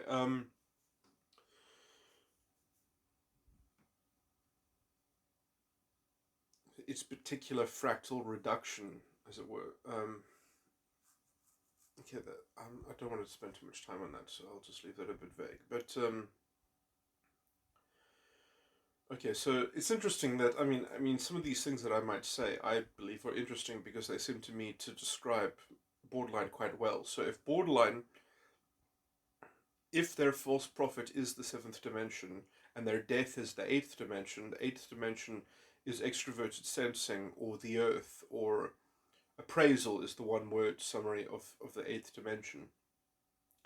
So their earth or their appraisal is atrophied and is the seed of rational alignment in terms of their self image. So, I mean, and that is the precondition atrophied paradigm or medium in which all the weight of the, because essentially generally the death is the perception in the unconscious side of the mind, or the inner child side of the mind, um,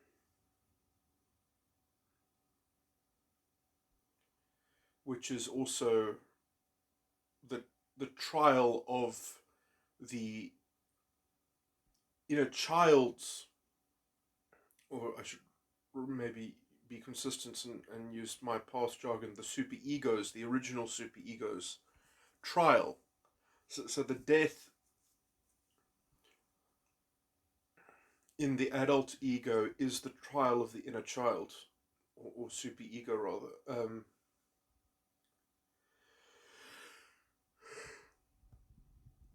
and becomes the unconscious inner child in the adult ego. So you can see, then why this jargon sort of overlaps so badly, and why it has similar jargon. Okay, anyway, so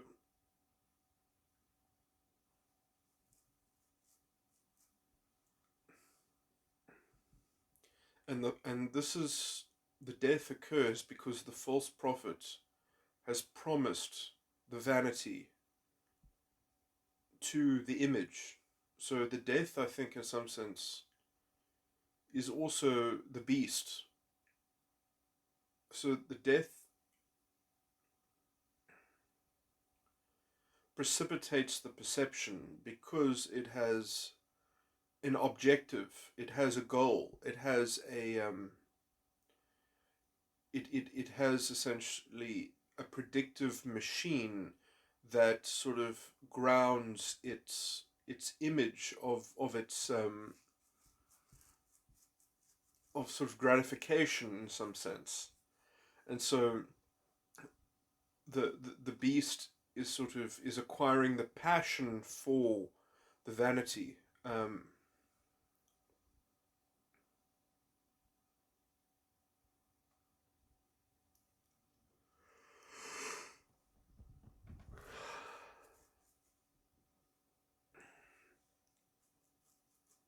And so it's sort of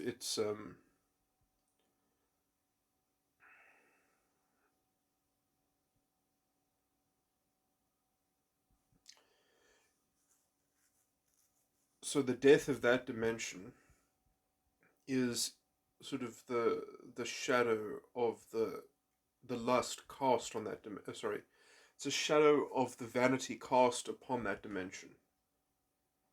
The object, sort of the objective goal that the vanity portends, sort of casts a shadow of unconsciousness on the death dimension, and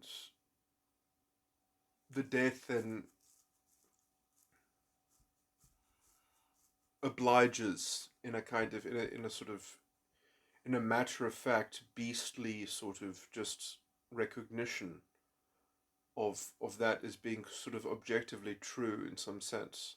So the kind of the unconscious projection is most felt in terms of the death. It's the most sort of pliable thing, that you have the structure of the false ego almost cast directly in retrospect to the vanity, produces a kind of delusional apparition in terms of the operation of the dimension that corresponds to the death.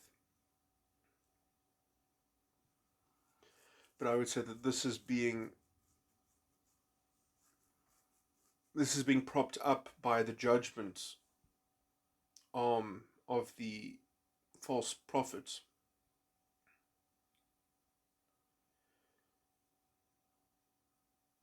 which might be a kind of, eventually that false prophet thing gets disguised by the sin. That the sin in some sense reinforces the false prophet contract, but it's a different kind of signature each time that's validating the false prophet contract. And so it sort of, it takes one further away from the kind of the ontological construction of this whole system of the false ego complex, and let's say the long list of endorsements, of signatures, become its own sort of subjective and relative to the false ego complex sense of the captivation, rather than the inner child sense of the captivation. So the inner child essentially, or the original superego,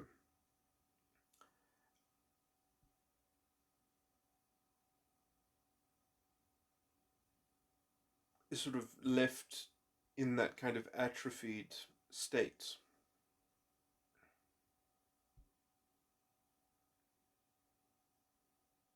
Of just witnessing and having its sort of its pen stolen each time, for the subjective false ego, adult ego, to take the pen and to sign a new signature each time the sin has been accomplished in the restimulation of the death.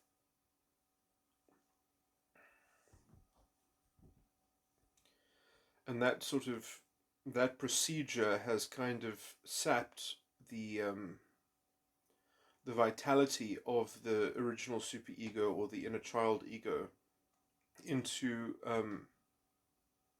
merely a witness to the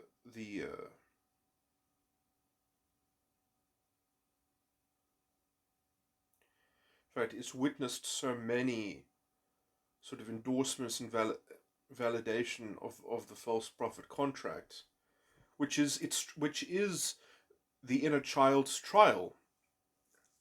That is the original superego's trial. So, and then the lust of the subconscious, sorry, the lust of the adult ego is the sin of the original superego. So the superego is like in a state of permanent mortification, in as much as the adult ego is functioning anywhere beyond um, the lust, which it is often. So I mean, so as long as sort of the center is the vanity, then it's sort of the because anything that happens above implies functioning commensurate with that operation in all the structures that are that are that inhabit below it. So if you're at least functioning in the vanity or the enticed lust or the trial or the sin in terms of the adult ego, that means that fundamentally you are functioning. So if you're in the vanity or above in the adult ego, it implies that the child, the original superego or inner child ego is fundamentally in sin. Is fundamentally sort of suspended, but its image, it doesn't get endorsed and validated. Its pen is stolen as the contract for the adult ego is signed up again. So it's almost as if I think that there are two false ego complexes. In order to stabilize the adult ego, you needed to have an original superego or a child, the inner child, is sort of left in limbo in order to have a coherent or a consistent adult ego. Um,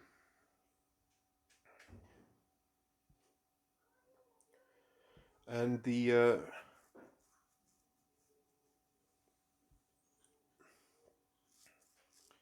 so it's the appraisal. Um,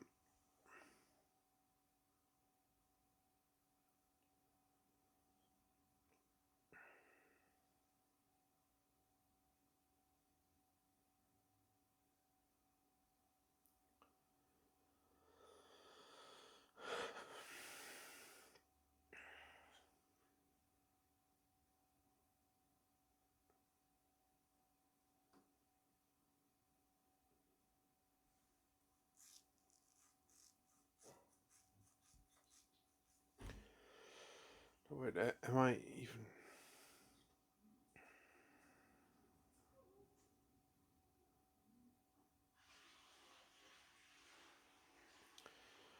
Okay, I mean, I'm sort of right, I think, in the structural things that I've said, but I've actually been mislabeling some of. So let me just. So if the vanity, for example, of a borderline, if they are all metatype 14s, I know at least some of them are. So metatype 14, their vanity is the 14th dimension, and their lust would be the 13th dimension of their adult ego, and their death would be the 12th dimension. So that's the lust and the death, which is also the trial and the sin. So the trial of the original superego. So the original superego, the sin is the 13th dimension, and the trial is the 12th dimension, and the enticed lust is the 11th dimension, and the vanity is the 10th dimension, and their lust is the 9th dimension, and their death is the 8th dimension, and their false prophet is the 7th dimension.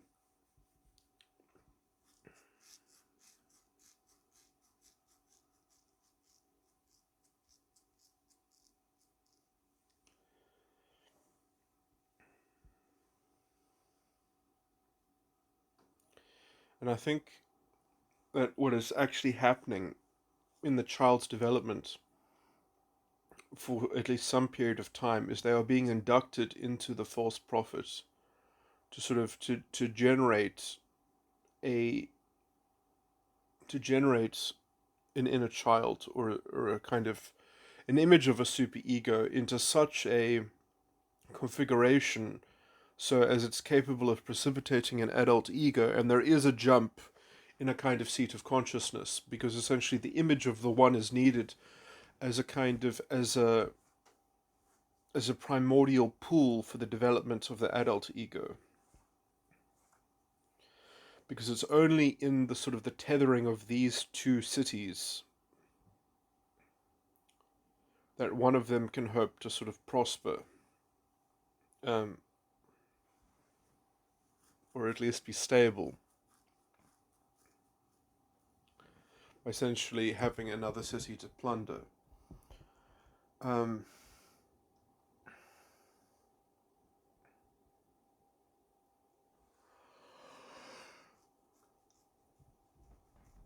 okay, anyway, I don't know how much energy I have for more of this, but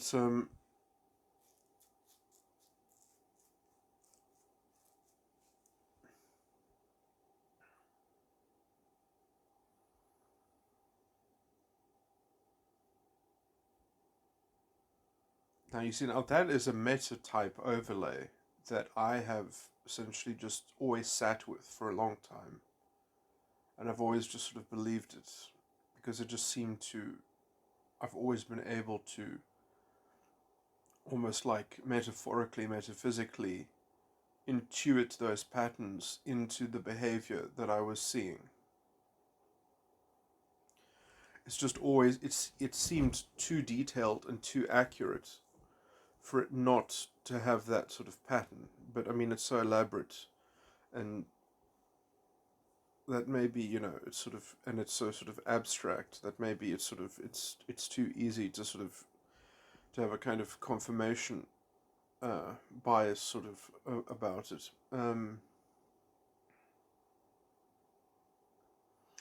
But to me, it seems very much, even sort of stronger than sort of socionics model A, and stuff like that. That it's sort of, it's on that kind of level. But much more detailed.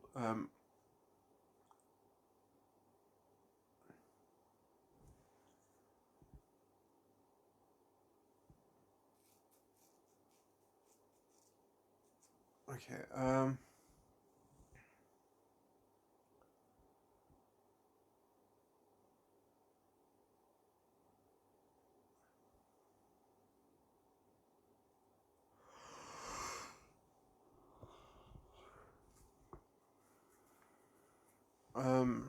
what else?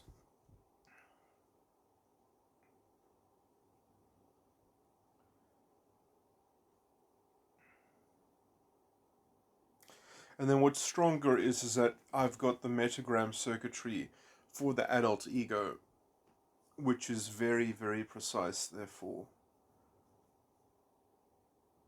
And then the question will just be, well, can that circuitry be extended to include the super ego, the original super ego, or the inner child ego complex? And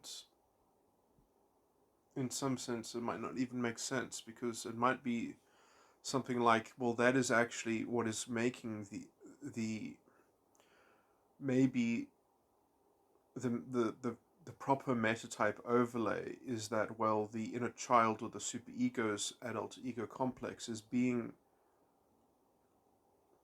repurposed to make those metagram circuits in the adult ego, that the adult ego wouldn't have any energy flowing in it, wouldn't have any charge unless it was abrogated from or collected out of the inner child or the original superego.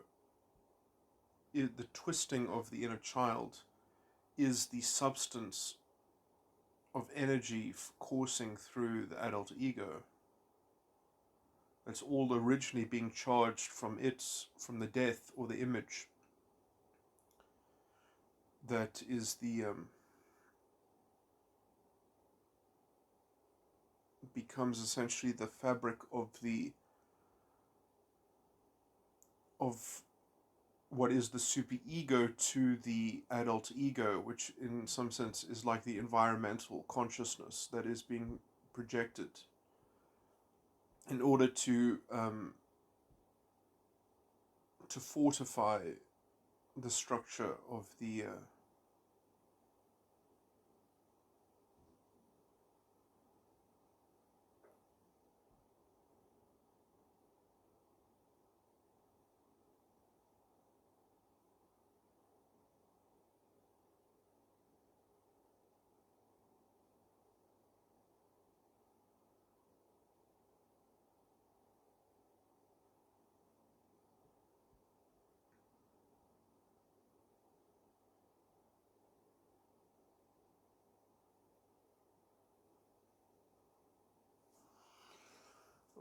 fortify is maybe the wrong word that I'm looking for, but in terms of just sort of making the adult ego seem complete and true and sort of and have a kind of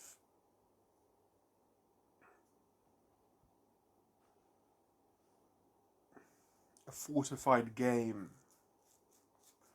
that is a seamless sort of displacement of reality or substitution of reality, that it has to sort of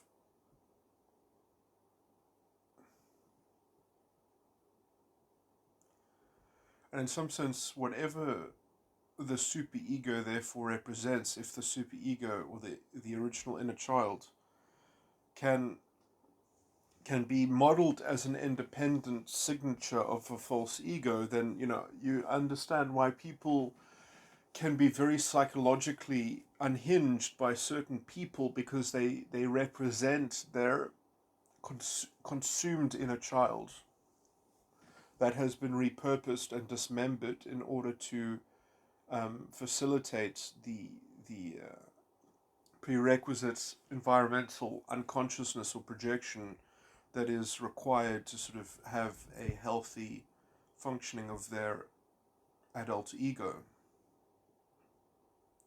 So sort of it's made on the blood of the original superego.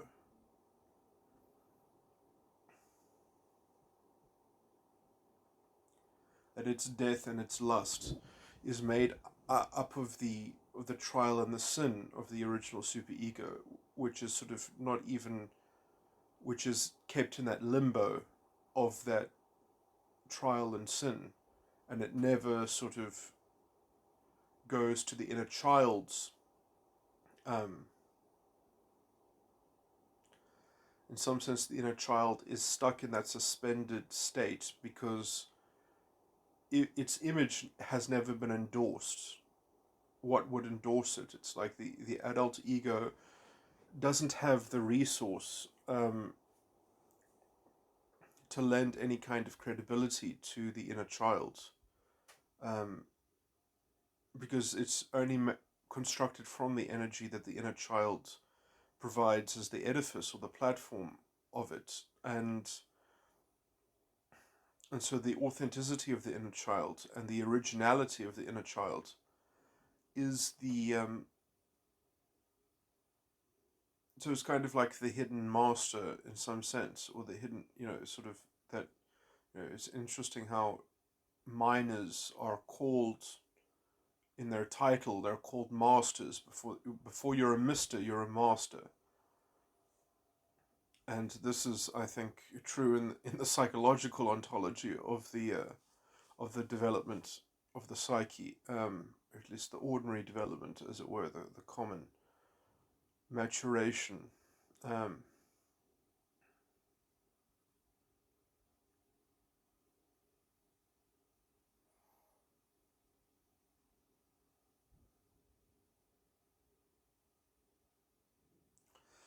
and then, in the sense in which, and I needed to talk about this, in the sense in which people can become hybridized, in the sense in which perhaps many, many different people with personalities can develop a kind of narcissism or a kind of borderline because of their belief structure, because of warping their belief structure, which ends up regulating how their adult ego is sort of manifests. I wonder if actually what is happening there is that they're playing with the source code to such a degree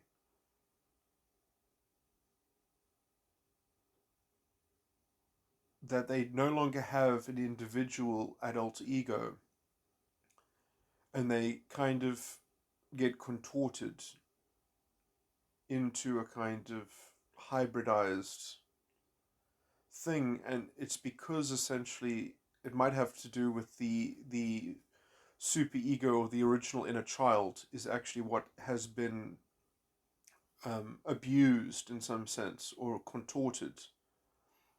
So they've actually sort of re-accessed their inner child.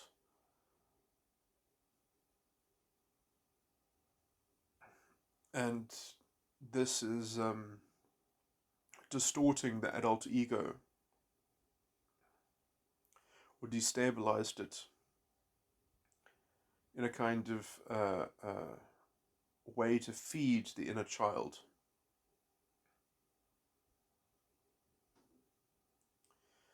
And so they're stuck in a kind of complete sort of arrested development, in that they've promised something to their inner child, and they're greedily trying to sort of do something for the inner child, for the original superego, as a kind of as a as they've actually got a kind of mission statement, which is probably in the enticed lust of the original superego or inner child, and that has not been discharged. Usually, for the adult ego to fully inherit the seat of consciousness, you need to sort of maintain a permanent suspension of the superego, which becomes the death and the lust of the adult ego, while it is simultaneously the trial and the sin of the adult ego. But if you have, let's say, an enticed lust that has not been fully discharged, then you've kind of got a polluted transference, in which you've got a trial and a sin, but the trial, which is the death of the adult ego, is not settled into a solid object, because it's sort of the trial. The sin actually doesn't occur. So actually, they don't have an adult ego lust in their adult ego complex, because the trial has not fully expended the charge of the original superego, or the inner child. So they've got this hope, which has not been systematized or crushed. Essentially, the vanity in the original super, because you have to understand that the trial, in some sense, is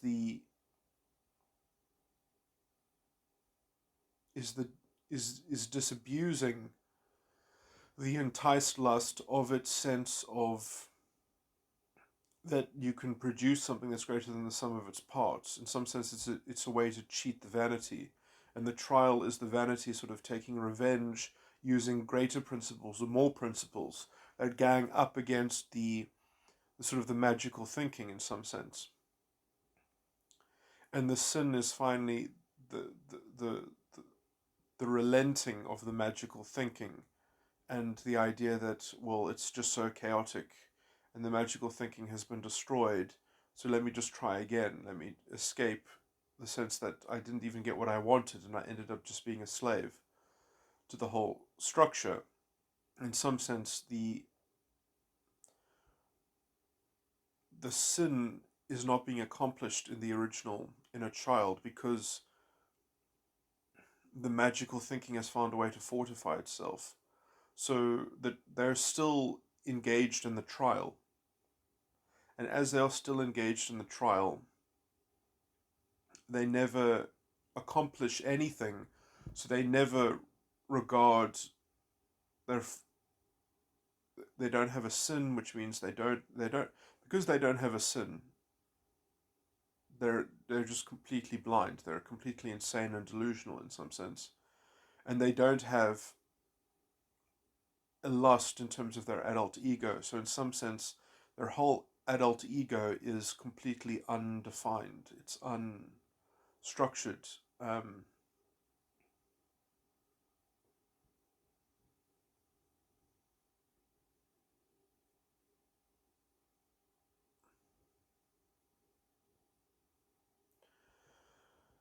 So that might be a general sort of thing of how borderlines, I mean, the borderline mechanics might be the same mechanics on other dimensions. What might be borderline might be a metatype 14 that is doing the structural thing, and so we commonly identify them as being borderline.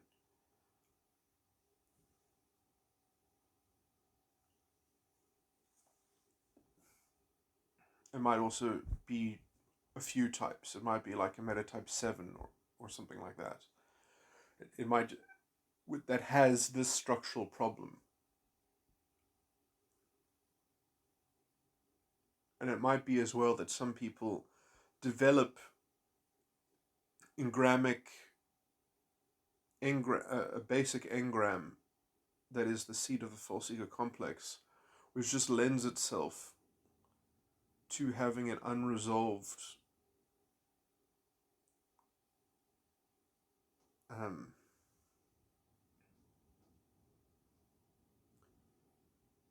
they never get past the kind of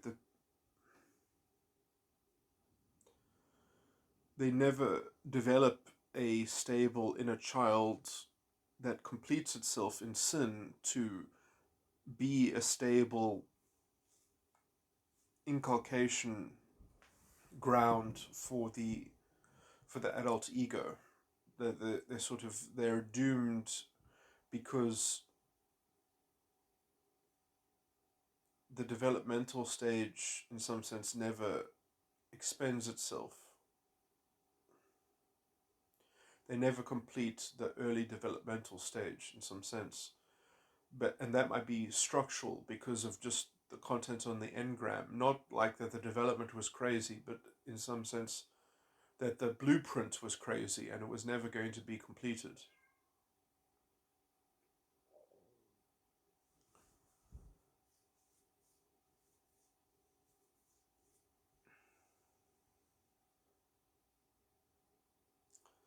And they did this because they were promised something that is just too hard to, like, let's say, practically engineer. It just doesn't scale well from the abstract false profit contract. It just doesn't, it's just too hard to actually sort of accomplish, because some of these dimensions just cannot be converted stably into a vanity because they're just too important in some sense. The 14th dimension just cannot be systematized,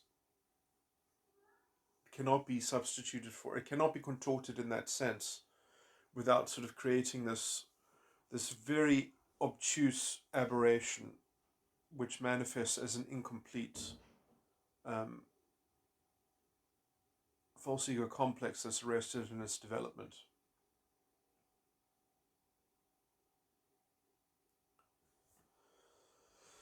Okay, I think this has all been very important stuff to get through. So I'm going to finish this recording now. But yeah, I think that's all sort of very important sort of stuff. I think a lot of that is actually very accurate. Okay. So this is a recording that I've made long after making this recording, but I've been sort of thinking about this issue. I mean, I really don't like thinking about this issue because it's just sort of, it's so, to my mind, contemptible and sort of, you know, a bit sort of vacuous as well. But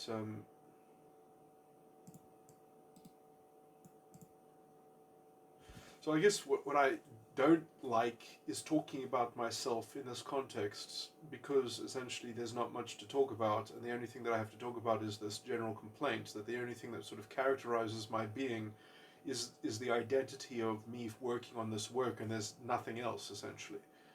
And so I'm just this sort of this container of pathos, which is you know, it's just so two-dimensional. It's just so, and all I have to do is complain that that is the condition that I'm in some sense, because I've sacrificed my life for this work, and I don't, you know, sort of, I can't tell people really so easily that I'm doing this work, because I don't have a credential, I don't have a day job, I don't have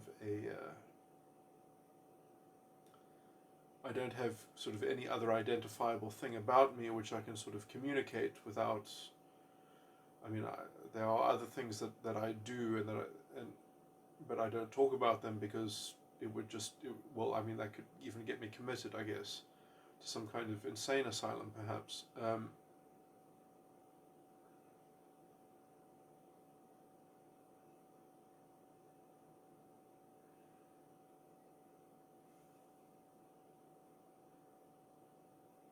Or either way, it wouldn't make my life better. It would just make me seem more unrelatable in some sense, I guess. So being sort of cornered on that level is, and essentially that. So I mean, like, my life is just feels so horribly characterized by only this work, and I am sort of resentful of the fact that I can't sort of move on from it because it's not completed, I guess, and that there's nothing else to sort of to talk about.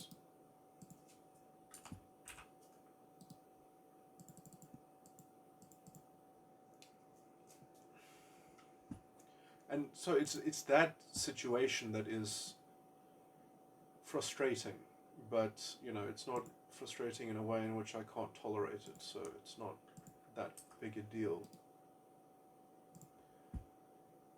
But you know, to speak about something about myself in some sense, it makes me feel very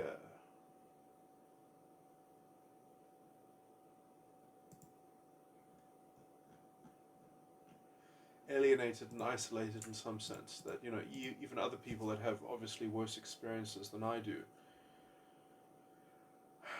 you know, it's very strange when someone is in a kind of position like mine, just because it's not conventional. You know, at least if someone is in a conventional bind, in some sense, there are parallels to be drawn. There are perhaps ways of.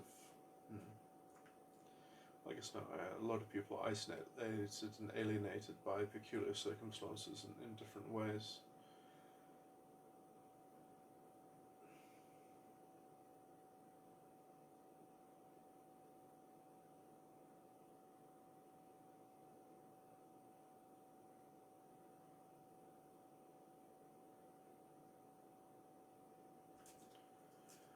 Anyway,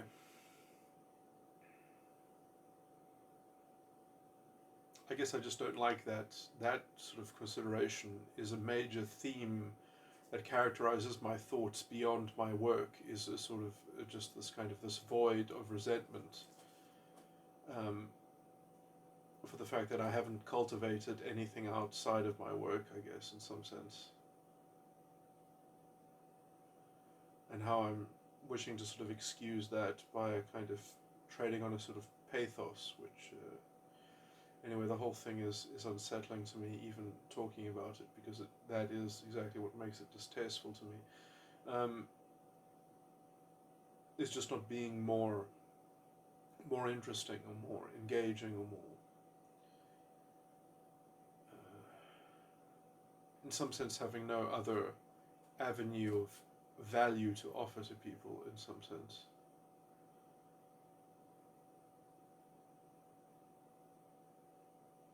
Or at least not in a way in which it can be communicated, let's say, responsibly, or because it's just so.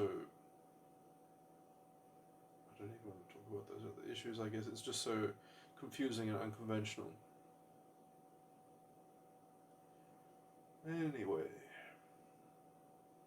okay. So